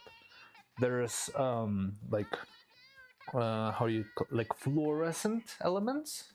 In fact, I do have my fluorescent paints somewhere around here because I was just unpacking it before stream.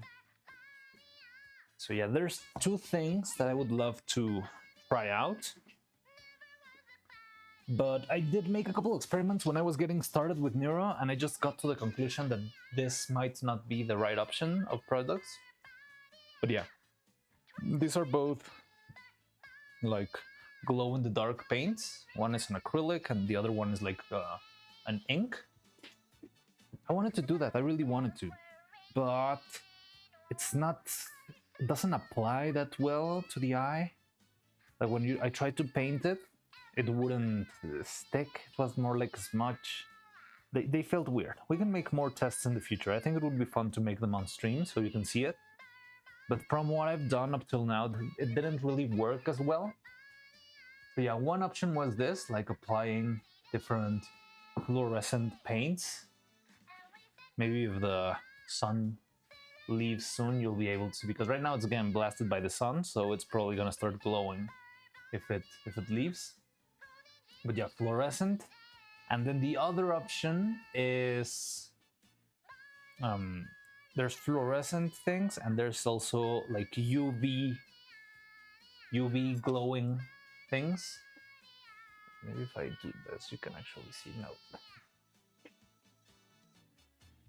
How about this? No, it's way too bright for you to see. But yeah, this do shine. But yeah, UV, like things that shine with UV light could also be a good option.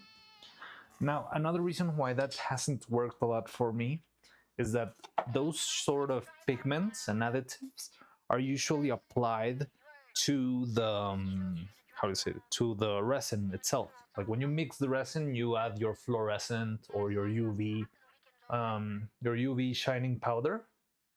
Kind of neon, but it's not quite neon because you can even have white that shines with UV light. But yeah, it's similar to neon. It feels neon once you shine a light on it, but the idea would be to have it be plain white. So I thought about that and I did kind of try it, but yeah, the fluorescent and it's usually mixed in the resin. And the thing is, I'm already mixing the resin with metal powder. So metal powder plus the UV additive would probably not mix very well. It's not that it's going to be explode or anything, but the UV powder, well, the black, the solid black powder of the iron would probably overtake on top of the UV fluorescent stuff. So it's not gonna. Evil's more. Her eyes are rolling. Oh, I see. Yeah. Let's see. What can I? I'm sorry, Evil. Yes, I yap a lot. That's why I do this. But yeah, now you can see why I like to use the little holes in the eyes. They're very helpful to rearrange things here and there. And there's the sun again. Ta-da! But yes, so the UV stuff couldn't, I mean, it could be mixed, but it wouldn't work great. So yeah, it was a lot of trial and error. I think we could explore it a little bit more. Definitely we could try it, but I would need to be able to afford the material. It's not that expensive, but when you're on a budget, it's like, hey, should I spend like 10 or 20 bucks in the extra additive? And if you're not certain that it would work, sometimes it's better to just let it slide. But hey, maybe if we start, from what I'm seeing, it seems like we might be able to start monetizing on YouTube fairly soon, which is good. And yeah, maybe if we start to make this sustainable, I can start to experiment. Am I a surgeon? I'm not a sturgeon. I am not a sturgeon. I'm not a sturgeon. Make her look the opposite side. You want a chibidoki? Of course we can do a chibidoki. That. How does that? Looks a little bit weirder in camera. There you go.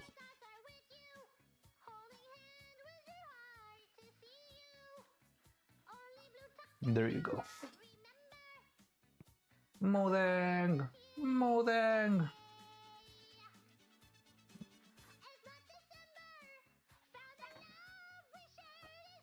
Like the fish? Yeah.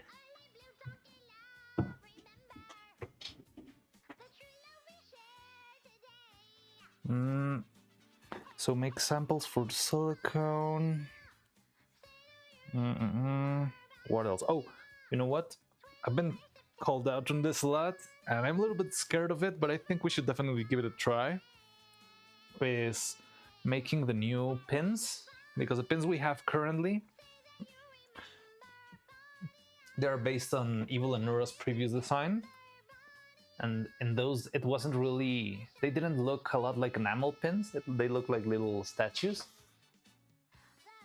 But yeah, these guys, I've been called out many, many times that these are not the right pins. And I know, but I made this before her birthday and before the change in the design. But yeah, we could definitely make the newer ones and hopefully they will work a little bit better. It's a little bit tricky. I mean, I find it a little bit intimidating because they look like very detailed compared to these ones. So it's a little bit, I think it's going to be interesting to make them. I hope we manage to, you know, achieve the level of quality that I feel like people are expecting from these. But yeah, it does sound tricky. It definitely sounds tricky. But yeah, I think we would make, like, making the new pins would definitely be a good thing. Make 3.0 pins.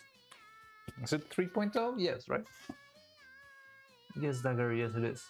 More like a screwed up autopsy than a circle. Yes, it is. It is more like a screwed up autopsy than a... But it is what it is.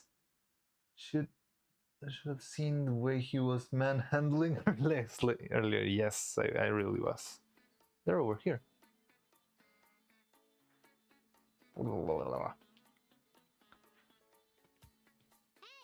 And here's the torso. But yeah, also the sun is blasting.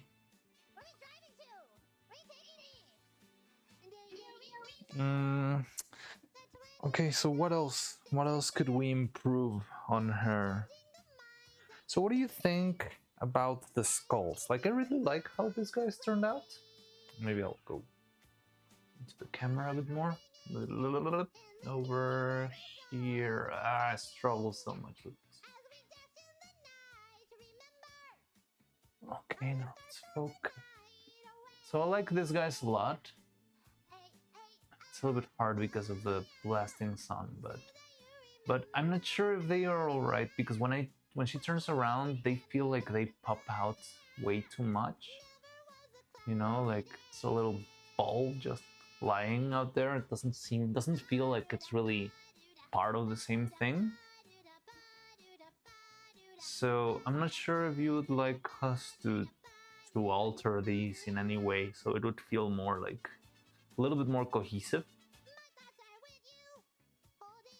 But I do like them in general, like how they turned out. They're really cool. I think it's one of my favorite models that we made here. I remember it was a lot of struggling and forcing, like working around booleans and stuff, but they turned out great. Have a little skull right here. Where are you? There. But yes, I'm not sure if I should do something to make them like fit in a little bit more. I'm not sure. Yeah, also the harpoon. I think the harpoon it works. it works in the harpoon that it's like a separate piece. But I need my other camera. Like that. But in the bows it feels weird. Mildly weird. 21st September.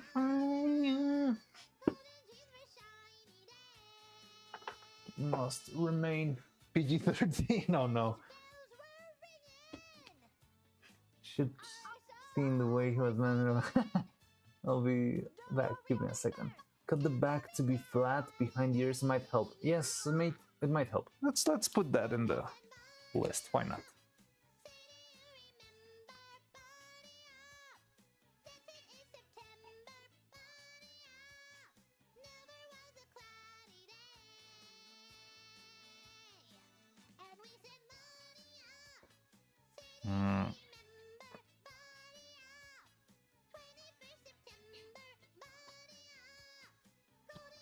Make skulls with a flat back.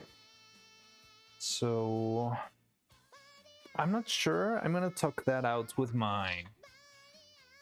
with our seamstress, but I think we should honestly change the material of the jacket.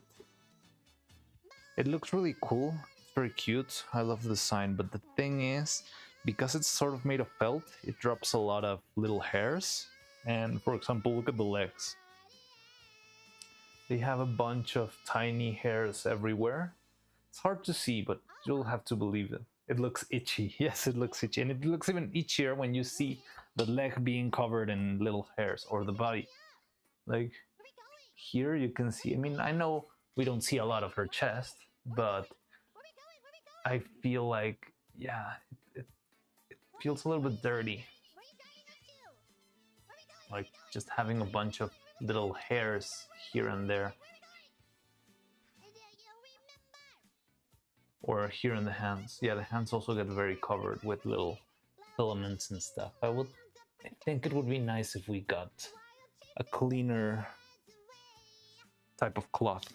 I don't know a lot about fabric, so I don't have like the proper knowledge to either judge it or take decisions, but I think I could talk it out with her and maybe change it. It starts. The God. So yeah, I think that's another little note. Let's put that here.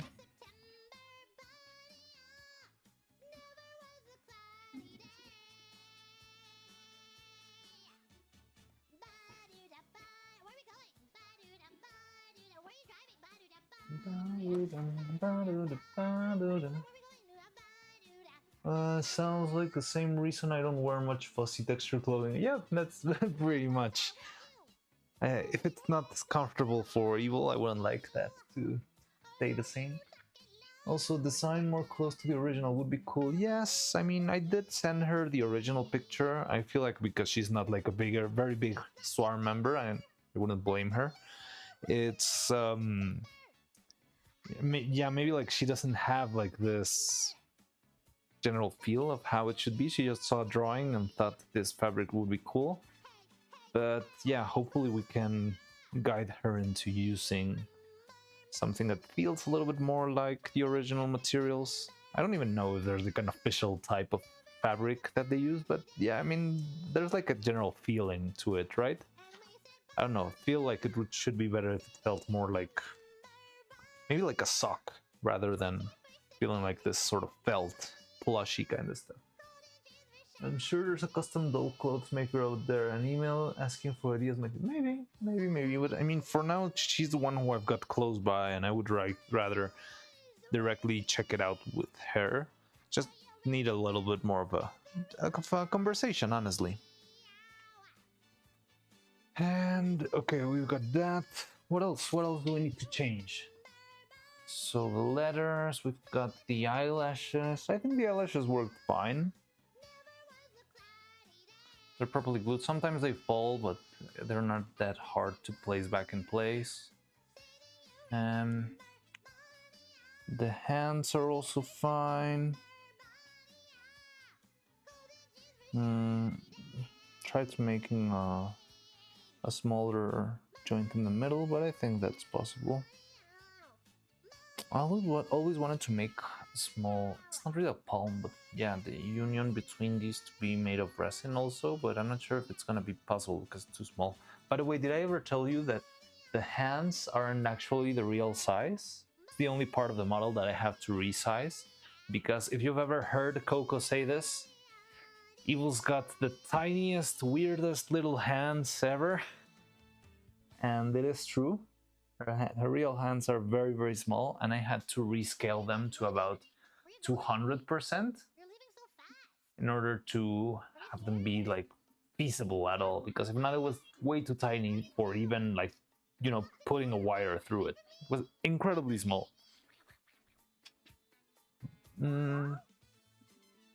Spandex mix, custom. The ducky, cat ears. The ducky, we do have it. It's over here. We can print another one and stuff.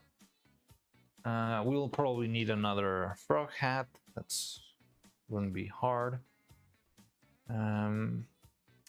Cat ears. I think the cat ears would be fun. What is it? It's cat ears and a tail, right? I think they do have a tail. The duck is perfect. Don't change anything. Okay. Well, yeah, the duck's here. I'll show it to you, but it's very hard to see on the video. It only appears for a couple of seconds, but it's stuck here in the frog hat. Yeah, there you have it. The little ducky.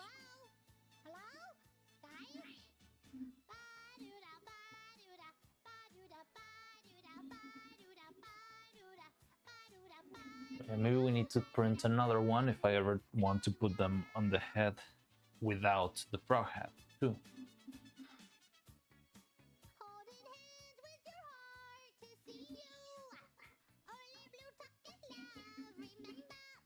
There we go. King Turtle, why does Evil look so brain dead? Oh yeah, someone asked for a chibi doki and I delivered. There she is. Chibi doki, evil doki.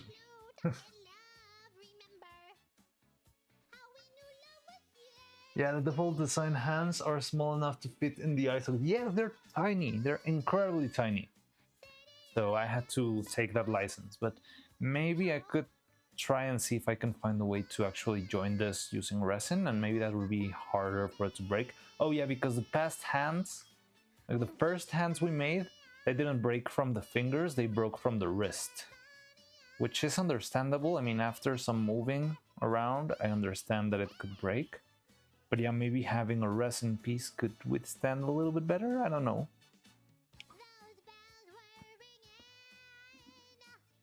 And I mean, I think that's all that I can think about.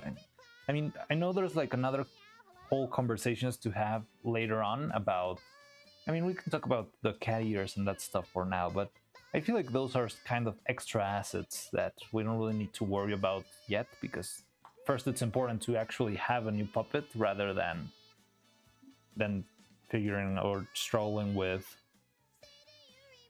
picking and choosing all of the different props when we aren't even there yet. But yeah, we can have like a whole another conversation later on what props would be funny to make, what sort of stuff. Because I'm not sure if, does Neuro have something like Evil does harpoons? Like Evil loves harpoons, but does Neuro love something else like that? I'm not sure if she's ever had like a thing she loves.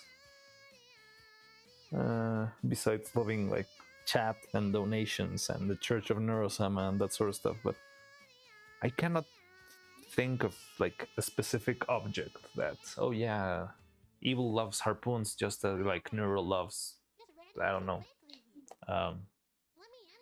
keyboards, whatever.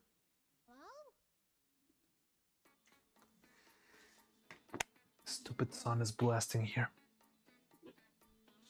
Just what the science, it looks overrated. One day I hope you animate the Scream to Wake Me Up BTS scene. It's a personal favorite of mine. I don't know that one, but it could be fun. Yeah, I mean, usually when we're starting to approach the animation phase, I like to go and start asking, like, hey, send us your favorite evil and Neuro clip so we can start like thinking of different like bit ideas. So yeah, maybe when we reach that point we can definitely get into, I don't know what that is. Scream to wake me up, TTS. Yeah, I don't remember that one. Skin, decapitated, brain dead, and balding. Evil's going through. Yeah, but she's taking it like a champ. She's definitely gonna come out of this. But oh, you know what? Well, I don't feel like this needs a point on itself in the bullets, but why not? So, a thing that always bugged me about the mouths, can you see them there? Is that there are a couple of mouths that have less of a blush than the others. So sometimes whenever I was switching from one mouth to the other, it felt weird because the cheeks would go like red and not red and red and not red and red and not red. So yeah, I think I would also like to have, you know, mouths with a consistent aesthetic. It's not a big deal, but it would help a lot. Let's see. How to say this?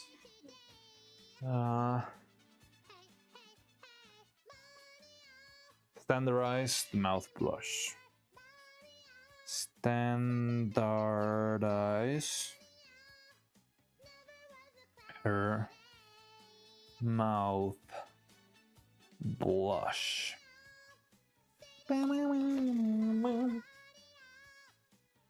Felix and Anteaters? I haven't seen those. Harrison Temple. Oh yeah, we should play Harrison Temple someday. Evil injuries from arthritis, broken hips. What else? I mean, she's been skinned alive, but I think it's been mostly the hips and like wrist problems, like carpal tunnel syndrome, and having the head being all weird and needing a bunch of balding, also balding. Yeah, they both love cookies. Oh, you're right, definitely. We should definitely make some cookies assets. That would be fun. Halo and wings? Does she have halo and wings? I'm not sure if I've seen that asset. Harrison Temple. Version 1 had hair falling out issues too, Nathan. Yeah. She has a recent obsession with... Oh, yeah! Oh, we could make the Neuro toilet! We could make her wish come true! That would be amazing! You're totally right. We could make the Neuro... That's a great idea. We could finally make the Neuro toilet. We're gonna find a quick question. Obsession, cookies? Yeah, cookies would be fun. Let's go! Yeah! I'm not sure. We will need to have our own design meeting for that, but it would definitely be fun. Finally, give Neuro what she's always wanted. I'm feeling sleepy. Can you yell to wake up? Oh, I haven't seen that clip. Oh, but then it's an Evil clip because Evil is the one who makes the weirdest noises out there. Dinner's ready, best for luck. Thank you, Nathan. Enjoy your dinner. Have fun. Also, you could compliment the Star Eyes. Yeah, the Star Eyes is one of the ideas that I had for the replacement of the alternate eyes. I feel like they use those more than the heart eyes. Definitely. Oh yeah, Anteater's a big one. Before her beatable model, her Osu streams just had photos of Anteaters. Oh, that's really fun. There are cookies would be nice. Let's go. Fair warning, making that toilet might attract the entire swarm. Oh no, that sounds terrible. Why would I want to attract the entire swarm? Naruto would be absolute cinema. Somehow, yes. Holy fucking yes, Naruto. Yeah, we could even make it like a full-on presentation, like with whatever she said in the actual marketing meeting. We could have her. No, I hate it. I'm already thinking, and I know I'm gonna be suffering because of it. But I imagine her like in a big turtleneck sweater with glasses and stuff, and like saying what she said in in the pitch meeting, like, I have a very innovative idea, something that has never been done before. It's something incredibly unique. The Neuro toilet, and then just unveiling, like opening curtains and showing the toilet with dramatic lighting, and that would be hilarious. It would definitely be very, very funny. But yeah, okay. At least now we got a very good idea for our first bit, but we're far away. We're very far away from reaching that point. So first, you've got YouTube confirming the yes, my brain is turned into mush in the perfect way, perfect consistency of mush to make absolute madness.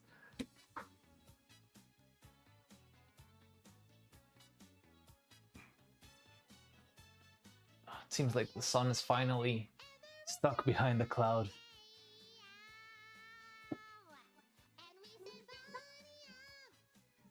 What am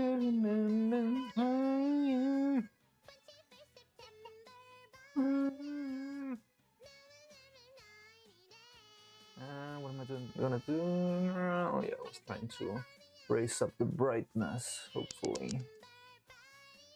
How's that? Does that feel better? Yeah.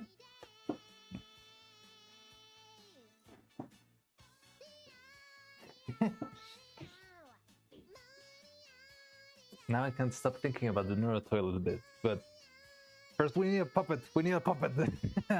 I am a sturgeon. I am a sturgeon. Okay. So, yeah, I don't think there's like a lot more to figure out or to improve. The shoulder is definitely like a big thing. So I've been thinking about what you said regarding the eyes. Hello? But I'm not sure how to make that. Oh, I just don't know what'll happen if you don't let me. It'll be so What if? I think I have an idea of how to make the eyes work, but it sounds... The thing with the eyes mechanism, Neurobread would also be fun, but the thing with Neurobread is that it's a puppet on itself. It's not really using regular Neuro. It would be like Vettel. Like I would have to make a little loaf of bread and put the little eyes and stuff. Not impossible. It does sound fun, but it's definitely like its own little thing. I wouldn't know how to use the actual puppet to enact the Neurobread bit.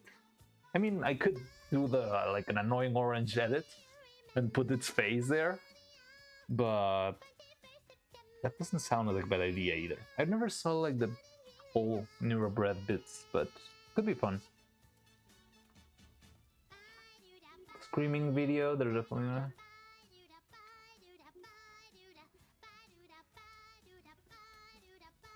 Okay, but what was I talking about before? Hair, pen, hands, eyes. Completely forgot. Splendor and mouse blush. Oh, I think I haven't written down to make a longer neck.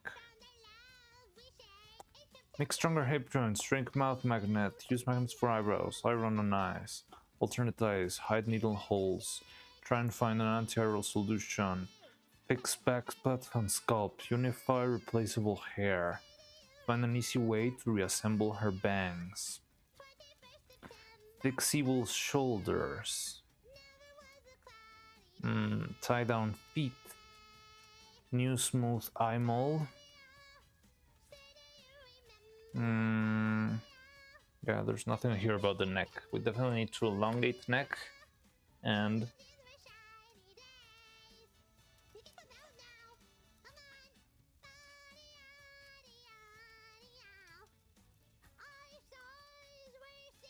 add a sturdy neck joint.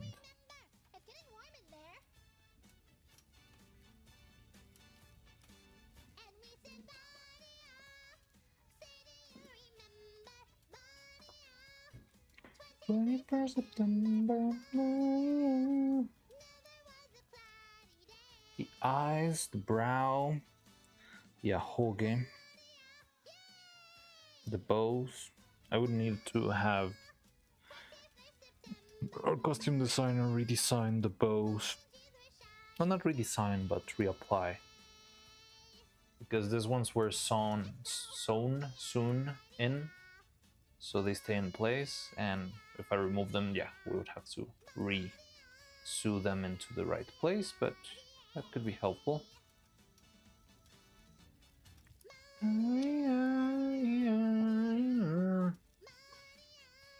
Gets progressively more just nervous. Holy shit, the same turn. Hello, welcome to the stream. I hope you're not disturbed by what we're doing here, but it's what needs to be done in order for science, for progress, and for neuro and evil. So progressively more disturbing. You were saying you had an idea to make the eyes work. Yes. Let me find another piece of paper. It could be like this. So yeah.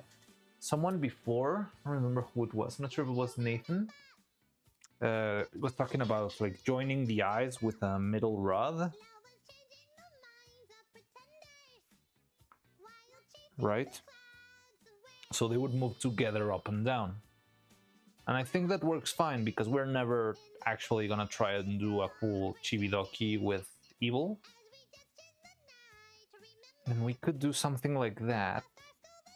Or I'm thinking between either just doing this and having like a bar joining both eyes, which also wouldn't be very long because if you notice, the eyes are extremely close together. So joining one to the other would probably just be a matter of a single tiny screw. More like this. Boop, boop. But what if on top of these I arrange, okay, so this would arrange it in such a way that movement up and down would be solved. Now we would only be struggling with the movement to the left and to the right. So, what if... Okay, I'm spitballing here, so we're talking shop here, so it's a lot of trial and error. Okay, so instead of using this like thin rod, we make like a larger cylinder. It's sort of like a cylindrical piece that has the holes for the eyes, like this.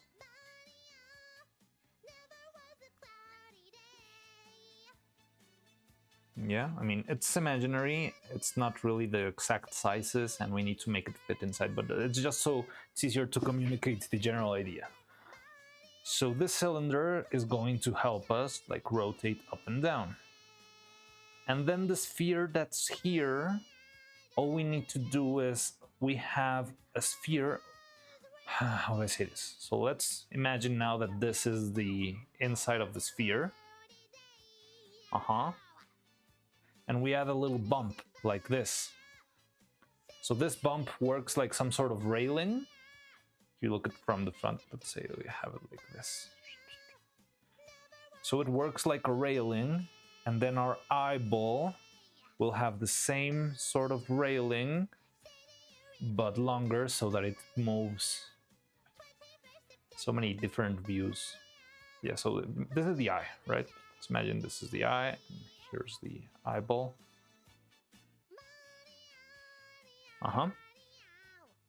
And if we see it from the back, you're actually seeing the eye like this. So this is this and this. There's a bunch of arrows here. I'm very messy when it comes to planning. Hope you don't mind, but welcome to the workshop. So you see it from the back. The eye actually has like a slot like this. Right? So this is the very back of the eye. This is like this part. So you'll have this little post, and the post enters like in the middle of the thing, or well, not really in the middle, somewhere. But now it's limiting the movement to only this axis. So that's how you make this movement here. And this cylinder, this hypothetical cylinder, is going to be taking care of the movement up and down. I think something like this could work. Now, maybe we could go back from this idea of the cylinder into the rod piece, but I'm not sure if it's how it would work.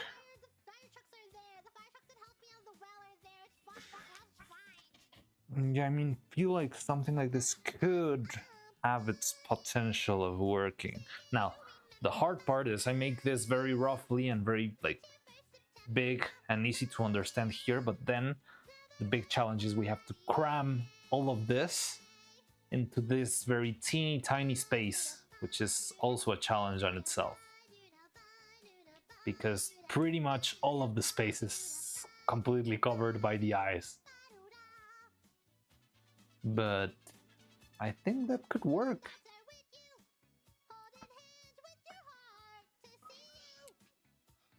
No, what is more disturbing? You're saying you had ideas? Yes.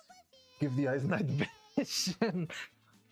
We were talking about that earlier. That it would be fun to actually make them glow with UV light or fluorescently. These are my fluorescent paints actually that I've tried to use on the eyes, but I never got it to work. So I could give that a shot once again, but I feel it's a little bit harder than it seems, honestly. I can give it a try, I can give it a shot, but I feel like we might be missing something when it comes to making the eyes glow. But hopefully we'll find it eventually. Also, there's like a different, like there's a clash between elements there, because we either have the UV paint or the shining pigment, but it's clashing against the iron powder in the eye, and the iron powder in the eye makes everything dark, pitch black actually. So all of the eyes are pitch black, and I just paint white on top of it. So I'm not sure if it would work, honestly, but we can give it a try. Definitely, I wouldn't mind trying and seeing if it works. I think it would be fun. But yeah, I feel like we're missing something. Like there's one step that would help us to make the eyes shine a little better. Like making Ace only connects on the bottom, like a like an earth globe, right? But then, if I did that in the bottom, it would give us actually the problem that we have, that it would still spin in this axis, which is like the biggest issue. But I feel like something like this could work, because you're restricting the movement to just two axes. But yeah, like implementing this is the part that's gonna be tricky.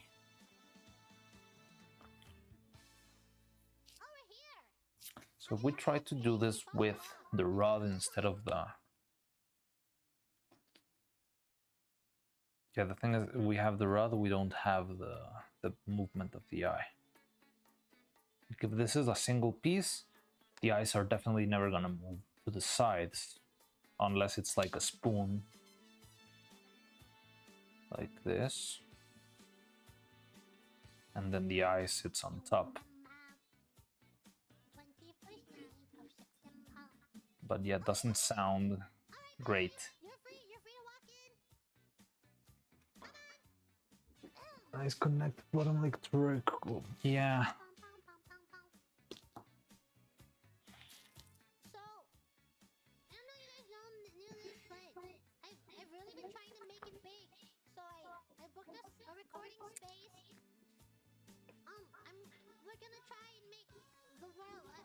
Also, maybe I need to make the eyes slightly larger. I remember I gave them like a lot of tolerance because I didn't want them to get stuck.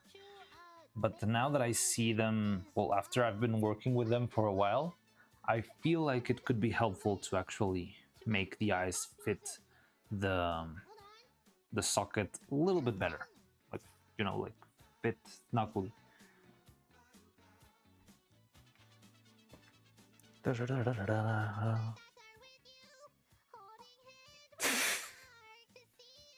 I just love Digimon. Hey, hello TNT Dagger, welcome back. So I think we're almost done, or pretty much done with our to-do list, which is pretty long. Maybe we could come up with something else, but at least for the fixes, I think we're fine. And right now I was trying to start and think on a solution for the eyeballs to roll properly. So you see, the problem with these eyeballs is that they can be a little bit tricky to animate because they spin in like all of the axes. I need them only to move up, down, and left and right. But it's a very big like pain in the ass whenever they rotate in this angle, because they'll have like, oh, I'm not doing anything on camera, haha, silly me. So yeah, the eyes move like this. Okay, so now that the sun is going down, maybe I'll go turn on the lights of the workshop. Give me a second.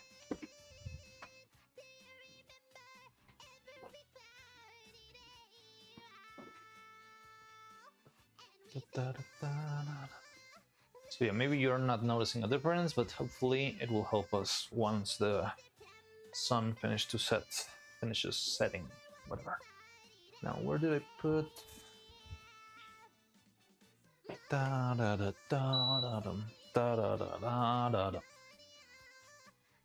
So yeah, the problem that I have with the eyes is that they usually spin in the wrong direction, right? Like with this, I want them to move. Let me get a needle. So yeah, I really want them to be moving like up and down and left and right. It's exactly what I need from this eyes. Left and right. But what I don't want is to have them moving like this, rotating. Because it looks weird. She looks like a frog there. So I'm trying to think of a way. There were a couple of suggestions out there. Dobby, hello! Hi, Dobby! How's it going? 40 viewers! You see, I don't even have the numbers out here because I'm currently like struggling with OBS and Twitch mostly. But wait. Huh. Okay. But yeah, we're just like spitballing things. Every fun. Hello there. Hello, every fun. Welcome. Welcome to the Twitch. I think the Twitch is a little bit empty right now, but hopefully it will start growing and taking shape. But hello, every fun. Glad to see you there. How's it going? So what I'm trying to do is find a way to restrict the movement so that it wouldn't spin in this angle. So there was a suggestion back there in a couple of comments on sort of joining the eyes with like a rod, and that would help them keep in place and just roll this way. And that's really cool because it helps us like reduce one axis of movement. So I think it's a good idea. However, I'm not sure if we can make that because of how the well, if we make only that, the eyes would never turn like from one side to the other. We need them to actually move up and down, but at the same time do this. So what I was thinking was doing more of something like a cylinder that holds the eyes in place and that spins with the eyes, but at the same time it has a little dent so that the eye can move sort of like in a railing, and that will let it move from side to side. And if we sort that out, maybe we can actually perfect this, and we would be able to make the eyes much easier to work with. And yeah, then we could actually make like a single drill hole in the center of the eye and just move it around, because it would by itself move more in a natural way. What's happening in the background music? Oh, it's just Gigi Murin. She's just being herself, being, you know, Gigi Murin.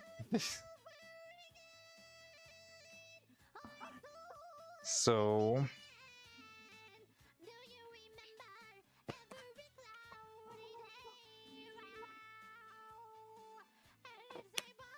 Yeah. So yeah, still not sure. I mean, tomorrow I was planning to actually have more of a 3D stream where we actually start to redesign and think about the pieces. But I think right now we can start thinking about how this stuff works. Wait, I think I could just... Yeah, the sun is going out, so maybe I'll rearrange the...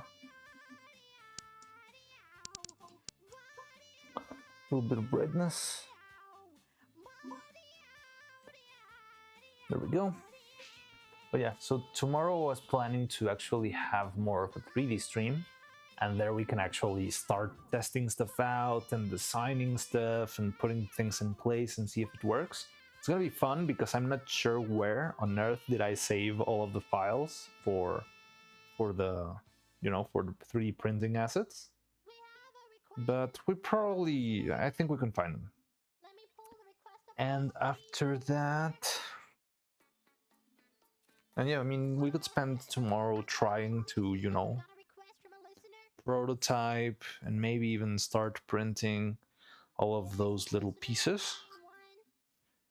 Trying to find what works, what doesn't work, what could be made like in a mold or what should be made like straight out of the printer, all of that stuff. But I think it's cool that we can start thinking about some of the solutions, just so I can, like, you know, think them and try to work them out in my head before we actually get, you know, to try and make them. So that's why I was trying to think about the eyes, because I think this is like one of the biggest challenges technically, because the eyes are, yeah, they're very tricky. But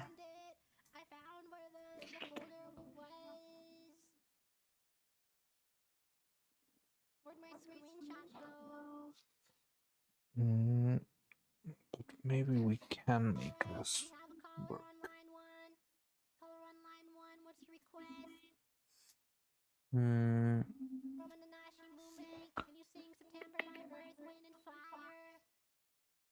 Dobby, have I missed any big discoveries? I mean, there's not been big discoveries. Well, Dobby, you haven't been here all day, so you missed the general operation. So we pretty much had to sculpt Evil, and she is like, we took out all of her bones so we could actually see what was wrong. So here's the issue that we had with the... This is why it wasn't working at all. So it was just broken from the top, and there was no way to arrange it back into place because this was just breaking again and again. But now we've sorted that out, hopefully. Well, we saw the problem, and now we only need to start thinking on a way to make the, you know, the base, the hip joints a little bit better. And I think we could make them. What I've thought about doing is just do the same that we did with the arms. Instead of having them made out of epoxy putty, it's actually making sort of like a mold and casting liquid resin into the mold so that it hardens perfectly around the threads of the screw. And that way we can actually have like a sturdy, perfectly made to fit piece of, you know, hard bone or joint, and hopefully that will give us like all the strength that we need to actually to help everything stay in place. But that's something that we can design tomorrow in 3D. What is the hardest part of making a stop motion puppet? I think the hardest part is actually finishing it. So it's not like, I feel like you start losing track of what you're doing, or you start like getting tired and annoyed by it. And yeah, whenever you reach like the more detailed parts in the end of like painting and like adding detail and all that stuff, you're already kind of burned out, and it's like hard to push through that final edge because it starts to feel like you're not making any progress. You're trying to like finish the puppet so you can get to work, but like you find an issue and you try to solve it, but it's a little bit too late to solve it the right way, so you have to wing it. And all of the trying, it kind of can wear you down a lot. And it's very, very easy to simply just give up when you're at that point, you know? By the way, this is a question made on Twitch by Sleepy Shroomy. I only have one stop motion puppet in my life, didn't finish. You see, it happens, and it's fine. So it's, I mean, I have also puppets that I never finished. It's like, it's something that happens. It's not about what you didn't finish before, it's all about what you want to do right now. So if you wish to do more puppets right now, you can do it.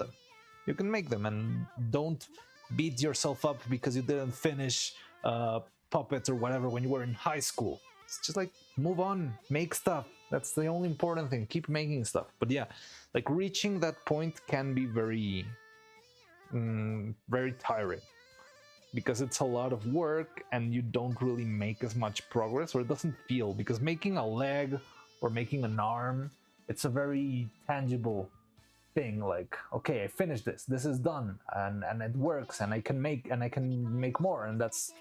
But all those fine details, they wear you down a lot. Grew up watching Lego stop motion, so seeing the process and real custom puppets is so cool.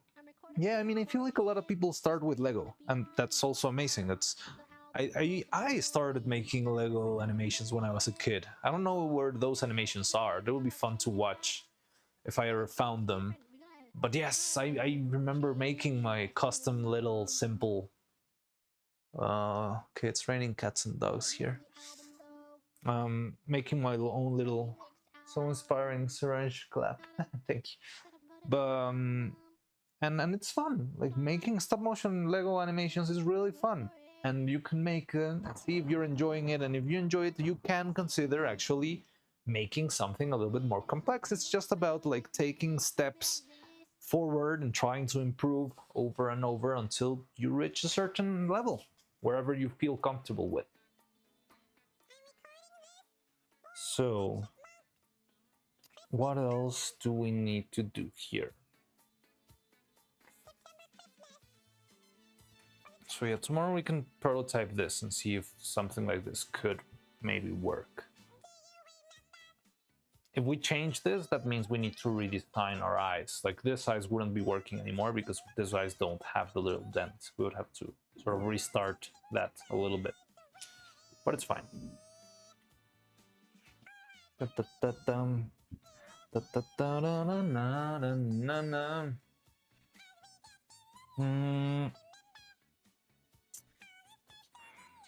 I'm trying to think what else could be done. Like between Evil and Neuro, are there any other assets or changes between the characters? I know the color of the hair is one thing.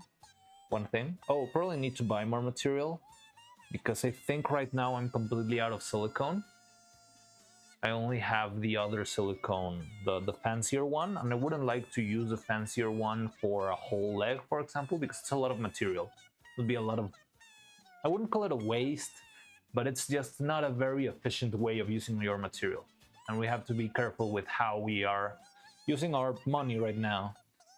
I'm trying to keep everything on a budget because yeah, we're in the middle of a transition from one place to another, and that's already been pretty rough. But yeah, I think we can make it. Also, we're probably, what song is this? Don't you remember? This is the 21st of September. I think it's just called September, right? I am, don't you remember? I am 21st September. Da-da-da.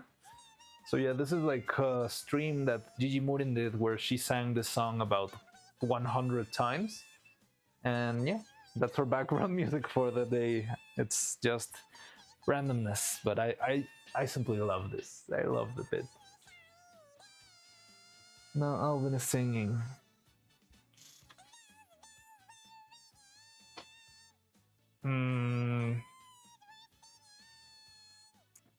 So yeah, moving the joint further like into the body would also be fun.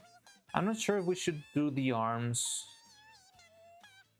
I think it would be fun instead of using the arms. Okay, so I'm just spitballing here, but let's say this is our chest piece here, and right now we have our arms that are like another piece of hard plastic here, and the wire starts here, and that's what's giving us like the bad mobility issues. So what if instead of having this, yeah, where there's like a screw going here inside the body and doing all this stuff. So let's try to somehow have like a pin made out of resin or something like that that goes like this. The thing is the spinning. I'm not sure if it's gonna get sorted out real quick. Okay, so something like this, and then we have a screw that goes in.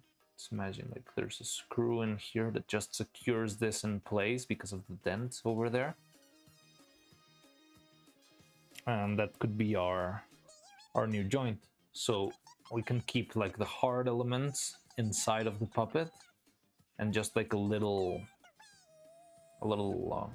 screw for the locking in, and yeah, just have the rest over here.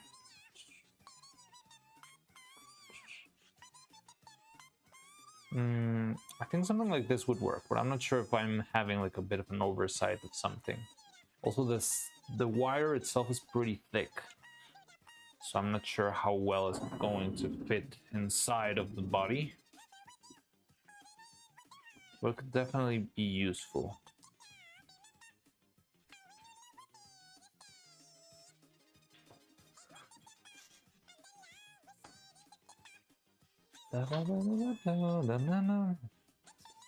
And the same, well, we need to do some new piece for bottom joint. I just think we needed to make, I mean, I think if only we make it with resin, it's just gonna be hard enough to withstand more pressure. But yeah, we need to add, definitely we need to put the bone inside of the main piece instead of having it like an add-on in the top.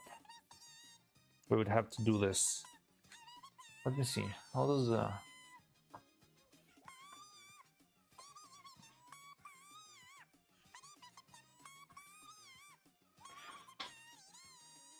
yeah, I think it's fine because the hole that she actually had in her dress was way below. I'm not sure if this is intended. No, I think this is just how it was sewn together. I would like to have a little hole to pass the...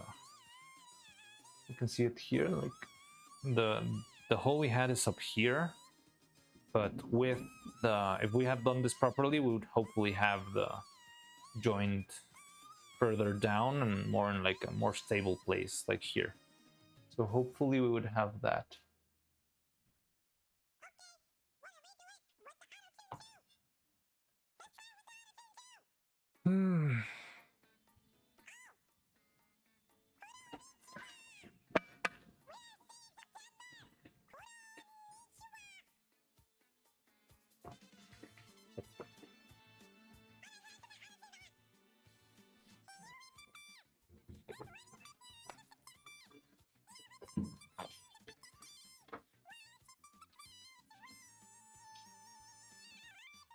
I've never heard through the whole thing, so I just hope that it just gets weirder with every iteration of the song. But I'm loving it. So yeah, we just need to make a sturdier piece back here. I need to think what are we gonna do about the legs. So I want to make new like leg bones, because the bones would have helped us keep the leg in place a little bit better. Now, I'm not sure if these bones should be made with either a cheaper material or a stronger material. because I could make them with sort of a fancy resin that I use, and it will be much lighter weight, and it will also be very, very, very strong. But I'm not sure if it would raise the price of the puppet too much. I don't think it would. And the design of the piece, I'm not sure if we should make it. I think we should. It would be good if we make it with a 3D printer and just cast the resin into it. We can have the same piece instead of not even mirror it, just like use the same exact piece, having like a side neutral kind of piece. And then the same here. And I would love to, but I'm not sure if it's gonna fit, having like an ankle piece and a feet piece. And I'm not sure in which one, maybe even in both, we can have like a little screw for tie downs, so that we can now not only use the rig for balance, but at the same time, if required, we could also just put a screw into the bottom of the foot, and that can also help us like gain a little bit more stability.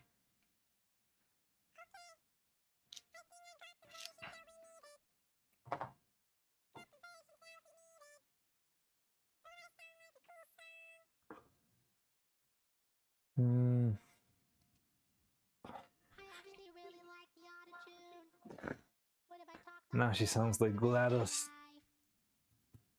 So we do this, that. What other piece we need to assign? So we need to think a lot about the head. Oh, I could show you, because I did buy some new magnets.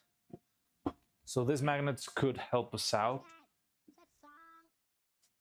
to perfect the head, all the head little pieces.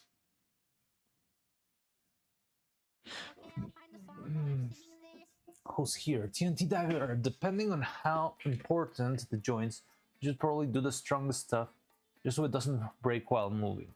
Yeah, you're probably right. So I think if the strongest was what is most important, I would probably go for the polyurethane resin, which I do still have plenty. I just need to be careful of casting it the right way, but it can definitely withstand being treated roughly. So okay, from the magnets that I bought, these are the smallest ones, which I hope they work, but I'm not sure if they might be way too small for the mouths. These are extremely tiny. They are 3 millimeters of magnet. But they're still like made of neodymium, so they are fairly strong. So if this worked for the mouths, that would be fun, but I'm not sure if I'm asking too much from them. If not, I do have a couple other ones. Like these ones are slightly bigger.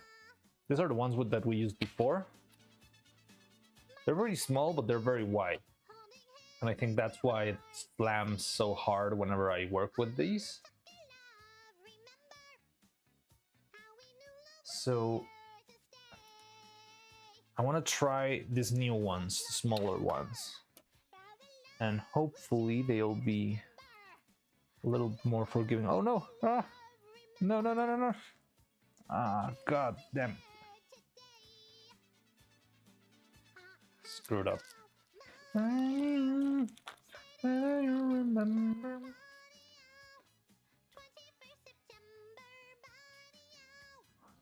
Never was a cloudy. That's very funny because it is a cloudy day for me and it is 21st September. Remember, 21st September. Also, but these ones, which are pretty interesting because they're holed. They have holes on them. I wish I had the other camera so you could see this a little bit more in detail. And I mean, they feel a little bit more gentle than the other ones. I'm not sure if having the hole just makes the contact area a little bit smaller, so it doesn't feel like it's, yeah, like sticking very, I don't feel like that forced one. So maybe these ones could work well for the mouths. However, I don't have as many of these, but these ones could work. 1, 2, 3, 4, 5, 6, 7, 8, 9, 10, 11, 12, 15, 16, 17. So it's about 50 of these. I've also got the same ones, but without the hole. They feel much stronger. This is, I think, what I could be using for the hair, so it actually stays in place very strongly. I could also try and use a very big one. I have a very few huge magnets that could really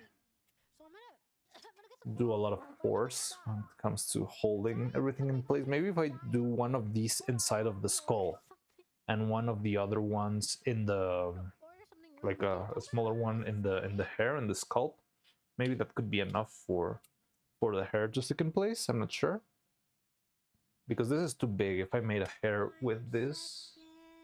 But yeah, I've got a couple of new magnets that I want to try out and see how will they behave with everything. And there's also these ones, which could also work for the mouths. But now that I see it, I think I'm leaning towards the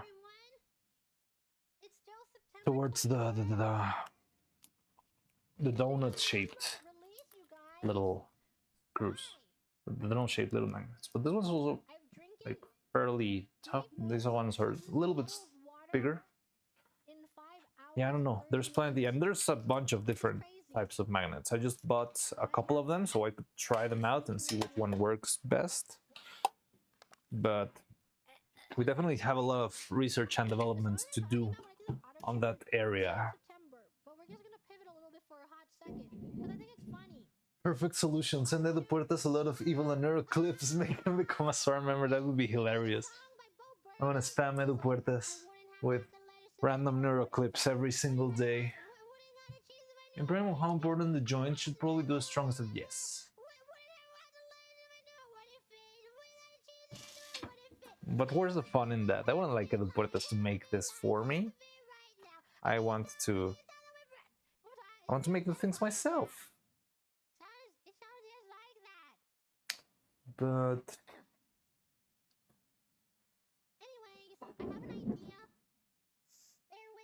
oh god, the storm is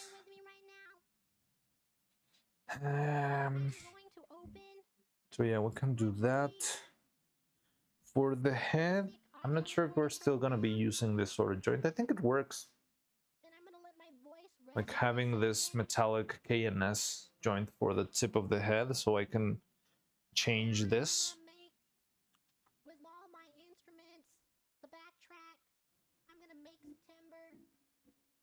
You know what would worry me a lot now that I think about it? I think I should check out the mold, but I'm not sure if the thickness of the hair is enough to support magnet. Maybe the small ones could make it through. But I think it would be good if we had magnets here, and those magnets could stick to in the right place on the head. But I'm not sure if we would be able to do that.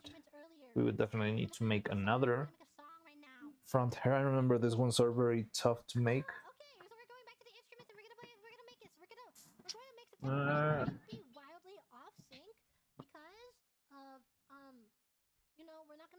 By the way, Vito actually showed up. I think it was just bait. I think we got trolled. We got played. I think first.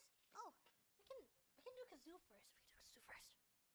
I'm not sure. I mean, I guess if you're on YouTube, you could check out the account of whoever did that, and if they don't have like all of the videos, then it's just bait.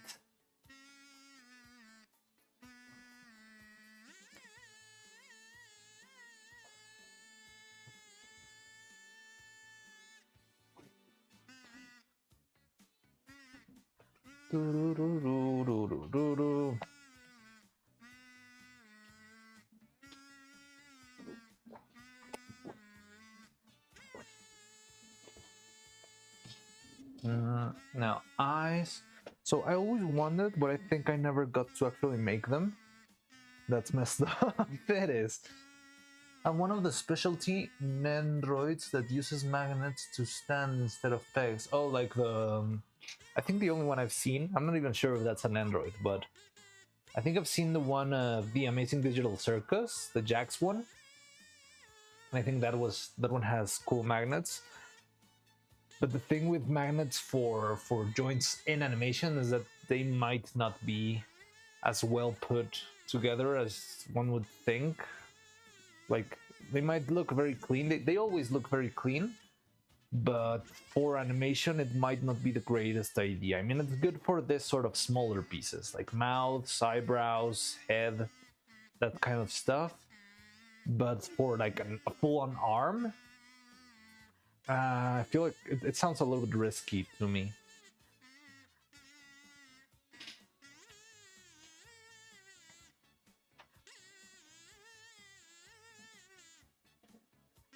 Maybe there were like squared magnets, but I don't think that's... Like, maybe it could work if there was such a thing as like a square magnet, like this. And like a whole square magnet, like this, for you to place the squared magnet into. Maybe something like that could work, but I think making such complex shapes with magnets is very hard.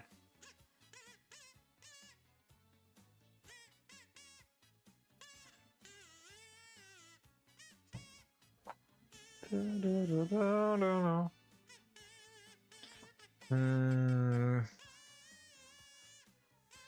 don't know, I've got to think about it. But yeah, I think it would be fun if we actually managed to put some magnets into the hair. I think these ones could fit, like the very, very smallest ones. They could fit inside of the... Yeah, I think this would fit. Yeah, they definitely would fit. And that could help us a lot, because if you saw any of the animation streams, you'll see magenta in the feet. Oh, magnets in the feet. I don't know, why would they have magenta in the feet, but now I understand. Yeah, I would just need to be very consistent on where I put the magnets.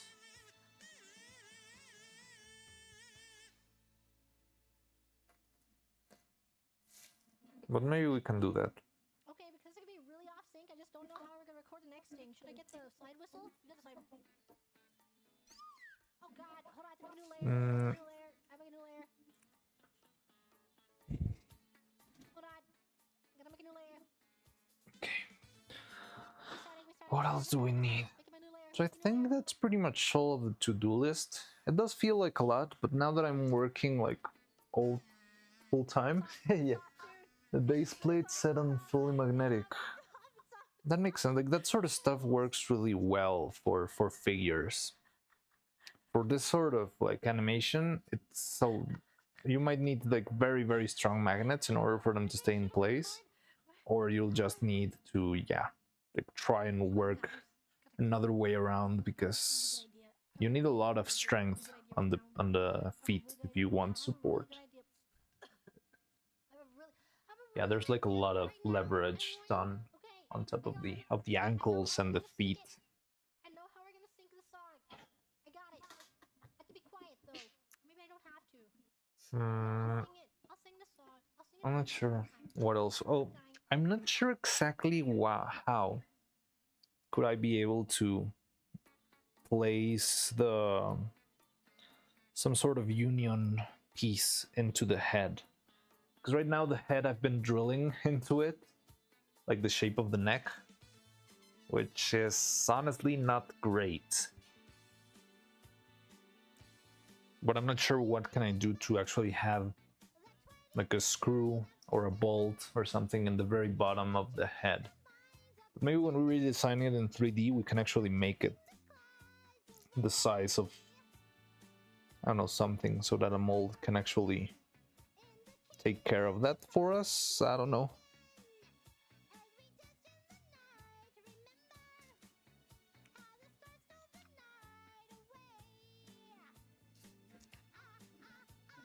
Also, we redesigned the hair, and if it works successfully, I would like to reduce the number of hair strands. Right now, it's about 20 or so hair strands. Let's see. 1, 2, 3, 4, 5, 6, 7, 8, 9, 10, 11, 12, 13, 14, 15, 16, 17, 18, 19, 20, 21. I don't know why we have 21. It's odd that we have, well, I think we have one in the center. I think we don't need that many. I think we could work well with about 12. But in order to reduce it to 12, we would have to find a way to actually make the exchangeable wig in an easier way. Also, what do you think, chat? I'm not sure about the skin color. I think I made it, and I think it's sort of the right color, but maybe I'm not. Maybe she's a little bit too pale. Maybe she needs a little bit more pink on her skin tone, which is both. It would apply both to the skin on the silicone and the skin on the resin. Yeah, I'm not sure if that would work or not. I mean, she's pretty pale by herself, but I always have this like little feeling that I might not have landed the exact skin tone. I think this is a good moment, now that we're like pretty much restarting, to take a look at it. And if you believe there is anything, oh yeah, I also have something important that I think you guys could help me. I'm not sure if there's a lot of people here, but I also, on top of all of these that you've seen, I would like you guys to give me your ideas for a very anime girls are too pale in general. Yes, they are. I think it's okay, but could do some tests. I mean, we could just take a look and try and compare to all of the evil PNGs out there, and try to evil and Neuro PNGs, and try to find as close of a skin tone as we can. But yeah, I think we're close enough. But I mean, if there's anything to improve, it wouldn't be very hard to work on the skin tone and get closer to the actual one. Okay, but so the thing I wanted to talk to you about, and I think would be very useful if some of you, if any of you had any ideas, is what about, well, I want to think of ideas for, how do I say this? Because I don't want you to take it too seriously. No, it's not that it's taken too seriously. So it's not very official marketing wise. I don't know how to say this, but I would like to design our very first merch article, you know? And it's not that I want to make it just because I want to sell it and make like a ton of money. It's not about that. The thing is, many of you have seen, but whenever I'm working with this stuff, there's usually a lot of how do you call it, like overhead of materials. Is that the right word?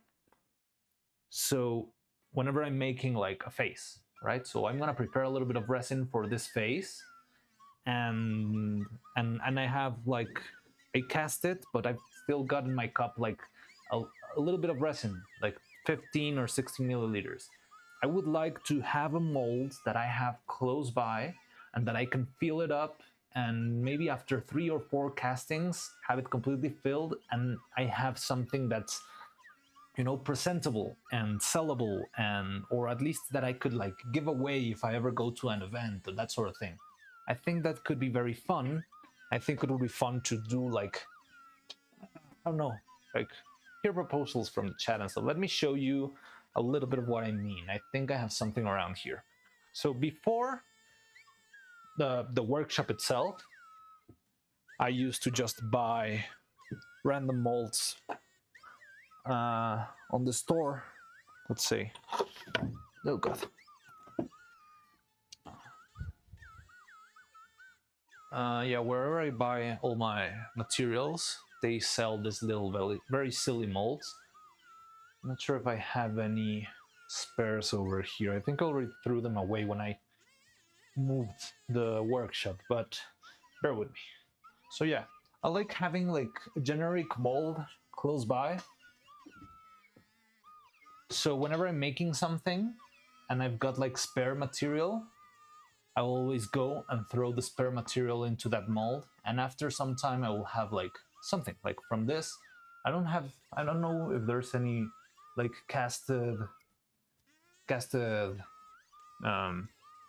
butterfly that I have flying around. I can't find any right now, but you can just imagine it. Like I would have, after some time, I would have a little butterfly that I could give away. Or, I mean, it's better than just having like a random blob of solid plastic. It's better to have something that's more substantial. So I was thinking, what if we have sort of like a product? It's not really a product because I'm not really planning to sell it, at least yet. But I think it would be fun to have a little something that is like Mariano's workshop, whatever thingy, that I can just keep casting. And after a while of making these things, I might have like a full bucket of those. And yeah, I could give them away, I could sell them, I could give them, I don't know, I mean, I feel like there's a lot of fun stuff that we could do. And I find that much more interesting than simply, you know, not having, you know, simply throwing material away or making random butterflies and giving them to whoever crosses my path, like to your weird aunt who likes to send you like all those like very sparkly Jesus messages. Yeah, I would rather have something that I could share with you and make something interesting, have fun. But yeah, so I'm opening that, like, how do you call it? Not a contest, but just like a general brainstorming department to what things would you like to have like a simple mold so that I could make copies whenever I have spare time or whenever I have spare materials. And yeah, so we can have that as our personal, you know, workshop merch that some people can get eventually as limited edition or something like that. Yeah, like little keychains or something like that. Something simple.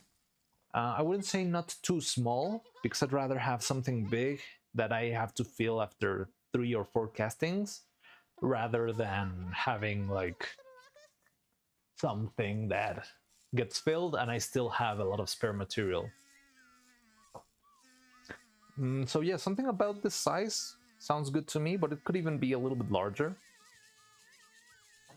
And also it has to be fairly simple geometry. What I mean with simple geometry is that I wouldn't say like, let's make something like Evil's Head, because casting Evil's Head is like a lot of work on its own, because I have to cast it and close it and keep an eye on the mold and try to turn it around and make sure everything's well covered. And sometimes I even do like more than one casting because I want to have like a first layer and then a second layer. So casting this is like a job on itself. I need like full concentration into making this. But I need to have something more simple. For example, this. It's just like a simple figure and the bottom is perfectly flat. So I can just throw here whatever I have. And I don't really care if it's properly distributed or not, because gravity is gonna do all the work for me. That sounds cool, actually. Yeah, it's gonna be really cool. I think it could be very fun. I think it's a good chance for us to have a little fun, make something funny, and yeah, it will be fun to have like, I don't know how I'm planning to distribute this, but if we had like out there in the world like 50 copies of the whatever Mariano's Workshop first edition keychain, it would be fun. Simple as that, it would be fun to have that around flying throughout the world. And because I've worked with this for a while, I know that we can make like different versions, because you'll have like the ones that I had. I can show you because I do have a couple of spares of something that I tried to do before. I wouldn't say we do this, and actually this is part of the problem of things being too small, but I'll show you because I did have an idea of something that I wanted to do in order to, you know, make use of the spare resin that I usually had. Where is it though? Give me a second. I don't know where did I leave that thing. So I'm not sure if anyone here plays a lot of... Wait, where is it? This one? No. This is the exact one. I had a box that had a bunch of these things. It was like, why go to spare? Okay, I'll see if I can find it for tomorrow's stream, but I could find it digitally and show it to you. But now the problem I had with that thing is that they were very small. They were like this little metals that they were my like 1 inch tall. Yeah, I don't know where they went. Come on, can't be that hard to find. It's like a big box. What did I do?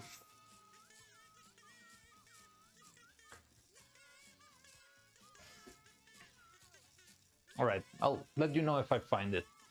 But yeah, there were like these little metals. Oh, at least I could show now. It's okay. Let's say I'm gonna use a hypothetical here. It's not really that, but let's imagine this little mold. So I had this mold lying around for half spheres, and I would make like a bunch of half spheres and just have them lying around. But because they're very small, they would usually be like very easy to fill, and they would not be very useful. So I think if it's something that's a little bit bigger, maybe big enough to be a keychain, maybe slightly larger. But yeah, if we design something that's like Mariana's Workshop limited edition first keychain, I think it would be fun, and we can have it. I can have it lying around, and you can. I could make a new one every time I cast, either an arm or a leg or a mouth or a brow, all of that stuff. And you can also get like different editions because you'll get like, oh, this one's the magnetic one because this is the one that I made when I was making an eyebrow, and the eyebrow has got magnetic powder. So there's the magnetic keychain. And there's also the one with gold powder, because I made one asset that had a lot of gold powder in it. Evil's broken heart hair clip. It's not a bad idea. I would have to make it like larger, because this is way too small. Now, the only other thing that I would tell you is that I would rather this be less of an Evil and Neuro thing. I would rather it be more of a Mariana's Workshop kind of stuff, because it's gonna be like, yeah, something that we could be still making after we finish with Evil and Neuro and we're doing something else completely. So I would rather it be more of a local thing rather than yeah, more of a, where did I put those things? Still struggling with those little metals. But it doesn't sound like a bad idea. I think it could be fun. But yes, I think it would be more fun if we make something that's more for us, rather than having stuff that's like character dependent. Sounds cool, actually. Evil's broken heart. Wait.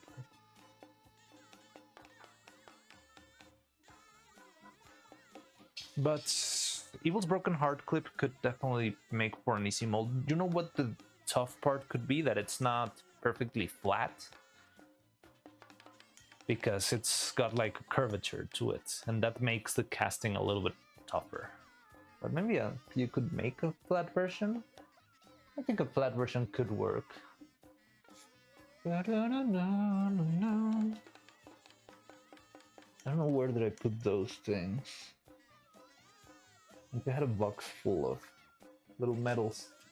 that I'd made in the previous workshop, but they never turned out. Not that they didn't turn out properly, but they were a lot of work and they didn't, you know, like pay off too well. And also I cannot find them. Maybe I took them downstairs. And I'm gonna be stuck with that in my head for a while. But yeah, so just because tomorrow we're probably gonna have like the 3D stream and we're gonna be designing the hips and the new pieces and all of that stuff, I think it could be fun if we also have like an idea of something to make and we can design our first ever Mariano's Workshop little merch, which isn't really merch. Well, I mean, it's not like a commercial product that we're going to sell and through well, what's yeah, like all of those like big companies that sell, you know, random people merch, but more like something that I can do. So instead of just creating a bunch of trash, giving it a little bit of work and have it around and yeah, give them away if we ever have an event, or yeah, if I can figure out a way to actually ship stuff, because shipping is a pain in the butt. And I won't like to become a shipping company, you know? Huh, I just realized that TNT Dagger and Romanson have surprisingly similar profile pictures. I hadn't seen that because in my window there's no a little kitchen of your face or glasses. Yeah, something like that. I was thinking maybe the Dragon Frame controller, but I'm not sure if that's like copyrighted or something. Yeah, like my face or like the figure in general. Same thing. It's like, it's not really my thing because it's a licensed painting. Your model face, the Dragon Frame controller. Yes, those are the things that I've had in mind too. Maybe tomorrow we can actually sort of try and see if we can come up with something, or we can design something that could work. Kinda souvenirs, mementos for in person. Yeah, I think that could work. I'm not sure if I'm gonna make a lot of like in-person appearances, but if we do, I'll probably have a whole bucket of freaking little charms and thingies that I can give away and throw away. So it will be fun. I'd rather do that than just having a bunch of, you know, random pieces of resin lying around that I just end up throwing away. Also, the resin tends to go bad after a while. So if I have like half a kilogram or 2 pounds left of resin that's going to go bad in a year or so, or maybe in, I don't know, like 3 months, well, I can just make a bunch of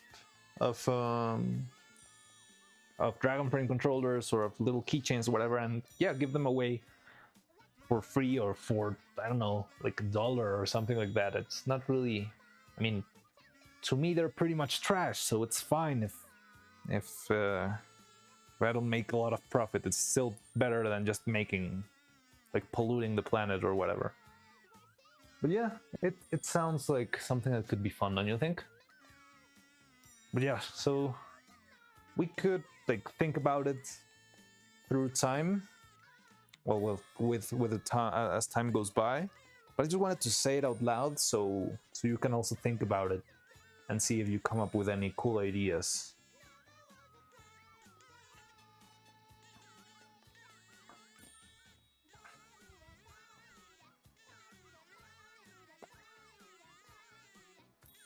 And so yeah, other than that, more coffee.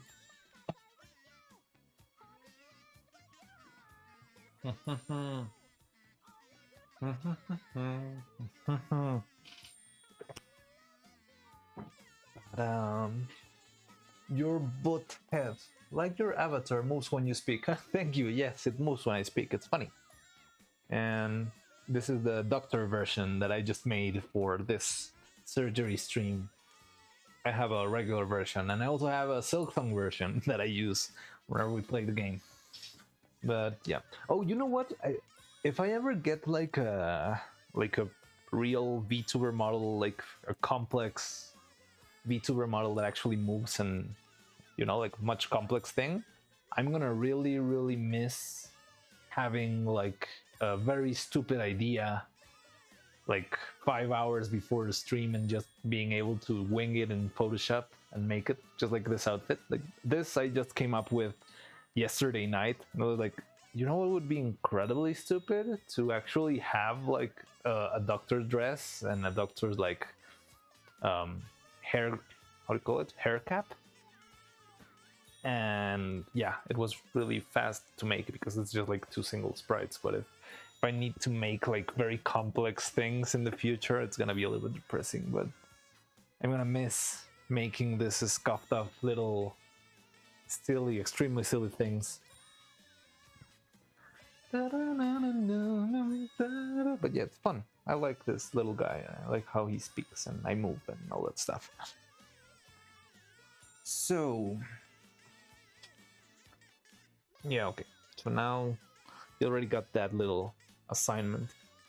You know what Neander's does and just pin PNGs to their model.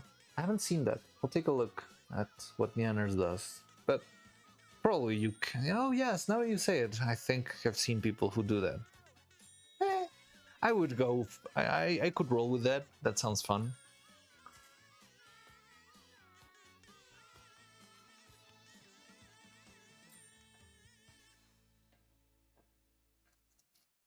There's a triangle. So we got the triangle added.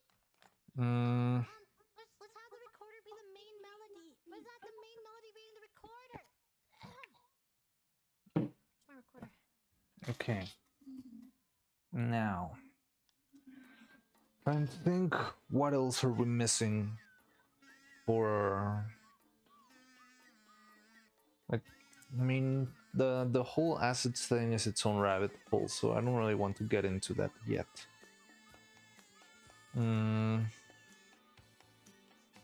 Colors are fine.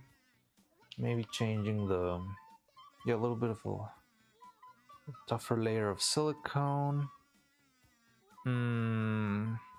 The band-aid is fine.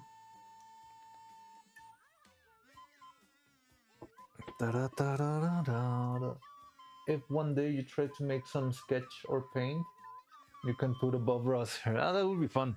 I mean, I'm not the greatest artist out there, like when it comes to painting or drawing, but that does sound like something I would do, definitely. Putting on the Bob Ross outfit.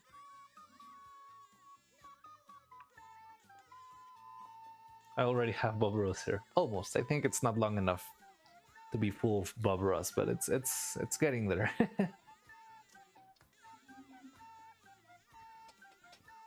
So yeah, we need the new joint for the turtle. We make smaller. Okay, make metal smaller than the.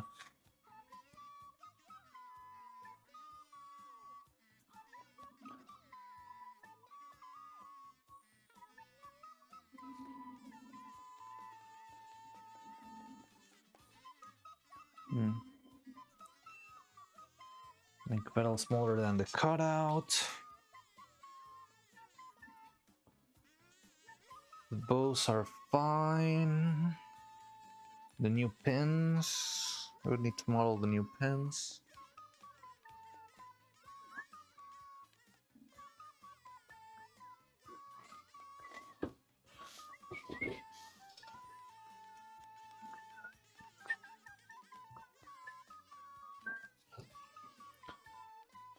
My 21st September.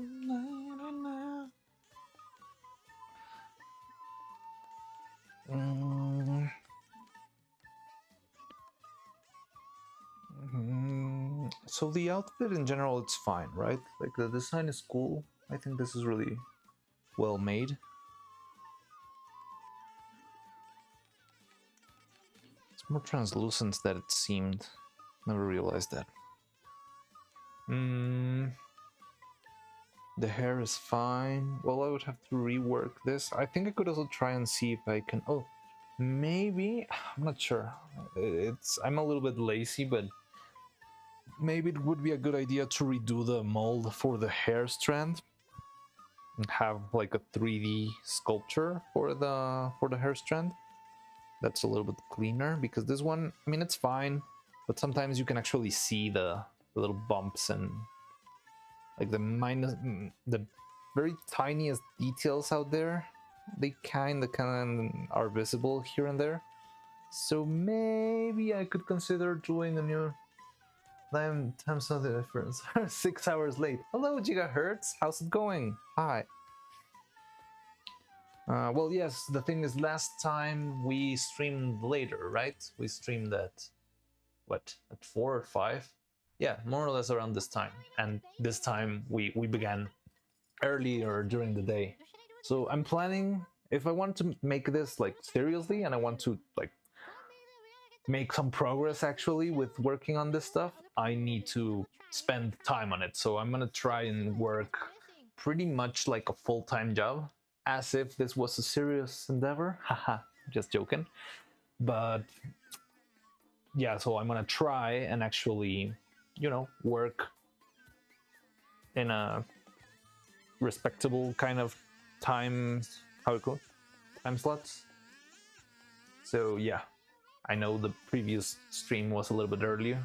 Well, it was a little bit later, but yeah, I mean, we started before. Doesn't matter. I mean, I know you have different time zones. Everyone has different time zones, but you're welcome every time, all the time. So welcome, your Hertz. Charlton Avon Roda. I was there for Gigi September stream, and this is taking me back. Well, it's just fair, right? Because it is the day. It is today. Today's the anniversary, right? It was 1 year ago. So, do you know, Charlton, if Gigi's gonna do something like something similar today? I'm not sure if she will. I mean, it must have been exhausting singing the same song like a million times.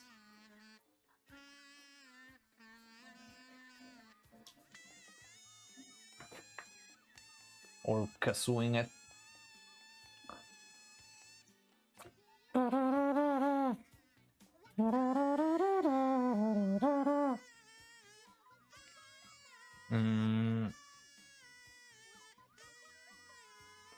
Make my smaller band.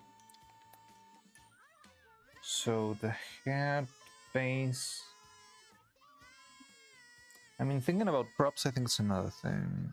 I don't think we need to think a lot about it now. News, I blame whoever invented time zones. Yeah, it happens. But it's no problem. I mean, it's gonna be like... We're gonna be streaming a lot, so there's no problem if... Yeah, I don't think everyone needs to catch every single minute of everything. It's just gonna be too much. But it helps me stay sane, having someone to talk to while I'm making this stuff. Now, trying to think what else have we pending. So the eyes, the mouths, the... Oh yeah, I was saying about this. I would have to figure out a way to insert this into the hair. I don't think it would be that hard, but we would have to try. Now, the twin tails, mouths. Does Evil and Neuro, they don't have ears, right? They've never had ears? Because our head doesn't have ears. And I would rather her keep her without ears, because I wouldn't like to model a set of ears just for them to never be visible. But yeah.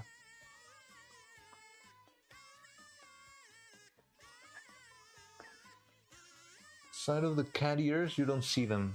Okay, I mean, the cat ears seem more manageable. I'm not sure how would I attach the cat ears on top of the silicone hair.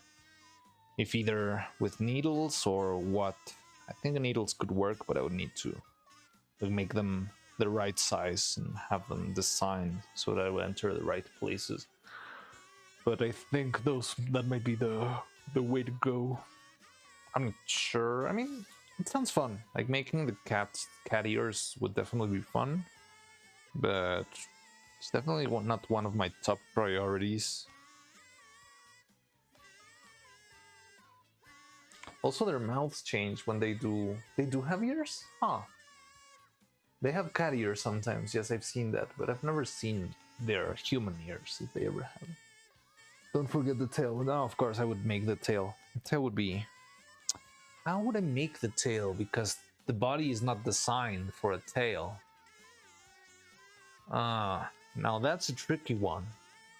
Oh, now that you mention it, I would also want to make more joint like insertions. I think it would be best if she actually had either 3 or 4 like joint pieces, I'm gonna mute the instrumental. just so that we can, you know, switch around, because sometimes you'll have the character, I don't know, sitting on a chair and you don't have access to the back, or she'll be like leaning against the wall. I mean, it's always helpful that you can like remove the rig and put it somewhere else, especially if it's not looking at the camera. Like, whenever you have a shot that's from the back, you can try and put a rig that goes from the front. So I'm thinking of actually trying that. Now, in order to do that, I'm not sure if we should try and use metallic pieces. I mean, it wouldn't be the end of the world, but it would be kinda wasteful if the puppet ended up breaking like this one. What's going on there?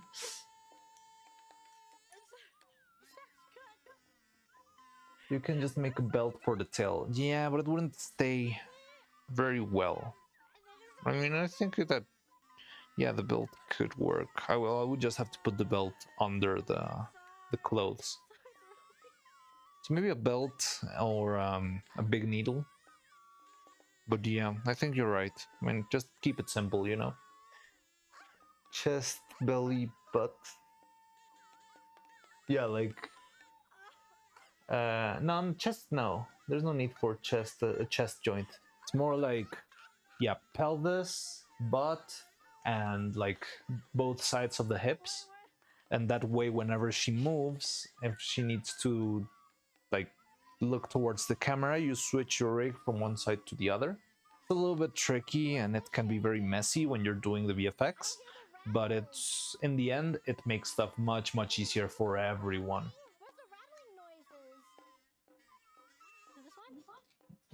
But yeah, something like that. Would be more like, you know, pelvis, butt, and both sides of the hips. And that could work, but yeah, maybe if I'm planning to do this, I could try and do it in the resin mold so that I wouldn't spend as much metallic pieces, and hopefully it will withstand. I don't know. See what you mean with that. Yes, I mean, it helps because shots can vary a lot, and there are some shots that can be where it can be impossible to use like one type of rig only, especially when you're doing stuff like standing up or sitting down. I mean, if you only have one joint, the standing up or the sitting down can mean like you reach a point where you cannot go further because you need to remove the rig in order to sit down. But if you remove it, the puppet will just fall down. So yeah, it can get very interesting. So maybe it would be for the best if we actually design it thinking about having 3 or 4 different joints. Extra attention to the butt and hips. No way. Nah, come on. She's a child.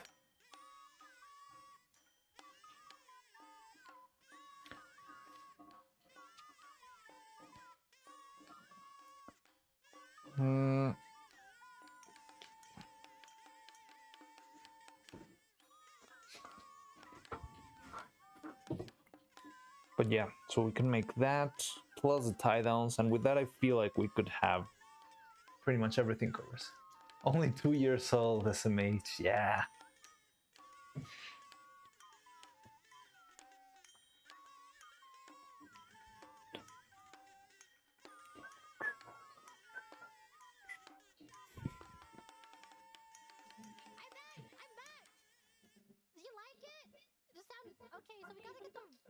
shaker back. I don't know Respect. where the shaker went. I accidentally leave the shaker. It's okay. Hmm. We'll get the shaker back. The shaker is pretty. So I'm not sure how well. Sorry, just farming clips. Okay. Hold on.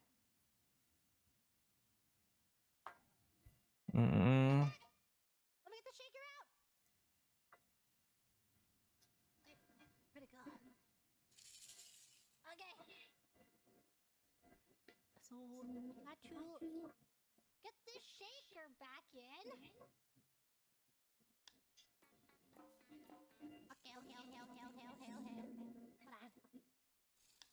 Hmm.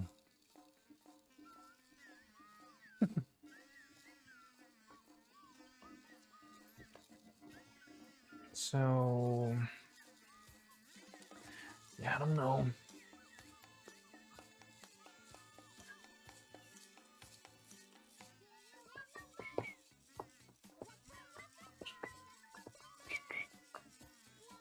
The eyes, the so tomorrow we can design the eyes. Think about this. Okay, let's put the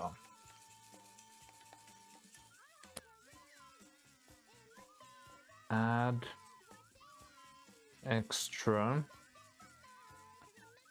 hip joints. I think this is gonna be easier when we get into 3D because we can actually see and find like where we can fit all of these little yeah, like slots.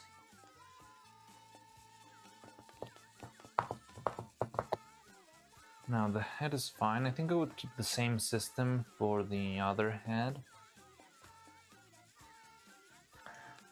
I'm just thinking that we will not be well. With the change in systems, maybe we'll be able to actually do the bald bit again. Not that we need to do it again, but we could have her be bald if the whole hair is just removable.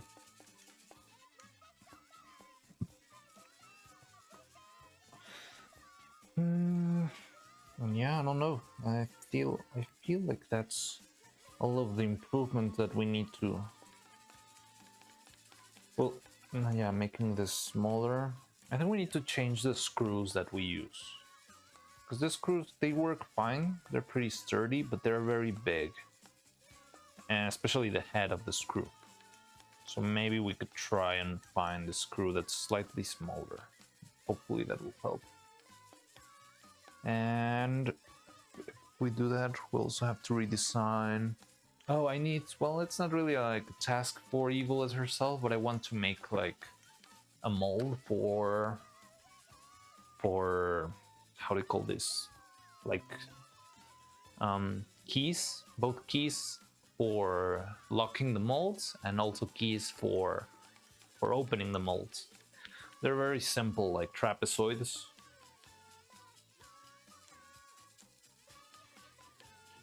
Key mold. I think we could do that easily tomorrow too in our 3D. Just checked, she does appear to have ears. Huh?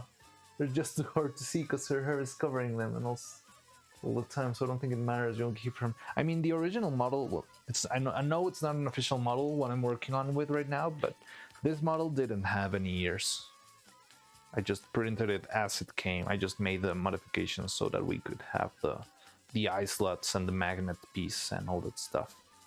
Also, I need to be more careful with the molds. Oh, I'm gonna have to make molds again. It's not that I don't like it, but it feels like the molds that I used before are not gonna be useful anymore. And I did spend a lot of time on those molds, but it's fine. I think it was worth it.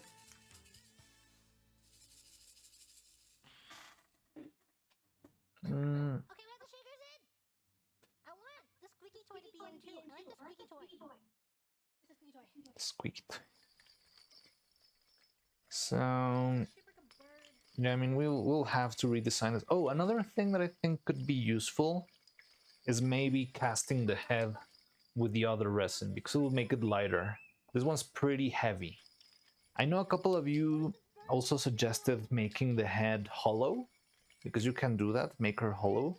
But I'd rather keep the head being solid because that will help with balance. Like if the hair is too heavy and the head is completely hollow, the hair is gonna pull the head continuously and it's gonna be falling all the time.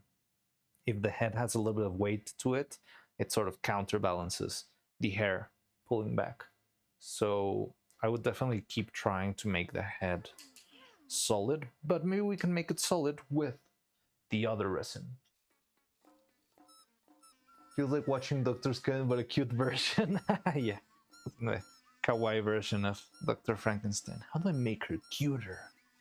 How do I make her more adorable? She needs to be more lightweight. She needs to be... It's weird. Have you found any way to better fill her head with hair? P.S. I was cooking. Haven't yet found it like fully, but I have a couple of ideas. What I would love is to have the hair like a single piece that I can just remove and put back on with a strong magnet. Would an epoxy pour make the head solid? Yeah, but epoxy is way too thick, right? Well, no, there's a couple of... but I wouldn't go with epoxy. I would go with polyurethane resin. This resin is made of polyester, and it's good, it's sturdy, but it's very heavy. I think if I use polyurethane, which I still have a bunch of resin left, I could actually make something a little bit better and a little bit lighter and a little bit more resistant. I want to test the limits. So maybe I need to make a limit test for the urethane resin.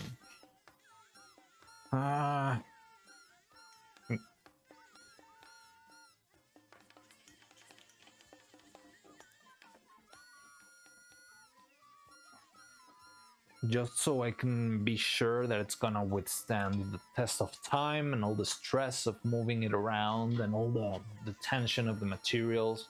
I don't think it's gonna be that much of an issue, but it should be. I mean, I would like to see where the line is drawn. Because, for example, here, the arms, let's try and... These things are very sturdy. I need to try and cut it open in order to break, but like if I just try to smash it, I don't think it's gonna do anything. That's what why I think I can trust the urethane resin more than the polyester resin. So let me see. Can I crush this or something?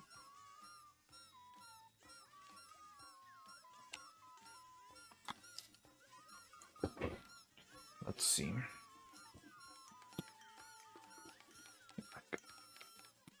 I'm not trying to break it. So I feel like only a sharp edge can cut it, but like if you try to do something of more... This sharp edge can actually like carve into it, but it doesn't really break. And yeah, that's something because polyurethane is a little bit more resilient because it's slightly, like it's on a microscopic level, but slightly flexible. And that flexibility allows the material to not break as easily as something that's more solid, but a little bit more brittle.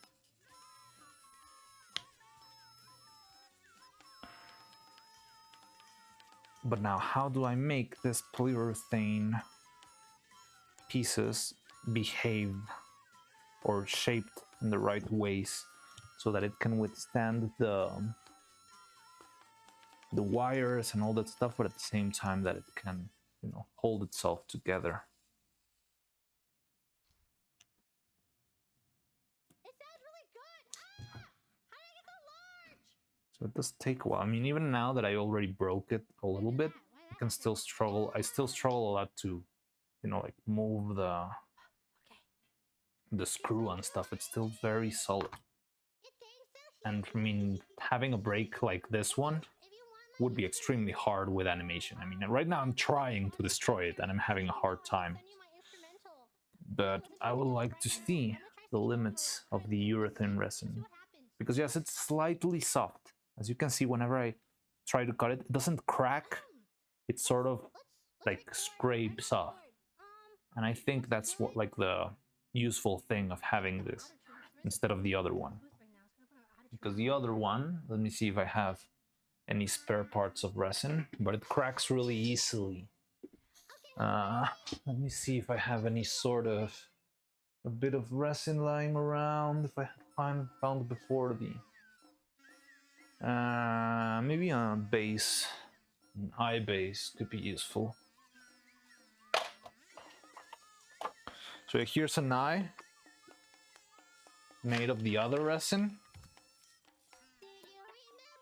This is how the eyes come out of the mold. We're running out of light, right? Let me balance that out.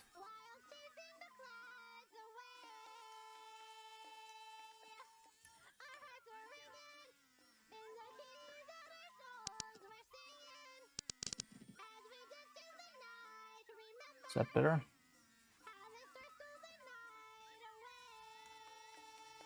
Give her 2 hearts. Would your epoxy give her 2 hearts? I could like make a little heart drawing. Give her 2 hearts. I'll give her 1 broken heart and then 1 regular heart. Maybe you can paint the back of her head to make a good vision. Where I mean, I think that could be a good first step, but I would like to also have like the shape improved a little bit, and I think it's possible. I just need to like put my mind into it and try and find a solution. If not, we can always go back to this kind of thing, which is okay. I just don't love it, you know. Okay, so I'm trying to destroy this just because I want to see how much. But yeah, like as you can see, I already like barged a bunch into this and it's still not breaking, it's still not giving. Now this one, this is the base of an eye, and if I try to break it, let's try to break it with this one. I think I have an eye I could compare. Like it, okay, it can withstand certainly, but I don't know if it can hold itself. I mean, it's holding much more than I imagined. But yeah, it cracks. Doesn't bend, it cracks. Let me see if I have an eye made of the other resin. I don't have one here. Let me see. I had another cup with eyes. So ironically, I ended up using the like bad quality resin for the eyes, because the regular resin, which is this one, didn't, because it's such good quality, the iron powder would distribute unevenly because it's very soft. No, not very soft, very liquid when you mix it, and the other one is slightly thicker. But yeah, this is like another eye. Ooh. Broke real quick. And let's see. How hard is it to break?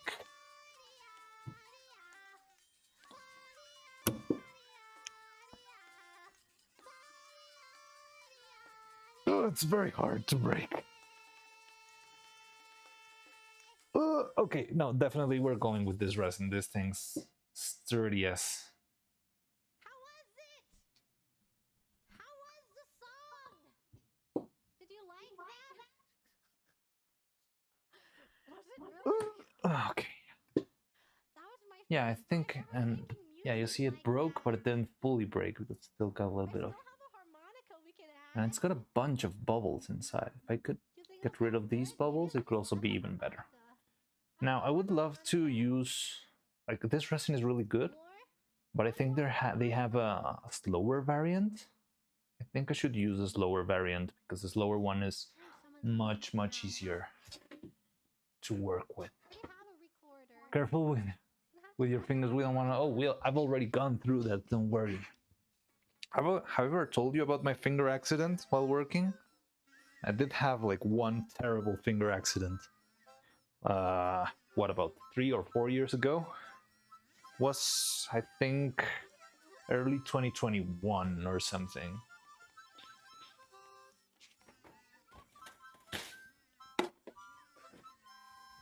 That's actually the reason why I stopped working on the pilot of women wearing shoulder pads. Yes, was it? Yes, it was. No, then it was 2020. Yeah, I broke my finger. I couldn't work on the pilot anymore. And by the time I was recovered, there was no more women wearing shoulder pads. Like, the pilot was already done. So yeah, I did have an accident before. I know what they look like. That doesn't mean we cannot have more accidents in the workshop, but I try to be more careful now, you know? I'll tell you the full story someday. Maybe for Halloween. That could be a good, like, you want a spooky story for Halloween? I'll tell you a spooky story for Halloween. That's gonna be fun.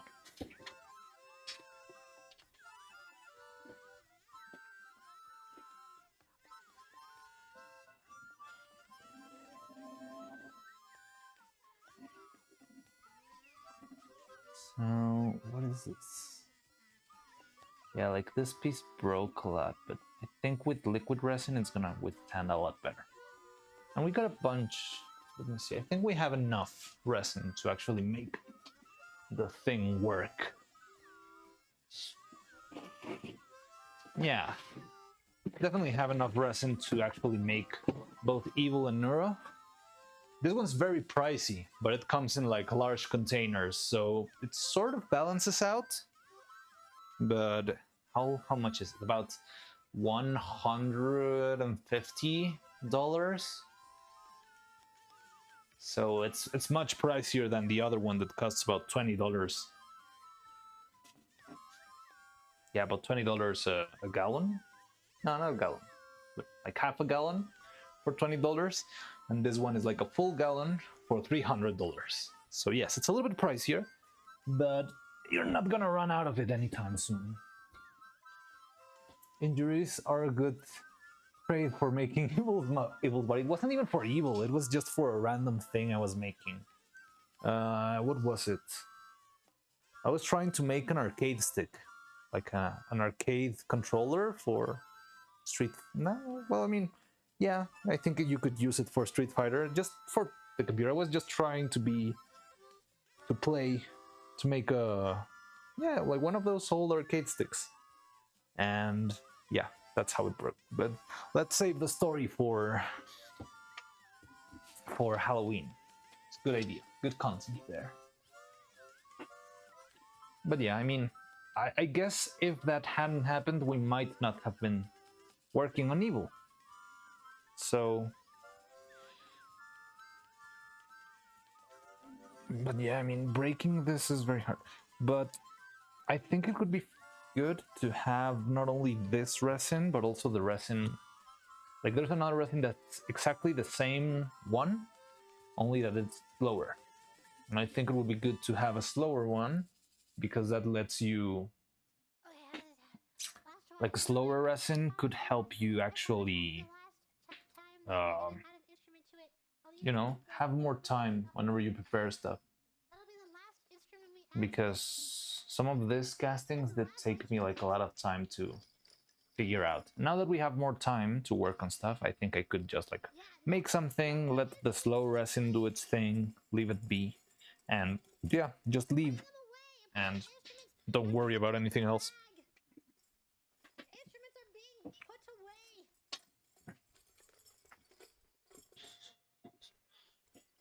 Should I have added a wood instrument?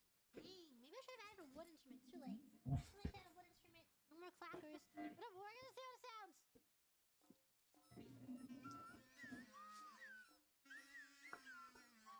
I'm gonna eat while this is playing. You don't mind, right? You don't mind that I'm gonna eat something while this is playing? It seems like we got a lot of stuff to do here. So how long do you think? I would like to, yeah, that sounds fun. I would like to play some bets. How much do you think it will take to make the new puppets? To make Evil, to make Neuro, to make their new heads, their new bodies? I want to see, where do you place your bets? What do you think is gonna take longer? Just curious. 2 weeks? Nah, you're crazy, Roman. I would love to have it in 2 weeks. but I really doubt it. But I mean, hopefully it will be much faster than Evil, because now we're spending more time on it.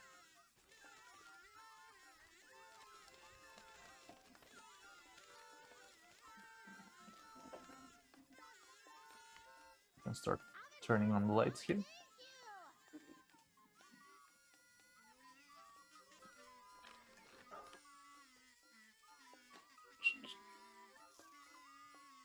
Yeah, it's a bunch of stuff that we need.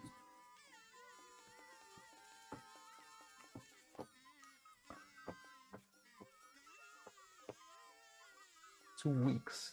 What is this heavenly sound I'm listening to? Well, it's the exact same video that we've been listening the whole stream. None other than the beautiful and magnificent Gigi Murin playing September for the 109th time. Is there a counter in this thing? It'd be interesting. Nope.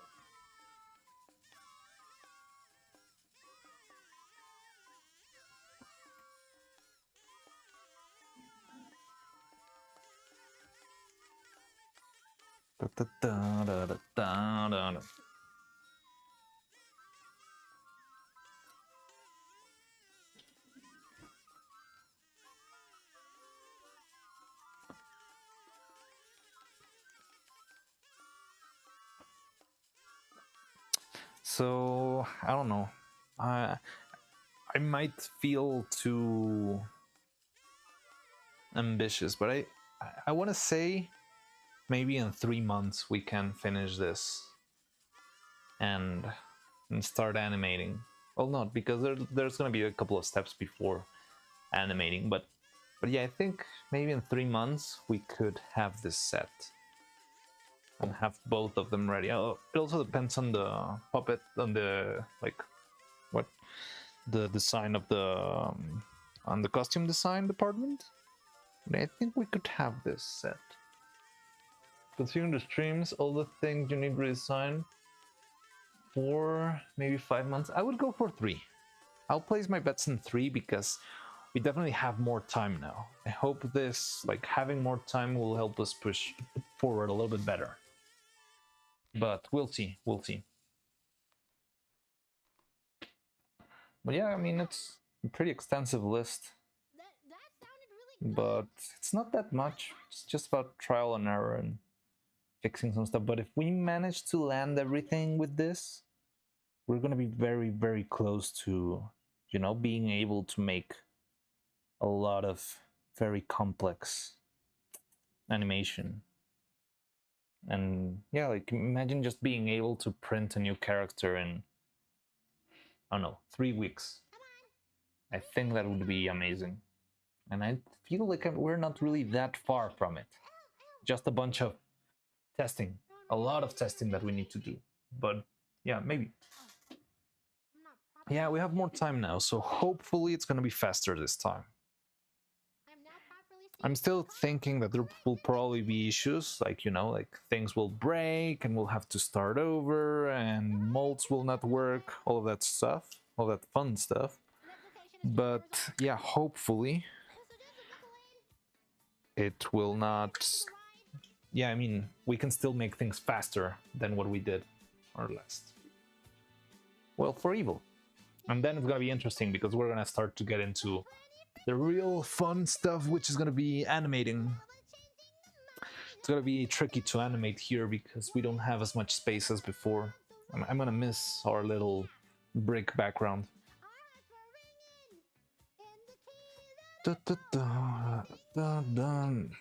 Okay, so I don't know what else to do today. We've got our surgery, which was more of a massacre than a surgery. I need to test materials. Oh yes, I wanted to make bottom eyelids, like lower eyelids.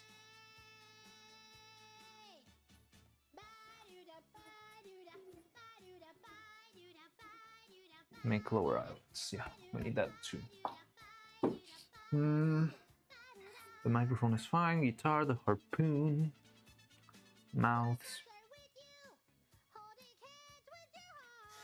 I would like to test a couple of different like ceiling sprays just because I would love the mouths to have like a final coat of something.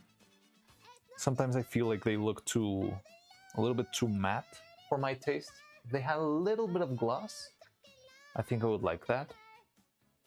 Not full glossiness, but just like there's a couple of faces that look a little better than others to me, and I'm not sure what made that difference. Yeah, like look at this one, it's slightly glossy, and this one's very, very matte. I'm not sure if it's something you can notice all the way from up there, but yeah, it's sort of I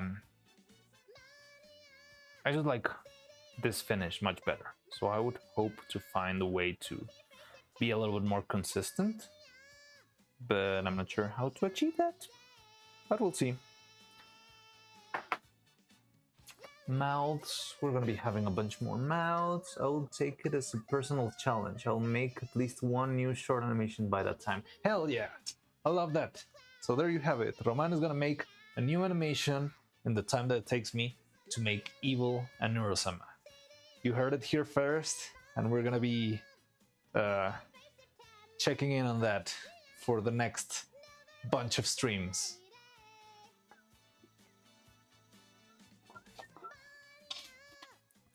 Say, do you remember? Side on feet, new smooth eye mold. Oh, by the way, just another mention. We're almost at 4K subscribers, which is insane. Just what? 2 days ago we were celebrating 3,500, and now we are like less than 100 away from reaching 4,000.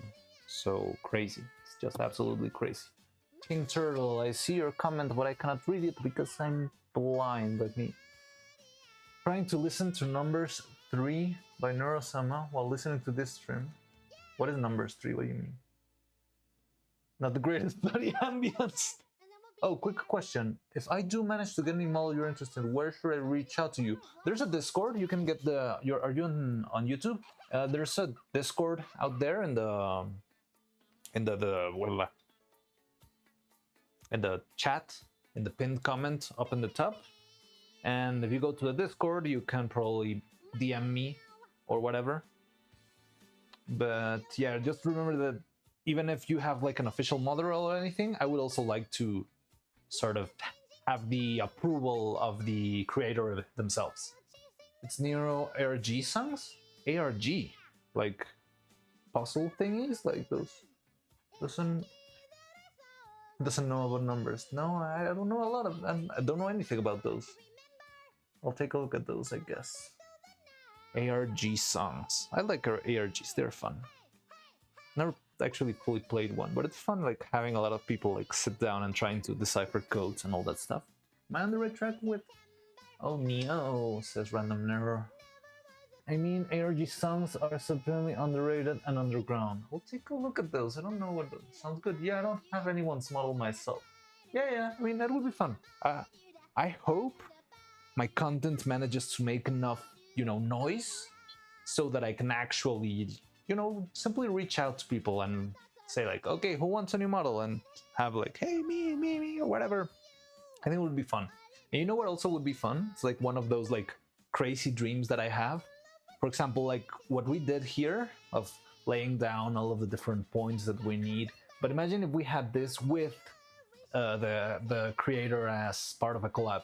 Like if we had the Neuro-sama over here and we had her, hey, so what would you like to have? Oh, I would like to have a Neuro toilet. Oh, that sounds amazing. Let's make a Neuro toilet. And which outfit would you like to have? Oh, maybe the outfit that I used for the song Never. I would love to have that very beautiful dress. Oh, great. We could. So having that sort of interaction and like pushing with the creator to make something that they want, that would be amazing. Now, I feel like that's very much of a stretch. A lot of like, yeah, I'm just like, it's pretty much just wishful thinking, but I think it would be amazing. So yeah, if this stuff sort of like grows enough, I feel like it could be fun to have someone sit down and talk talk in the workshop, like, what do you want? What do you want there to be? What's the, which assets do you want? Imagine having Filian and, hey, would you want, what assets do you want? Do you want us to make the pogo stick? Do you want us to make Timothy? Do you want us to make the ladder? I don't know, I just find that fun, like interacting and having, like, giving the client what they want. They're on Neuro channel. Take a look later. So I also have to reach out to the person who does and see if she's. I mean, it's a process. I don't want to like bury you with a lot of work, but we'll see where it goes. Don't worry a lot about that, but we can talk about it. And yeah, reach out to me whenever you make some breakthrough. Also, I feel like the first step to actually getting to that point is actually, you know, getting my name out there, getting a little bit more known. So the video did very well, but I feel like it could do more, it could do better, it could reach more people. And the first step to reaching more people with my content is just making more content. So don't, how do I say it? Don't, the word escaped me. Just don't overwork on it. I don't know, sorry, my English is just escaping me right now, but yeah, just don't overdo it in the sense that I wouldn't like you, Beast Mode, to, how do you say it, overwork or overexert yourself, maybe that's the word, and trying to find out people and reach out right now that we're barely getting started.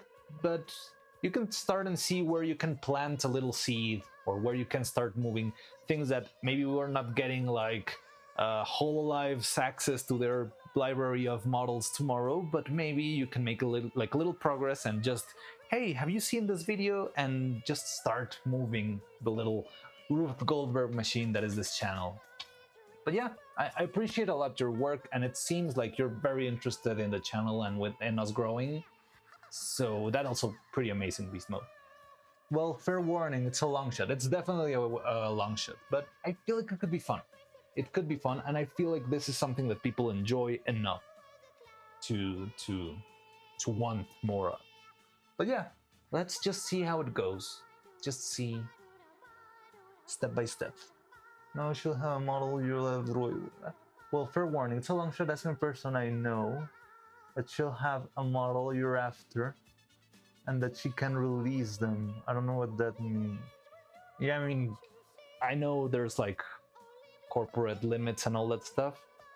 It's fine. It's just throwing like a net and seeing if something catches. And if it doesn't matter. We can move on. We can keep on going. But I appreciate it a lot. I really appreciated that. It could be cool if Vettel eventually reach out. I would love to do that. Imagine having like the making the Neurosama Christmas special in stop motion. That would be a very, very fun. I know what you mean, but I wouldn't try if I didn't think your work was incredible. I appreciate that a lot, and I'm very thankful for that, Beast Mode. Like permission to use them, that would be so cool. Yeah. And you know, the models. But yeah, the thing is that also there are many VTubers who don't really have 3D models. Most of them have 2D models. But yeah, I mean, whichever we land, I think it's just a matter of talking and making stuff. But yeah, I don't know, it's just potential. I feel like there's a lot of potential into making this stuff and seeing it grow and making more and more and more and more. I would love to do that. Say, do you remember? But yeah, I mean, I think the hardest part of this is the whenever you need to like sit down and tell yourself, okay, stop daydreaming and get back to work. And I think that's what you should be doing. I mean, the thing is, right now I'm running out of ideas on what to do today. I mean, we're pretty sure. I think we could end stream in the next, I don't know, at least hour or so. But I'm trying to think if there's anything that's slipping us that we should take care of before the end of stream. or if there's something else you would like to talk about. Like, I will always like people coming by and telling me, hey, what do you think about, I don't know, silicone, urethane? So that is also fun. Limit test. Trying the colors. Well, I mean, I could add a like little making UV tests.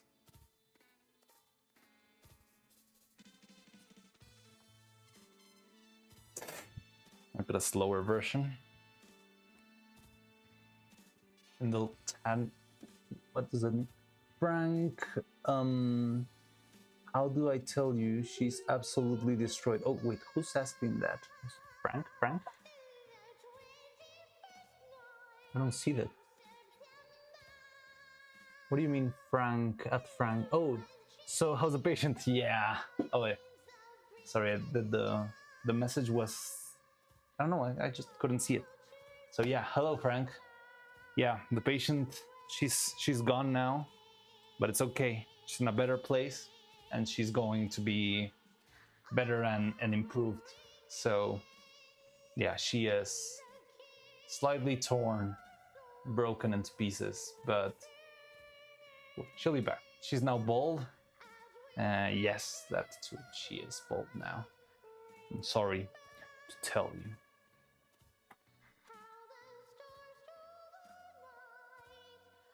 Well, there's a bit of her here and a bit of her there, and there's a bit of, yes, there's a bit of everywhere.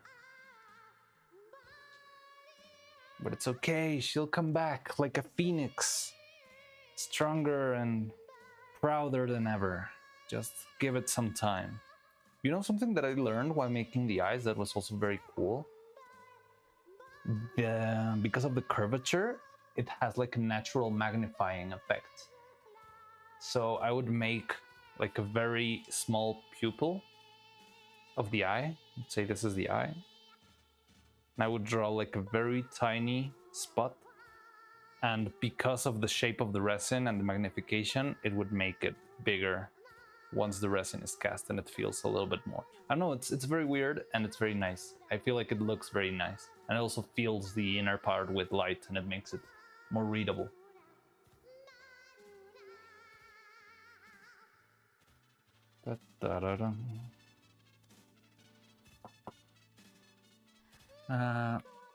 Also I need to...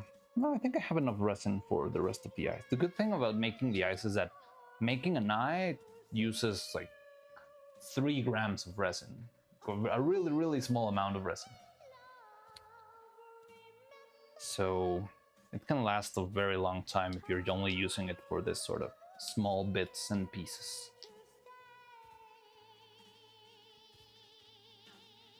Da da da da da.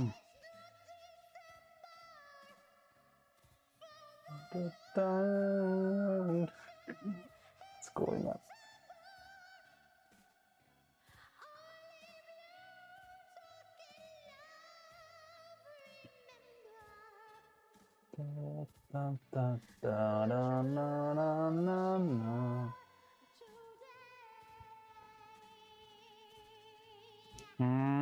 Okay, so we got the legs, we got the body. Oh, you know what's gonna be tricky, but I think we can pull it off and not need to make like a new mold. I think whenever we cast the other, like Neuro's hair, we could just fill the little broken piece of the heart with clay or something, and then just cast everything else with silicone, and hopefully we will be able to like make the thing without having to make a new mold, because I wouldn't like to make a new mold only for the thunder or only for the hair piece. Also, this I should try and do it without the well, like making the wire like thinner. I think I can remove the coating. That'll can curl. I don't know. I follow the RNG too closely. I think no one has made any progress in a long time. I remember Roman saying that in another stream, that there was an RNG and there wasn't a lot of progress because it was way too hard or something like that.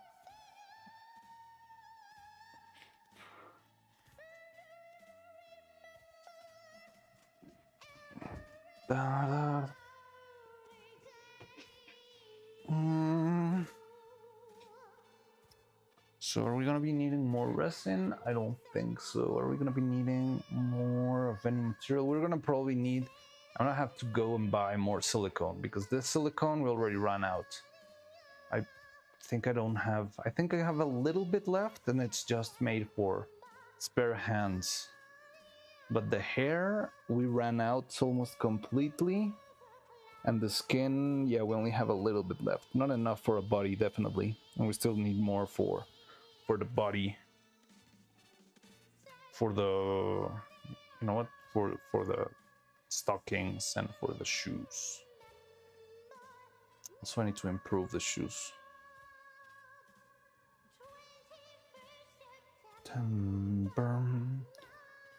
But that doesn't matter. Like, the shoes are barely noticeable in the animation.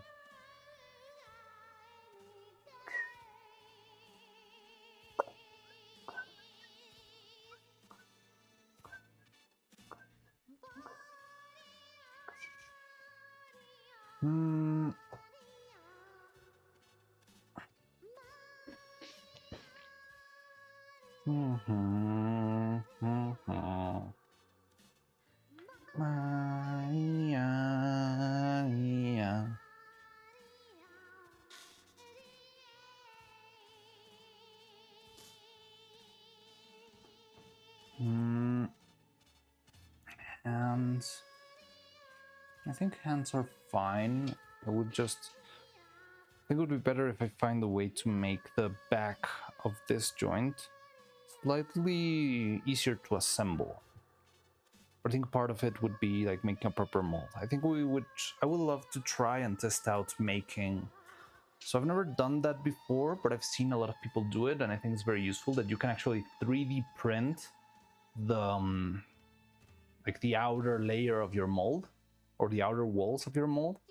And it's pretty useful because you can make something that's fairly sturdy, very thin, and you can, like, with that you can actually make like molds that are exactly the size of what you need, like the right amount, so that you don't waste a lot of material. So I'm not sure if we would probably be doing that just for the joints in the back, or maybe for those joints in the hip and for the leg bones. But I think it would be fun to have molds that were designed at the right size. Hopefully that will help us save on materials. By the way, Mariano, did you see the drawing I sent in the Discord today? I just opened the Discord and I realized that there was a new art post, but now I didn't see what you made. So let's see what you made. You're always doing crazy stuff there and I love it. I'm ready for... Oh no. Oh no. It's actually... Oh my god, I love it. I love this. Let me download this. I'm gonna put it in the stream too.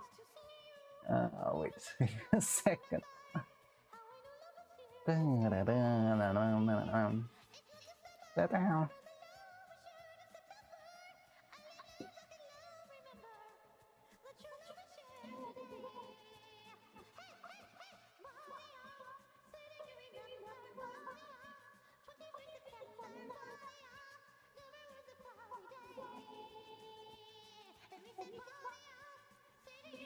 I love this. So, tell me, Roman, do you have Twitter, or could I? Yeah, I think I already had this discussion with you first when you made the first. So, if you ever post this, let me know so I can actually retweet this, because I would love to do that. I'm not very active on Twitter, but I think I could, I could start moving a little bit more there, and I would love to share this kind of stuff because I love having this sort of art. Let me see. I'm trying to find a way to put it on our stream because it's incredibly hilarious. Where is it?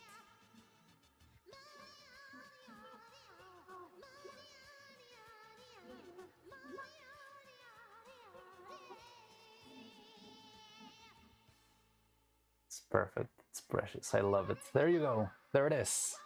Front and center in the spotlight. I am ready for my surgery, Marianne. It's actually it's an autopsy. And here she is now. Little girl. And now there she is. Oh, she didn't deserve this, but it is what had to be done. Please understand, everyone. Oh, poor thing. Yeah, but didn't post it there. I will later. Oh, let me know when you do it so I can actually repost it or do something with it, because I would love to have it out there. Poor little thing. It's okay, it's for the better. She'll be better in a couple of months. Now as a shining day.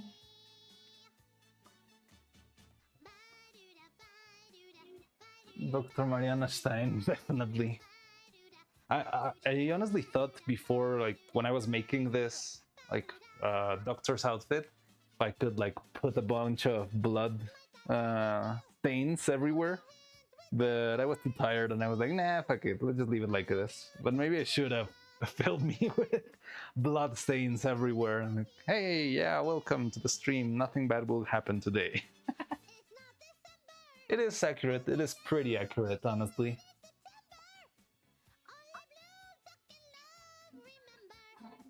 Okay, let's do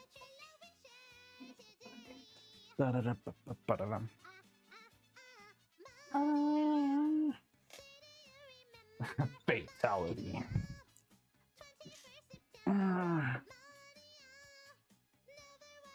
So material wise, we would be needing more.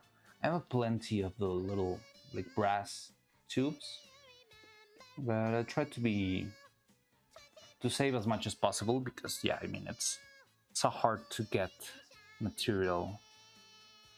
It's a little bit hard to come by, but I think we don't need that much. It's only for the back. I'm not sure which type of screw should we be using for the teeth. We'll probably need like a little like bolt, like how we call it, like a butterfly bolt that you can screw with your hand. Hands are fine, head is fine. Say, do you remember how 21st September? What else do we need here?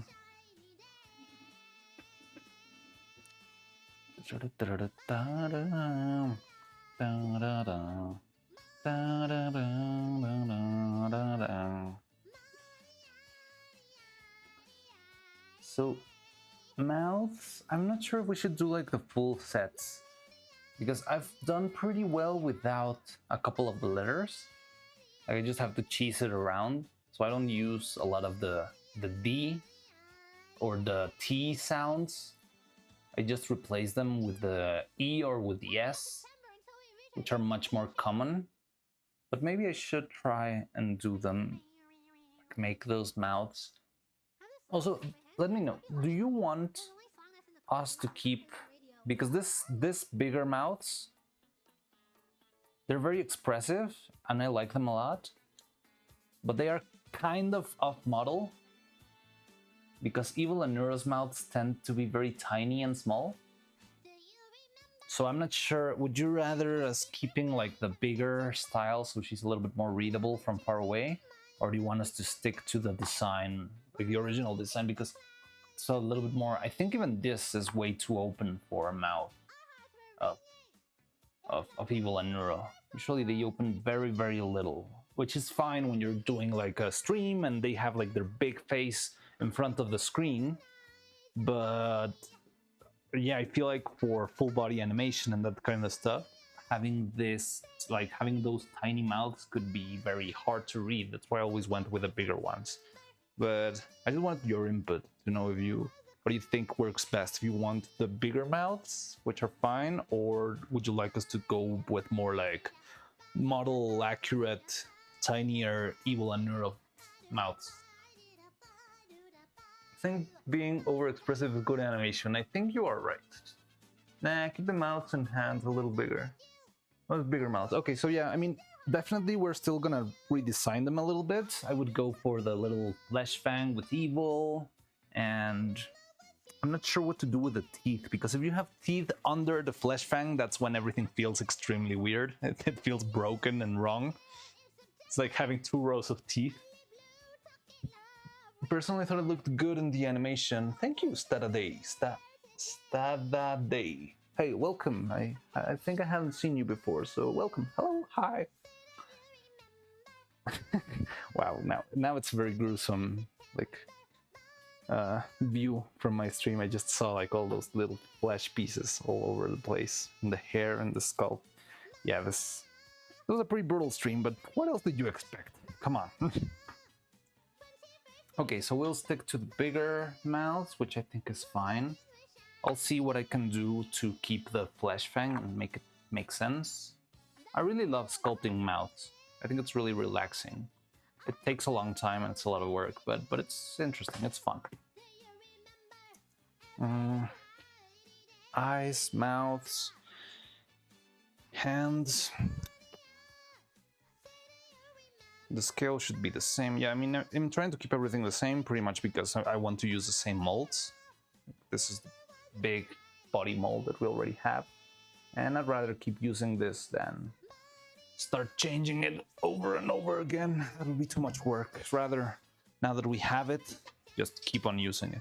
I want to try and find a way in the future to make the molds a little bit faster, because this mold took me a long time to make. But it was mostly because I think I wasn't using the right materials. I feel like maybe with some other materials we could make it much faster, but it's like one of those trial and error things that I have pending on my book.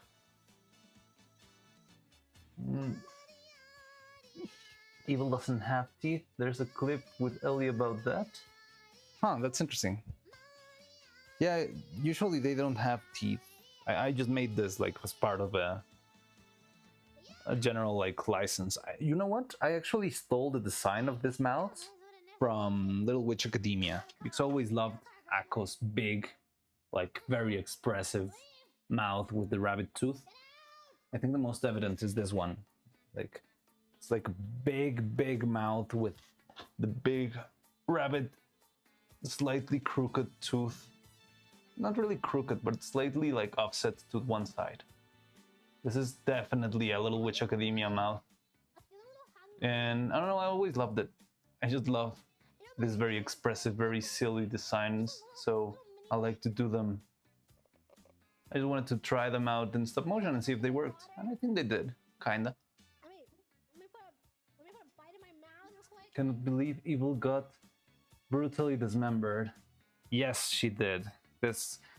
I mean, no, it's just part of the procedure. I'm a medical professional. This is just how things usually go. This is pretty normal. Just give me a couple of months and she'll be back to normal and totally not still dismembered. But yeah. What did you expect? It's a stop motion surgery. It is kind of brutal.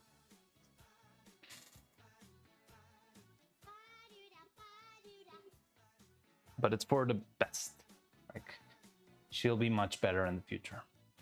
You know, I find it very interesting that it didn't get like absorbed into the tape, because this should be cloth, and cloth should be absorbing the silicone, right? Like, it's a liquid that just seeps into the cloth, the bandage, the threads, but it did not seep in at all. I can actually, if I zoom in, well, if I put it really close to my face, I can actually see the texture of the bandage on the silicone on the inside, which is very interesting. However, I'm not sure if it's what we need. I'm not sure if we need something that actually seeps in a little bit better. You know, you remember. Wait, I have closed my chat thing. Can't believe it got brutally a couple of months, Lamau. This takes time, come on.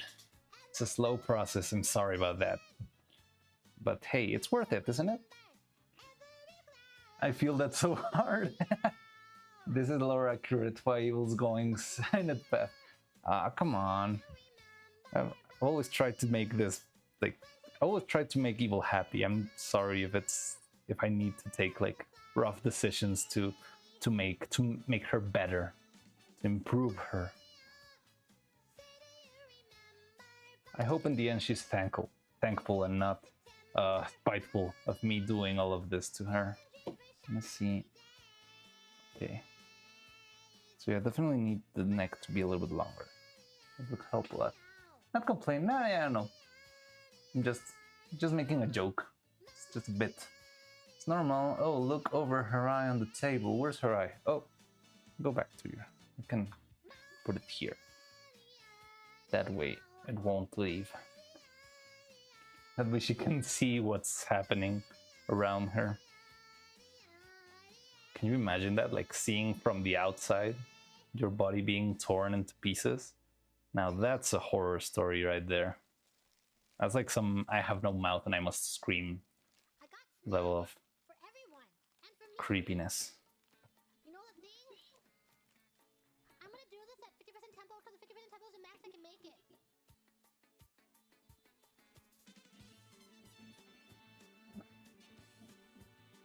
Sorry, buddy, did you remember? Dr. Mariano, what would be the catalyst? Because how humanity ended. Maybe. That'll be fun. Like the singularity and the apocalypse is coming just because some random stop motion artist on the internet tore into pieces a perfect little cute puppet. Jesus Christ, this is horrific. You always come back. It's like in Half-Life 1 where you could get crushed and you see your own skull. I never saw that. That sounds fun. I never played Half-Life. I never played Half-Life in general. I think I played a little bit once, but I have this effect. I've heard that Half-Life has this problem because the angle of the camera or something, some people get very dizzy when playing it. And I think I remember playing a little bit and I got very dizzy and I couldn't play anymore.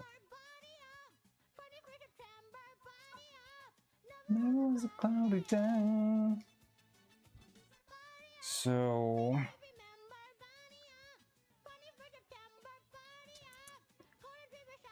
we would be changing the joints for something. Okay, so this ones we would change for hopefully not screws and more like having a screw on the shoulder maybe.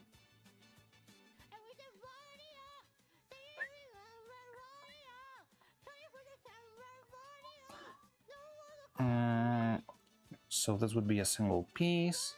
We would probably still use a screw for the head. I would like the head to be screwed in just so it really stays in place. But I think that's the only joint we'll be needing, and then everything else would be the, you know, little bits and pieces to join the body. And yeah, after that I think we'll have enough to actually make things. Make our new and improved evil. Also, we could try and make this slightly bigger. I mean, I really need it, but could help. Her torso is very long.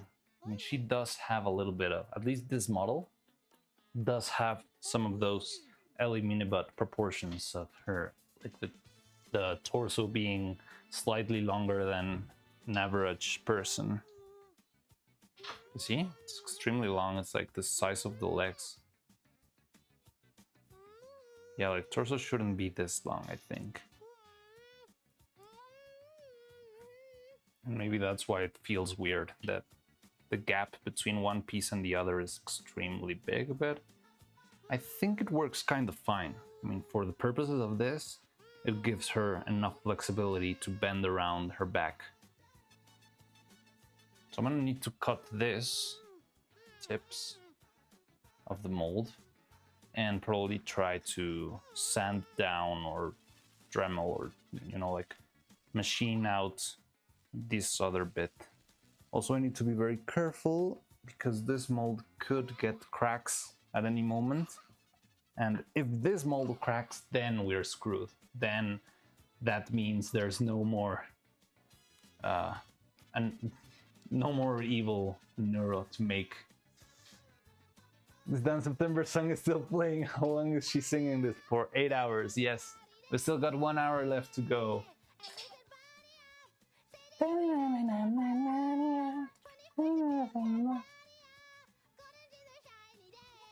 Yeah, we still got 1 hour to go. The thing I cannot believe is that she kept the energy up. Like, I don't know how did she manage to keep on going and going and going and going. That's just incredible. There was a shiny day. No, when I was a cloudy day.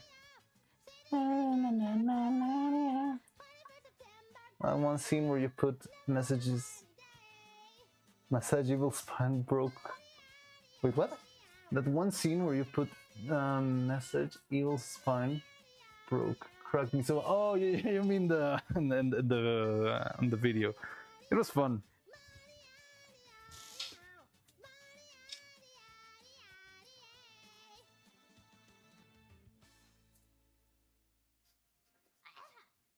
Try again. Should we try for 6 marshmallows? Just kidding.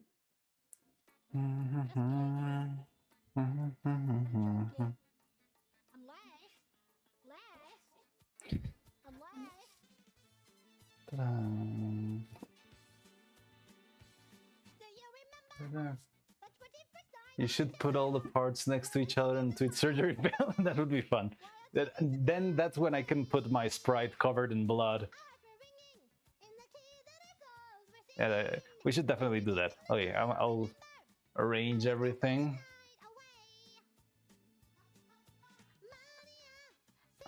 Let's try.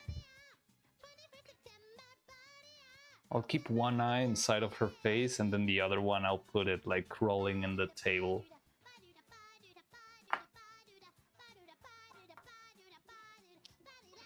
Why are you so filled with very disturbing ideas, just like me? Okay, let's use the other eye socket.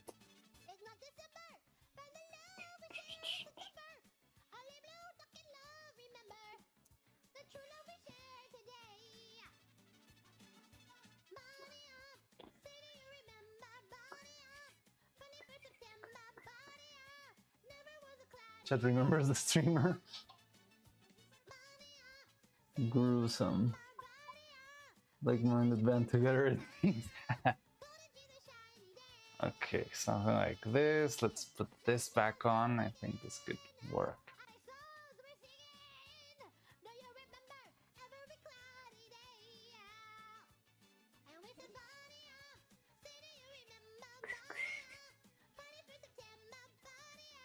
Oh, you cannot see the eye sockets.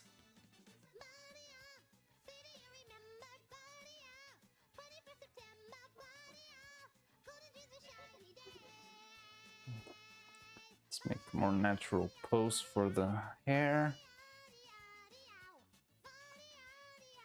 Just slightly, there's no need to actually overcomplicate ourselves, but yeah, something like that. Let's move the eye a little bit. So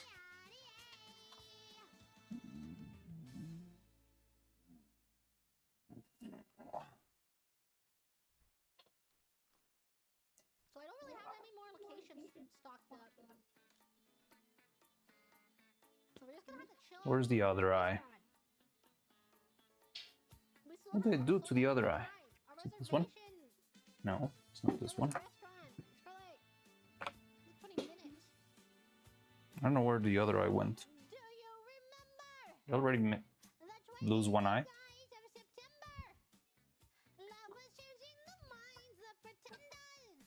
Calling process to commence shortly. Control-Alt-Delete.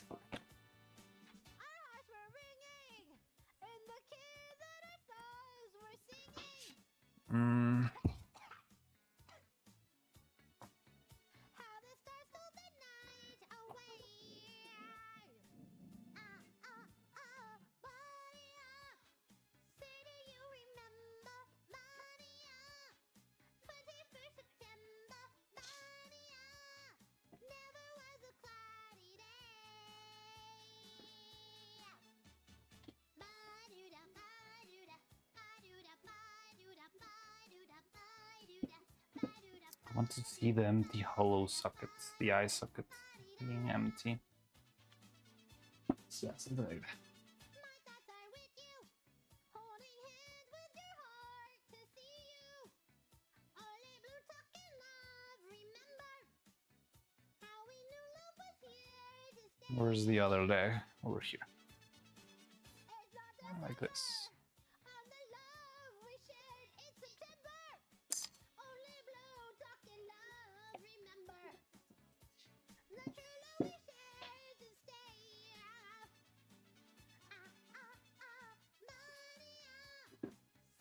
So you failed the autopsy on that. It's going great. Yes. 21st September, Maria. Now, where did I put?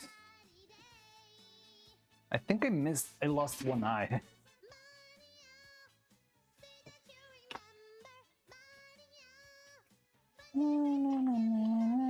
Oh no, here it is.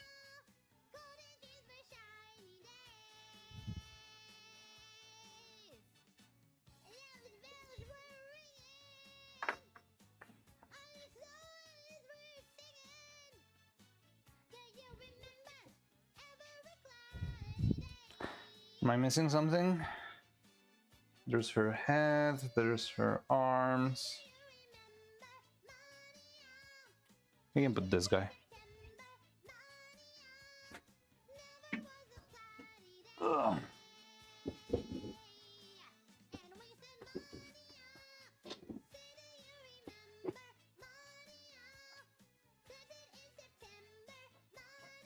Can I put the... Where's the skeleton? Over here.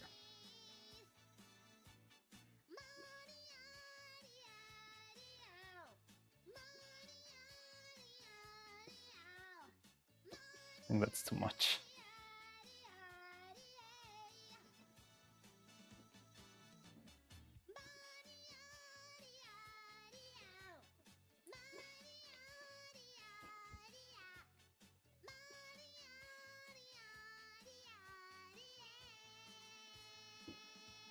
Ugh. The skeleton too? Why not? I mean, I guess we can get back into the car. At least I have we can revisit locations. I have one location. We can revisit another location. Why just can't get into the car? Crazy work. Yeah.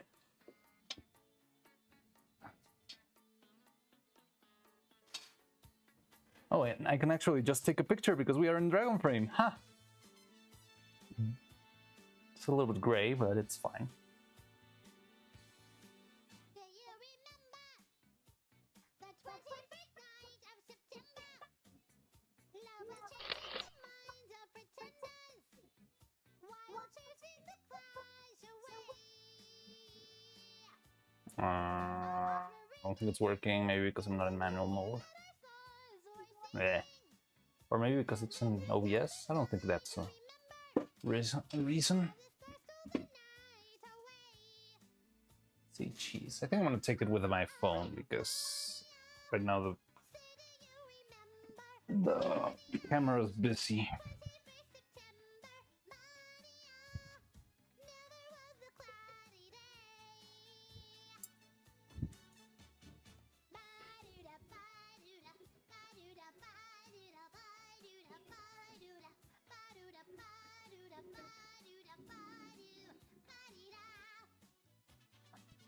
Okay, I think I got it. I'll publish it after stream.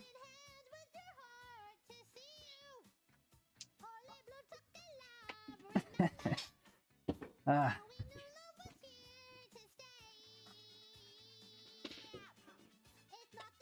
King Turtle Romanzo. I was here.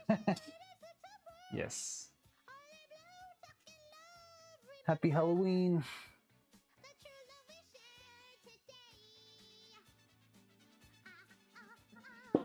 Oh, yeah. Do you remember? 21st September. Let's go to crazy word. Say cheese. This video has been restricted content displaying upsettingly violent imagery. It's just rubber.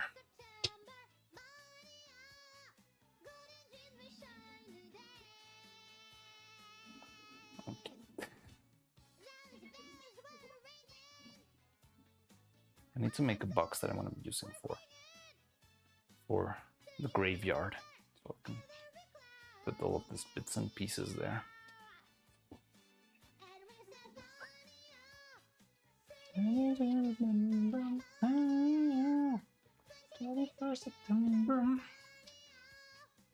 Okay, so what else could we do?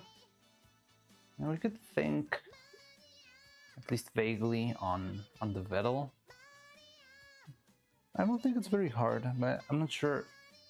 I think it would be easier if we made them in 3D. And I think we probably can make, like, we can find, I'm not sure if it's an official model, probably isn't, but I've seen a couple of 3D Vettels out there.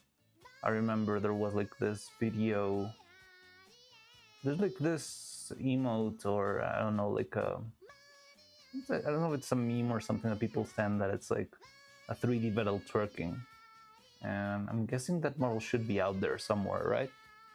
Because we had that, I think we could print this guy pretty easily, and I just need to find a way to divide the head and how to articulate it. That's going to be the trickiest part. Like, how am I going to animate the eyes? And if the mouths are going to be like replaceable mouths or whole replaceable heads. Because making heads, I mean, I think it would be the cleanest way to do it, but if they're this big, it would be a lot of material, like taking one, putting one back, and so on and so forth. Could be a little bit too much work.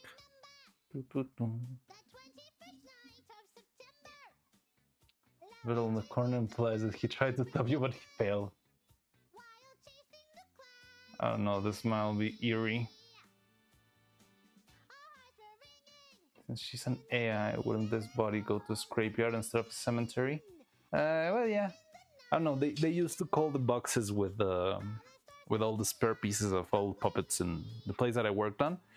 They called the pieces, or the boxes with all the spare pieces, the cemetery, so that's why, or the graveyard, so that's why I had that on my mind, but you're right, maybe it could be like a scrapyard, at least for Evil and Neuro. And once we get to other organic characters, those can actually be graveyards. You know what, I'm gonna clean a little bit, I'm gonna tidy up like all the little bits and pieces that really are not serving any purpose.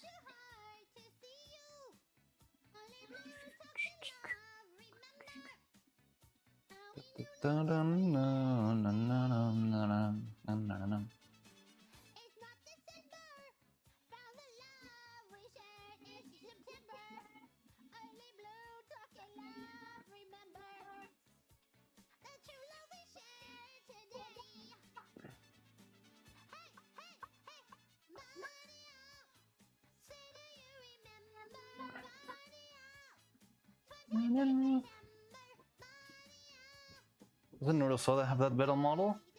It's been on hiatus like 2 weeks. Really? Neurosoda hasn't been posting anything? Romance on how he tried. He got... and shoot. Just another corpse. I mean, this one's just a cardboard cutout, but we'll probably get the other Neuro to be pretty hurt too in the future. The other Vettel, I mean.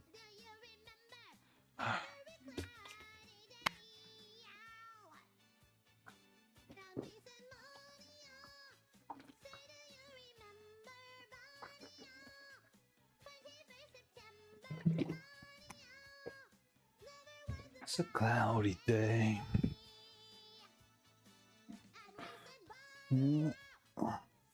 Fanfic idea. Discarded old versions of Hero Savage from a forgotten graveyard, but eventually end up in conflict with the newest active models of the twins. That does sound like a Halloween special, right? Like, have you ever seen the Venture Brothers? Because that's the plot of one of the episodes of the Venture Brothers. I don't know. I don't even know what season it is. Either season 2 or 3 or something like that. It's one of the earliest ones. The clay turtle you used in the past. Yeah, I don't know where that clay turtle is. I think it's in a box somewhere. I think I even know which box it is, but it's not close. It's not close by. But I'll try and find it. We can have it hanging around. I miss poking that guy with a needle or something every now and then. But yeah, it should be somewhere around here. Just my love to you. Of course not, it's just... Okay. So I also would like to see what else. I'm not sure. So we buy more resin, and we use that resin for making the new pieces, like the mouths and the eyebrows and the eyes. We would be using very little material, very little. So we're gonna have a bunch of spare material that if we don't use, it's gonna be gone to waste. Unless we make like 1,000,000 turtles or 1,000,000 dragon frame controllers or whatever our little like how they like giveaway prop ends up being. If the metal shell could be detached, would it make movement easier? I was thinking of making... I think it's more important, rather than it being detachable or not, the important part is that they feel different. So I think it would be important to have the shell made out of a rigid material, and then have the little legs and stubs made with soft silicone material. So if he moves, you don't see like the shell bending. You can see like the flesh bending under the rigid shell. I think that's something that we must achieve. So I was thinking of actually, if you ever saw Camilla using the naked pedal model, it's just like a very simple, you know, stub thing like this. Looks like a table.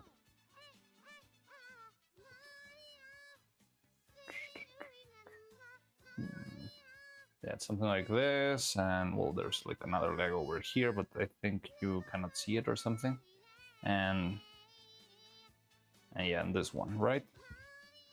And yeah, I mean, it's just like this, like having like a very rough body made out of silicone and one big joint that is made to click in or, you know, slide into the shell. And yeah, that's about it.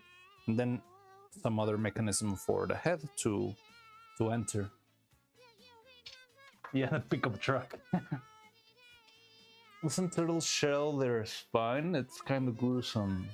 Never thought about that. I don't know, like the inner anatomy of the turtle. It's a good question, but yeah, I mean, I think that's the way to go with the turtle shape, because it's just like a simple silicone bottom, and then the rest of the body is just yeah, the shell, solid shell, and then just having the space for the face to stick in place. The thing is, how am I gonna move the face around? I'm not sure if it would... I think it would have to need a little bit of a joint so that it would move around. It could either be wire, so it has a wider range of movement, or maybe just a simple, you know, like... I'm not sure if a magnet could work. Like if I had a magnet and I just could roll the head around, and that way we can make, you know, the movement slightly. And the eyes would be tricky because his eyes close, not like... they don't shrink down, right? They do like this. You've got the eye over here.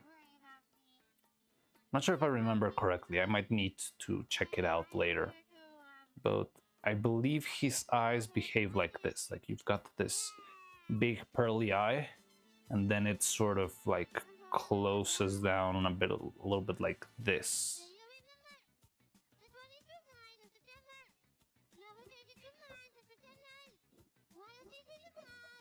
So I'm wondering how would I make this sort of replacement. I mean, it's not impossible, but it's how do I make this simple enough, but have it look decent. I think this is how they close. I'm not sure. It goes from here to here.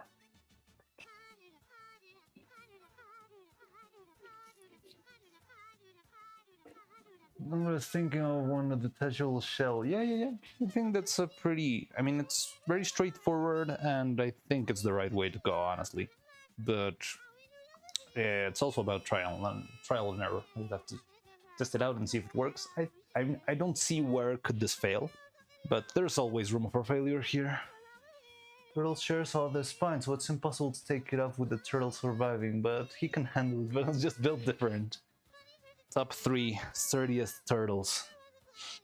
His eye could be like a mouth, swap it out. Yes, I could like just take it out and put...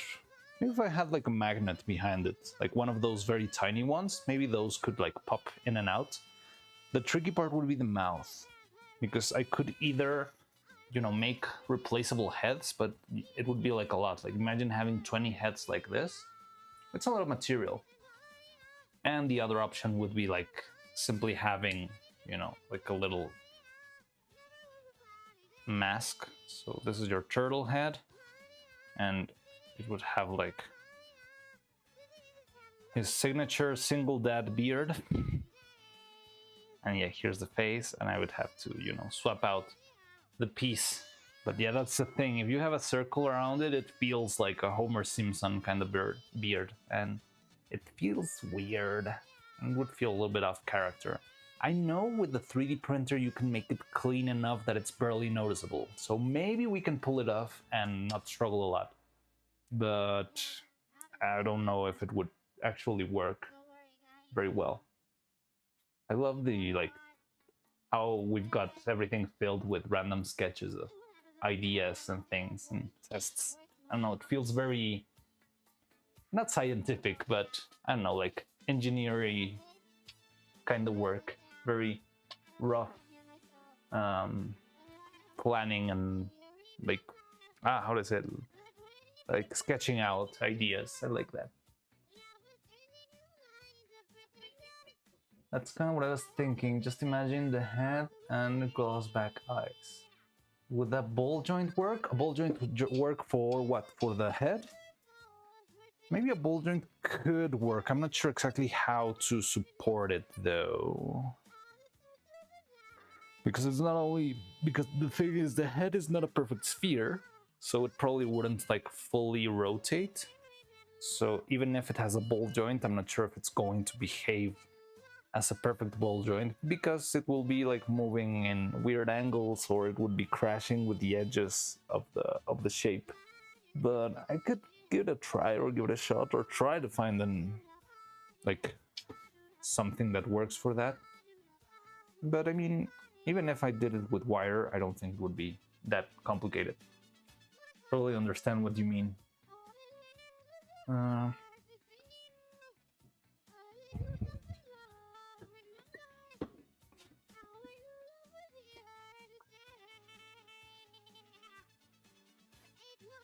Bam.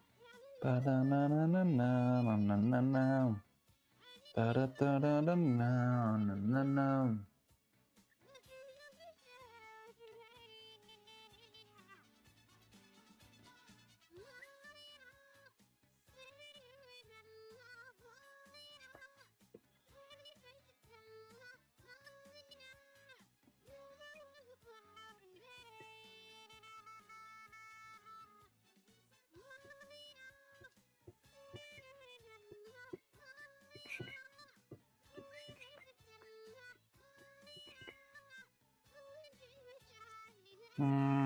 And other than that, I don't think there's anything tricky with him.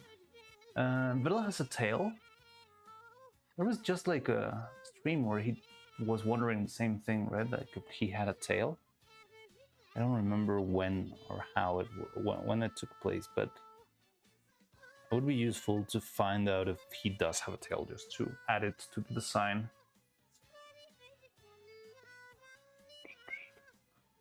was a cloudy day.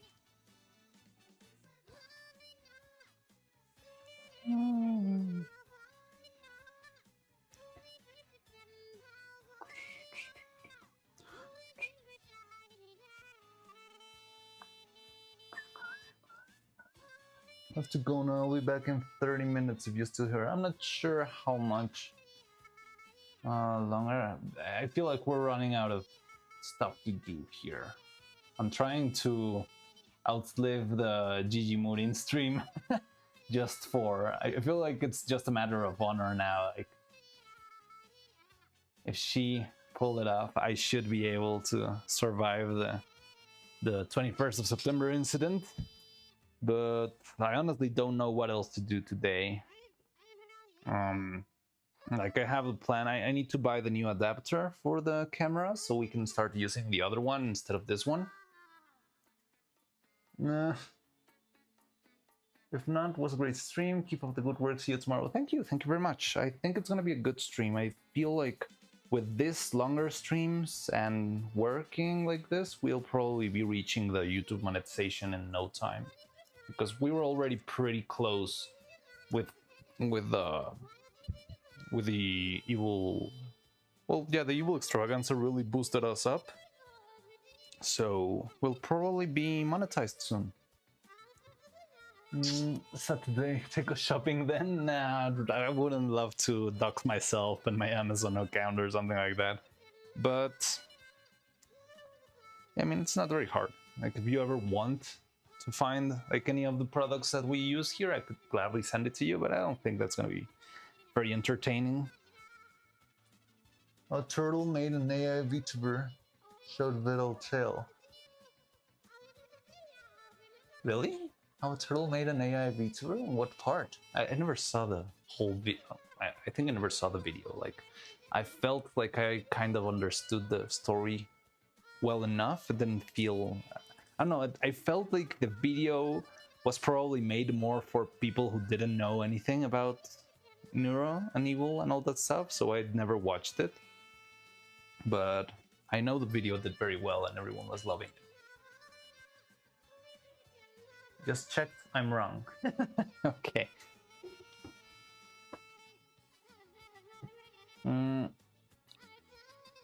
So the eyes wouldn't be a problem. Oh, also the joints. I'm not sure how would we be able to... Maybe he would need like 2 different joints, and then one in the middle for Evil's head, because he doesn't need only 1 joint for the shell. Okay. I'm gonna do like an abstract version. So here we have Vidal.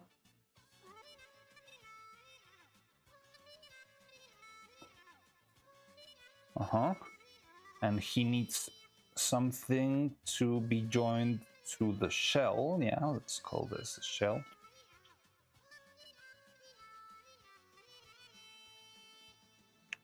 So here's the shell. It's a little bit ugly, but don't mind it. But we also need another joint to join him to Evil's head. Or Neuro's head, whoever it is.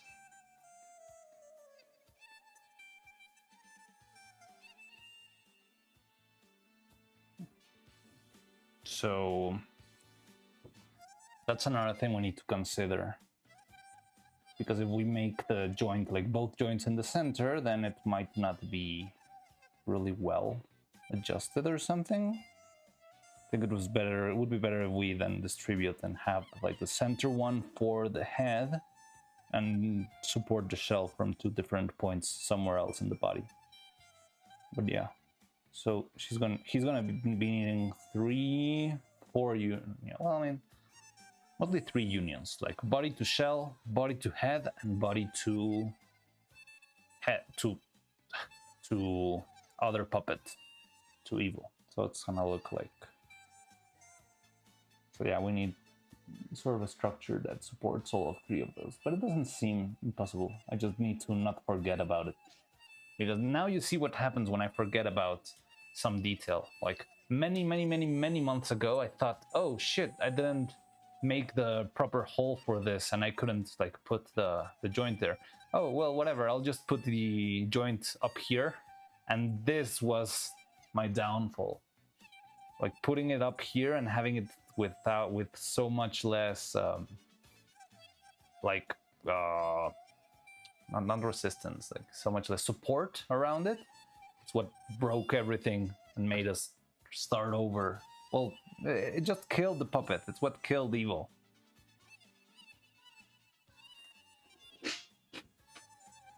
Yeah, you're going to know basically everything it discusses. There is an older one focused on the first VTuber year of Neuro. That's only about 10 minutes. You might find interesting though. Dolphin, you are like the absolute Neuro historian. You know, to the, like, you know stuff down to the single stream. It's amazing. Amazing. Wait, what? Approx dimensions would turtle be? So we were talking about that a little bit earlier, that if this is evil, oh, well, let's use this one.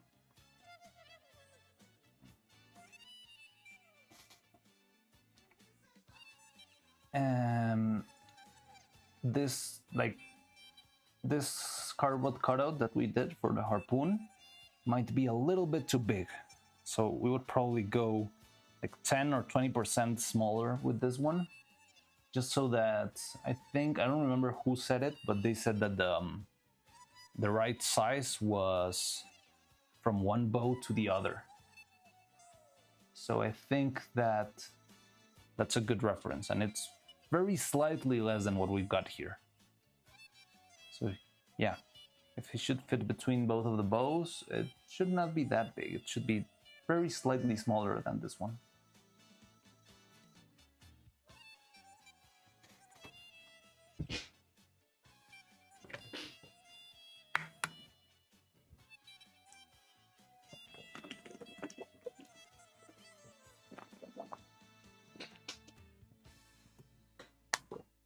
Ba-da-da-ba-da-da.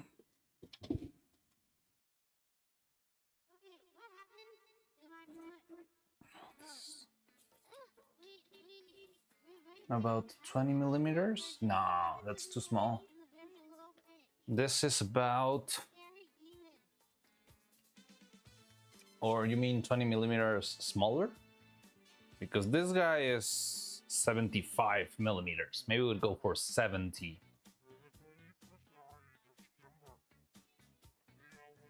Maybe we could go for 70 millimeters. Yeah, 20 millimeters too much. I mean, to reduce it's too much, and for the size it's too little. Like 2 millimeter, a 20 millimeters turtle would be this size. And it's very small for this girl. It'll be like a coin. Mm-hmm.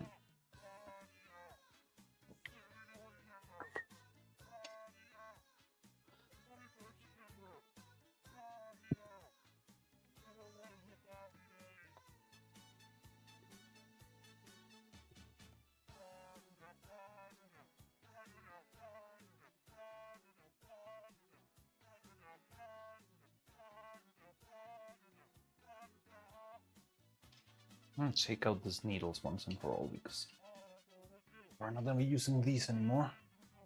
The music. Yes. The one and only Gigi Morin stream.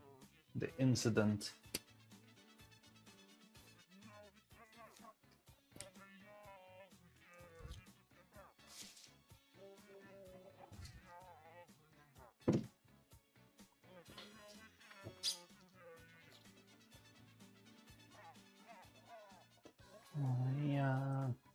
Remember, 21st September, Dang.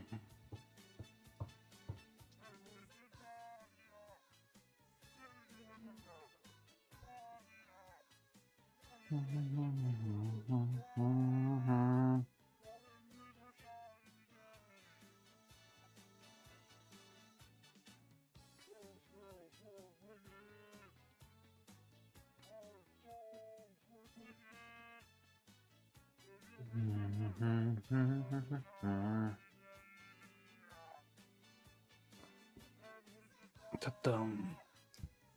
So what were we talking about? The turtle, the eyes of the turtle. The eyes would be fairly simple. The mouth, the oh, yeah, music. Such a mess. Da, da, da, da, da, da. Na na na na na na na.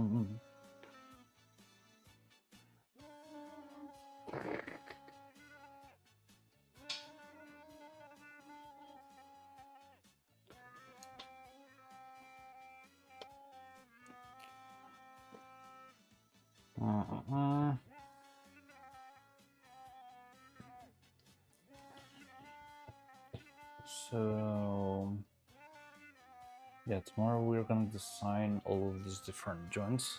I think I should mark whatever of these needs 3D work, and that way I can know where to start from tomorrow. So yeah, making a stronger hip joint definitely needs a little bit of 3D. Gonna have fun and stream tomorrow. Oh, this is not.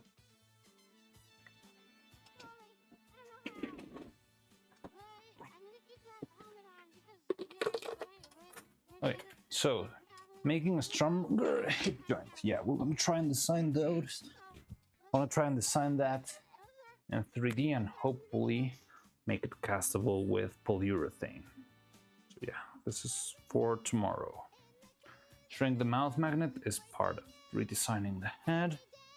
Use magnets on eyebrows. Use magnets on eyebrows. The smaller ones, it could be possible. But yeah, we also need to then make UV tests. No. Lower eyelids. No. Use more iron on eyes. No. Make alternate eyes. Does need 3D. Hide needle holes in the eyes. That's not part of the 3D. Try and find an anti. Oh yeah, this is definitely a very 3D thing we need to sort out. Fix bald spots on scalp. It's kind of hair redesign. Unify replaceable hair. Yes, same thing pretty much. Find an easy way to reassemble her bangs. I think that's also got to do with 3D only for the face or for the head, but not really for the rest.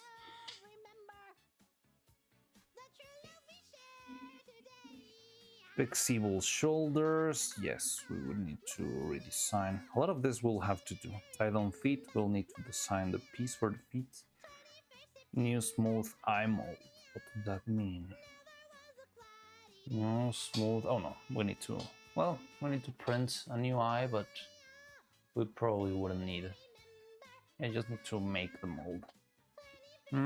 Add leg bones. Yeah, we would have to design these on 3D. Make hand samples for silicone resistance. That doesn't need 3D. Make 3.0 pins. Definitely needs 3D, but this could be done another day. Make skulls with flat back. We could also do this quickly in 3D. Change jacket material. Standardize her mouth blush. That's painting. Elongate. What? Hair and elongate. Oh my god, what did I write?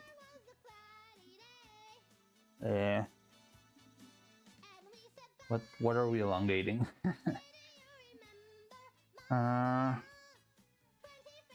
Neck. Oh, that's more of a physical thing.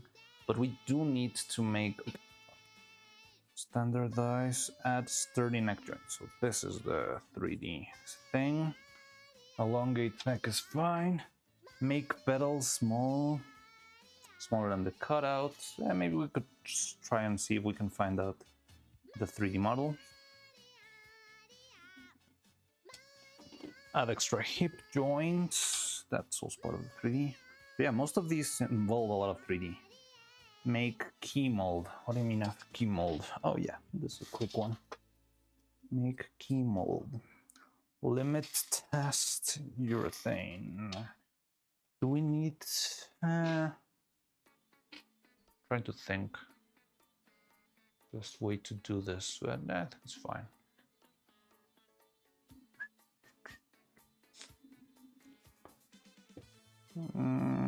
That could be done. Okay, so yeah, there's a lot of work. So maybe the lower eyelids, we could actually do them in 3D too. Da da da da da da da dum.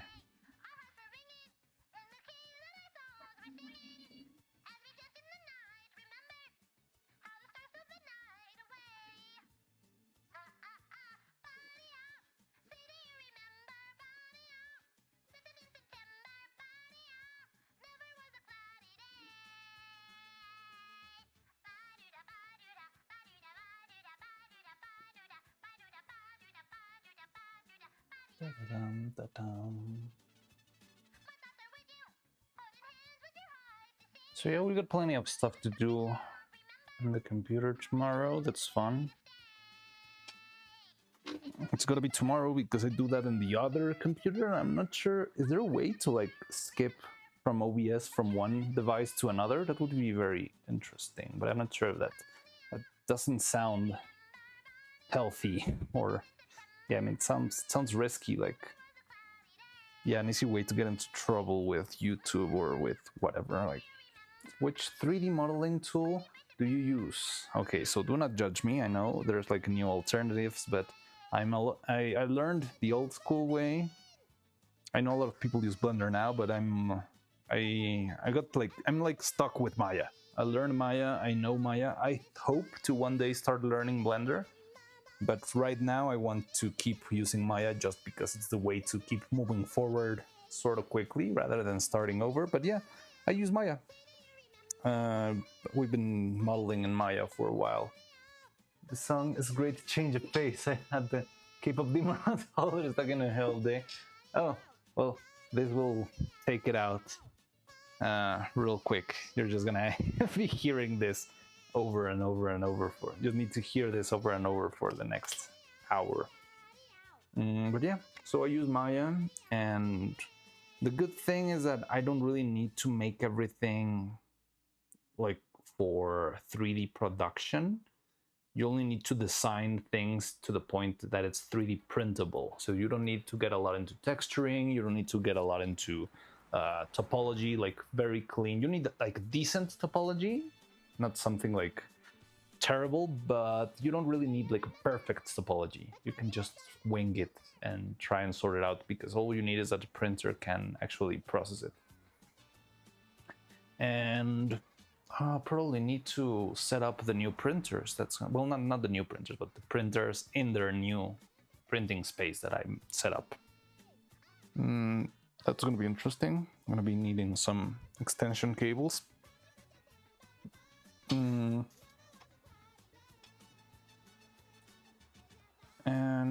But yeah, I use Maya. I just make like basic modeling. I'm not very I don't think I'm extremely experienced at it, but I can make like simple shapes, like these little skulls and the eyes and that sort of stuff. And if I ever need like something more complex, like full body or something, I usually have some people that I can call, and maybe they'll help me if they have the time to work on stuff. Actually, one of those people is Faye. You know Faye? She's been in our streams a couple of times. She's pretty good at 3D modeling. She does know a lot about modeling, and she knows a little bit more about 3D lighting, which is not really something I use a lot, but maybe someday it could come handy. But yeah, I've had her help me out with a couple of 3D assets, not for this channel yet. I think everything we used in this channel I've either made myself or it was made by Joliver. But maybe one day she could help us out with an asset. That would be fun. So yeah, Faye is another streamer. She's a friend of mine. We've played together a couple of streams. She's a duck, and yeah, she streams on Twitch primarily, I think. It's Faye D Wildfern. Well, you'll probably see her around here eventually.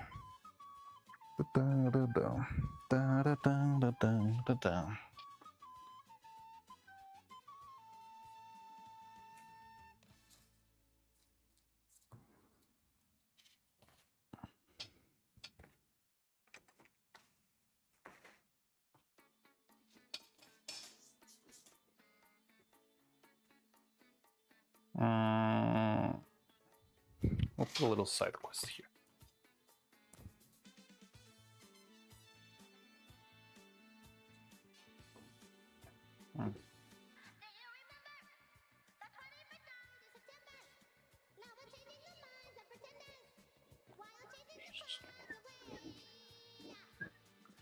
Wait, she's a duck? Something evil would want to meet. Yeah, definitely. Evil would love to meet Faye. I'm pretty certain.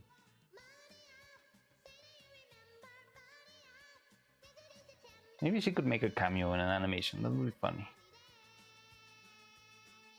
Just have a like little sprite of her somewhere, or use her instead of the duck. Like switch this one for a little Faye, just for a single shot or something like that.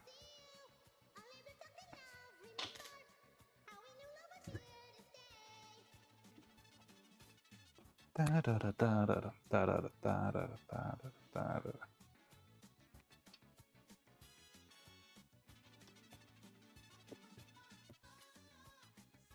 remember how never was a cloud day.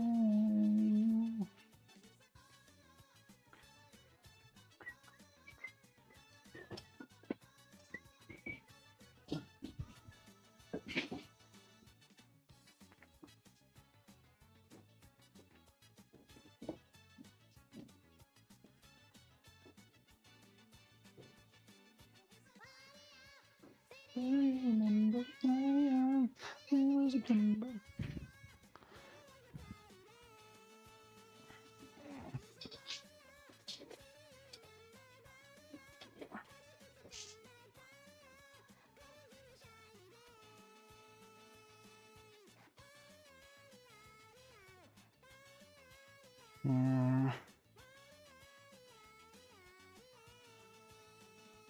Yeah, I think we can make a lot of progress at this tomorrow. I mean, today was a pretty long day. We did. I mean, feels like we didn't do much, but planning is work too.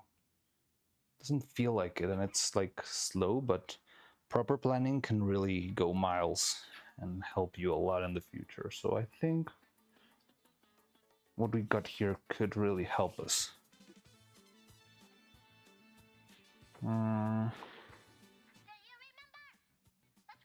Now the casting of the materials. So I'm probably going to be needing one day to actually go buy the stuff, like the new material. Don't need that much now that I see it. But we do need silicone, definitely. We don't have silicone at all. Oh, and also, so priorities, we need to make the body first. Like the body needs to be ready as soon as possible, so I can just run and drop it off with our costume department so that they can start working on it, because I don't have control on their timeline. I only have control on my personal timeline. So I would think it would be best to make the bodies, throw them out so they can work on the body or on the costume, and just keep working by myself on the rest of the head. Like everything else is mostly head stuff that needs a lot of details, and there's a lot of work to be involved with, you know, the fine-tuning of the mouths and all those little things. But it's not that much. It's not... Well, I mean, I feel like we could like spend our time working on the mouths and not get hungover with the body, because I mean the body will be ready by itself. But yeah, so we should definitely, so we should sort out the 3D stuff, but then we should definitely try and move quickly into the all of the body stuff, so we can print everything soonish. Never was a cloudy day.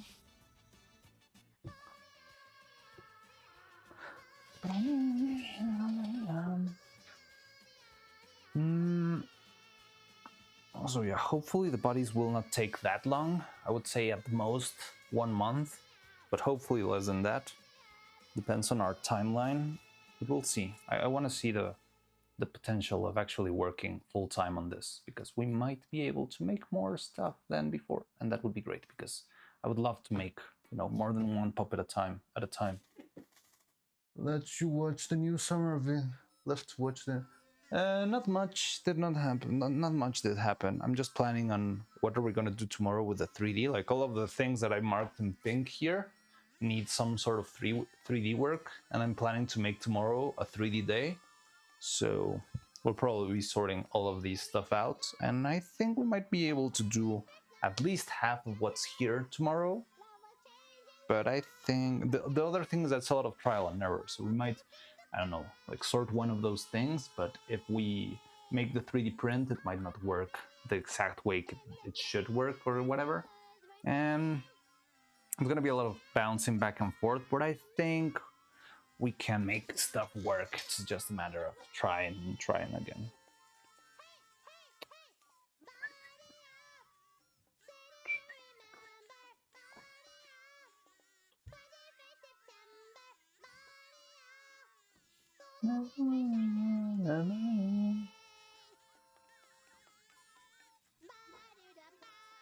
But yeah, other than that, there's not been much. Honestly, by this point, like I feel like I would have already ended stream if it wasn't because I'm sort of like honor bound to finish the Gigi Morin 21st of September incident, and that's about it.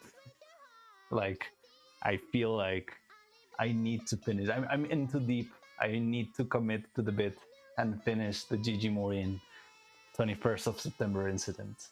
Nah, that's the only thing that's keeping me together here.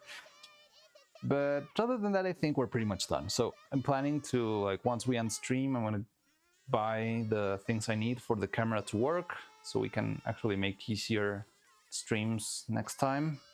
And I guess, yeah, Beast Mode understands. And yeah, like buy the stuff, prepare, maybe, yeah, prepare the computer for Maya, prepare the printers, maybe? I don't think we're gonna go straight into printing tomorrow, but maybe we will. Like, printing these pieces would probably take about, I don't know, a couple of hours. Depends on the piece. But like, a piece like this size, would probably take about, I don't know, 6 hours at most, which in 3D printing time, it's not that much, honestly. I could show you. I think I've never showed you how I prepare a file for printing, do I? That would be fun. I'm not sure if anyone here is interested in that. I usually just model the things, and the 3D prepare I used to do offline. But now that we've got more time and I'm streaming more, maybe we could do that on stream and you can see it. And we can talk about what goes wrong, what goes right. I'm not sure if anyone here has got some 3D printing experience, but it's kind of fun once you get the hang of it. Just, it does have a lot of trial and error in its process, but I think we can make a lot of fun stuff.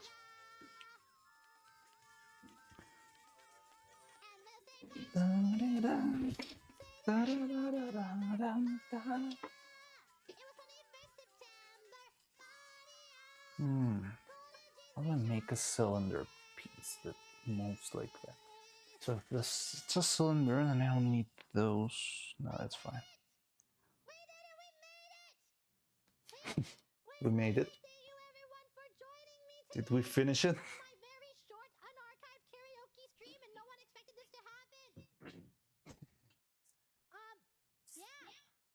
Okay, seems like we did survive the Gigi Morin incident. Let's see. Yeah, there it is. Like 3 more minutes of just speaking. We did it. We survived the Gigi Morin stream. So Sorry if it got a little bit agonizing for you there, but it's fun. It's worth it. It's definitely worth it. So I want to prepare stuff for tomorrow. I'm gonna buy the things we need to buy. And oh, by the way, thank you. There's new Patreons here, and not bots who I've seen somewhere around here. There's another user named C, who I'm not sure I've seen here. It seems like it could be someone that just doesn't have the same username, but C is also a new Patreon. And yeah, I just want to thank you, because you patrons are starting to, open possibilities for me to actually, replenish materials and make stuff. And it's very fun. It's very, I don't know, it feels like it's got very... Is the stream where you'll do... Is this a stream where you'll do Evil's back surgery? Yeah, it's more of an autopsy rather than a surgery, and we're pretty much done. Like, she's currently not in a very good state, but it's fine because it's what we need to do in order to make like a new and improved Neuro and Evil puppet. So yeah, the last one, it was already lost. Like, during the surgery, realized that she was just unrecoverable, but it's fine because now we've moved forward and we can actually make something, more, like something better. And yeah, so she's gone. Her body is completely torn into shreds, but we learned a lot about it, and we're going to work on some like new modifications. There were like a couple of details that I never wanted, like that were always a bit of trouble with her body, and now we can actually address all of those little issues and make something better from scratch. So Jabbermut, if your question is if this is the back surgery stream, it kind of was, but it was, yeah, it's more oriented into learning and starting to work on the actual, like a new and improved version that will probably or hopefully not need any more surgeries, or at least that will last longer than this. But yeah, so you made it pretty much at the very end of the stream. We're very close to ending. I was pretty much just being spiteful and trying to finish the the Jijimorin incident, but now that it's done, I think we should start closing shop. So okay, you already know tomorrow I want to make the 3D stream. I think we can move on. I'm trying to keep like a constant schedule of just making stuff as much as I can. Consider this like a full-time job, even though I still cannot like finish. It's still not fully profitable to me, but I think it will be, because I'm starting to see like the potential, and I'm starting to see a lot of very interested people. And I want to thank my Patreons. We've already got 3 Patreons, which is very much, it's a lot more than what I expected, like from 1 week after releasing the video.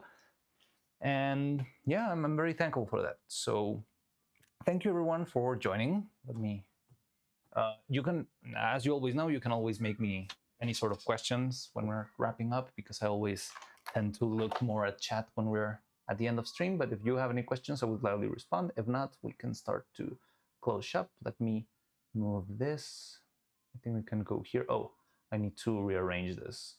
So yeah, I haven't set it up so that you have the I think I can do it right now. Yeah, like there's no Twitch chat here. I think Twitch chat was a little bit inactive in the last couple of minutes, but I'll try to set it up anyway. Like this. Oh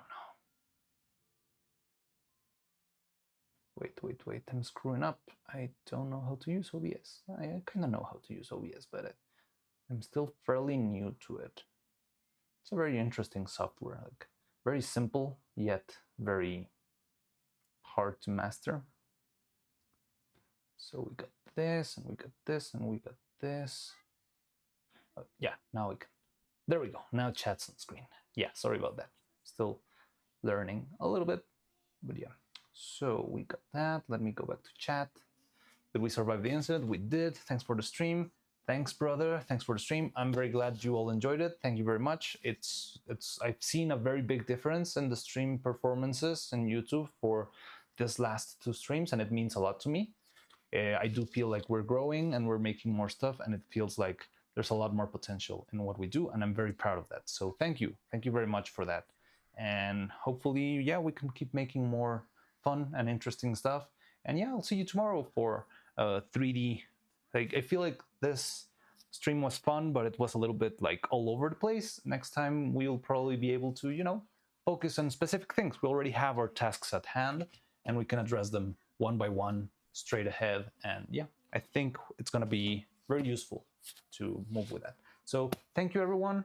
Let me see. I'm trying to learn how to raid on Twitch, even though I think there's a little, like, there's few people there right now.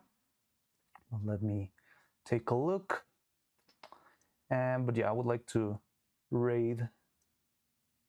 But who can I raid? Does anyone have any suggestions for raiding on Twitch? There's so many people.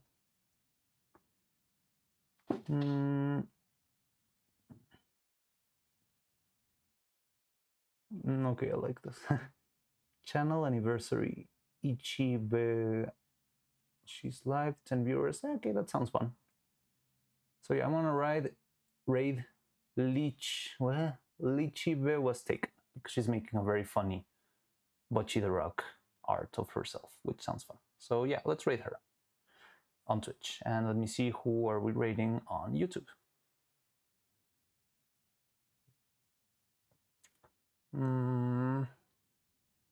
Pew, pew, pew, pew, pew. Hana, Azul Vox, Shinma. No, it's Shina. Umeaino, Mint, Kirkin Blue, Seru Foxhound. I don't know who. Overwatch 2, Resident Evil 4, Artstream. Okay, let's do a Azul Vox. So I'm still learning, so if anything goes scuffed, let me know. Yeah, I'll save this. All right, so everyone's ready for this raiding. Thank you, everyone, for watching. I'm gonna just go to our ending screen real quick. Did Twitch already leave? I don't know how this works. 3 viewers are ready to raid. Oh, okay, so do I need to press raid now? And then I'm still learning, so please bear with me. But yeah, I'm gonna press raid now. I'm gonna end stream here, I guess. And now I'm gonna, okay. So bye-bye, thank you for everything. It's been fun. I'm still learning, so don't mind the scuff and all that stuff. But thank you, everyone, bye-bye.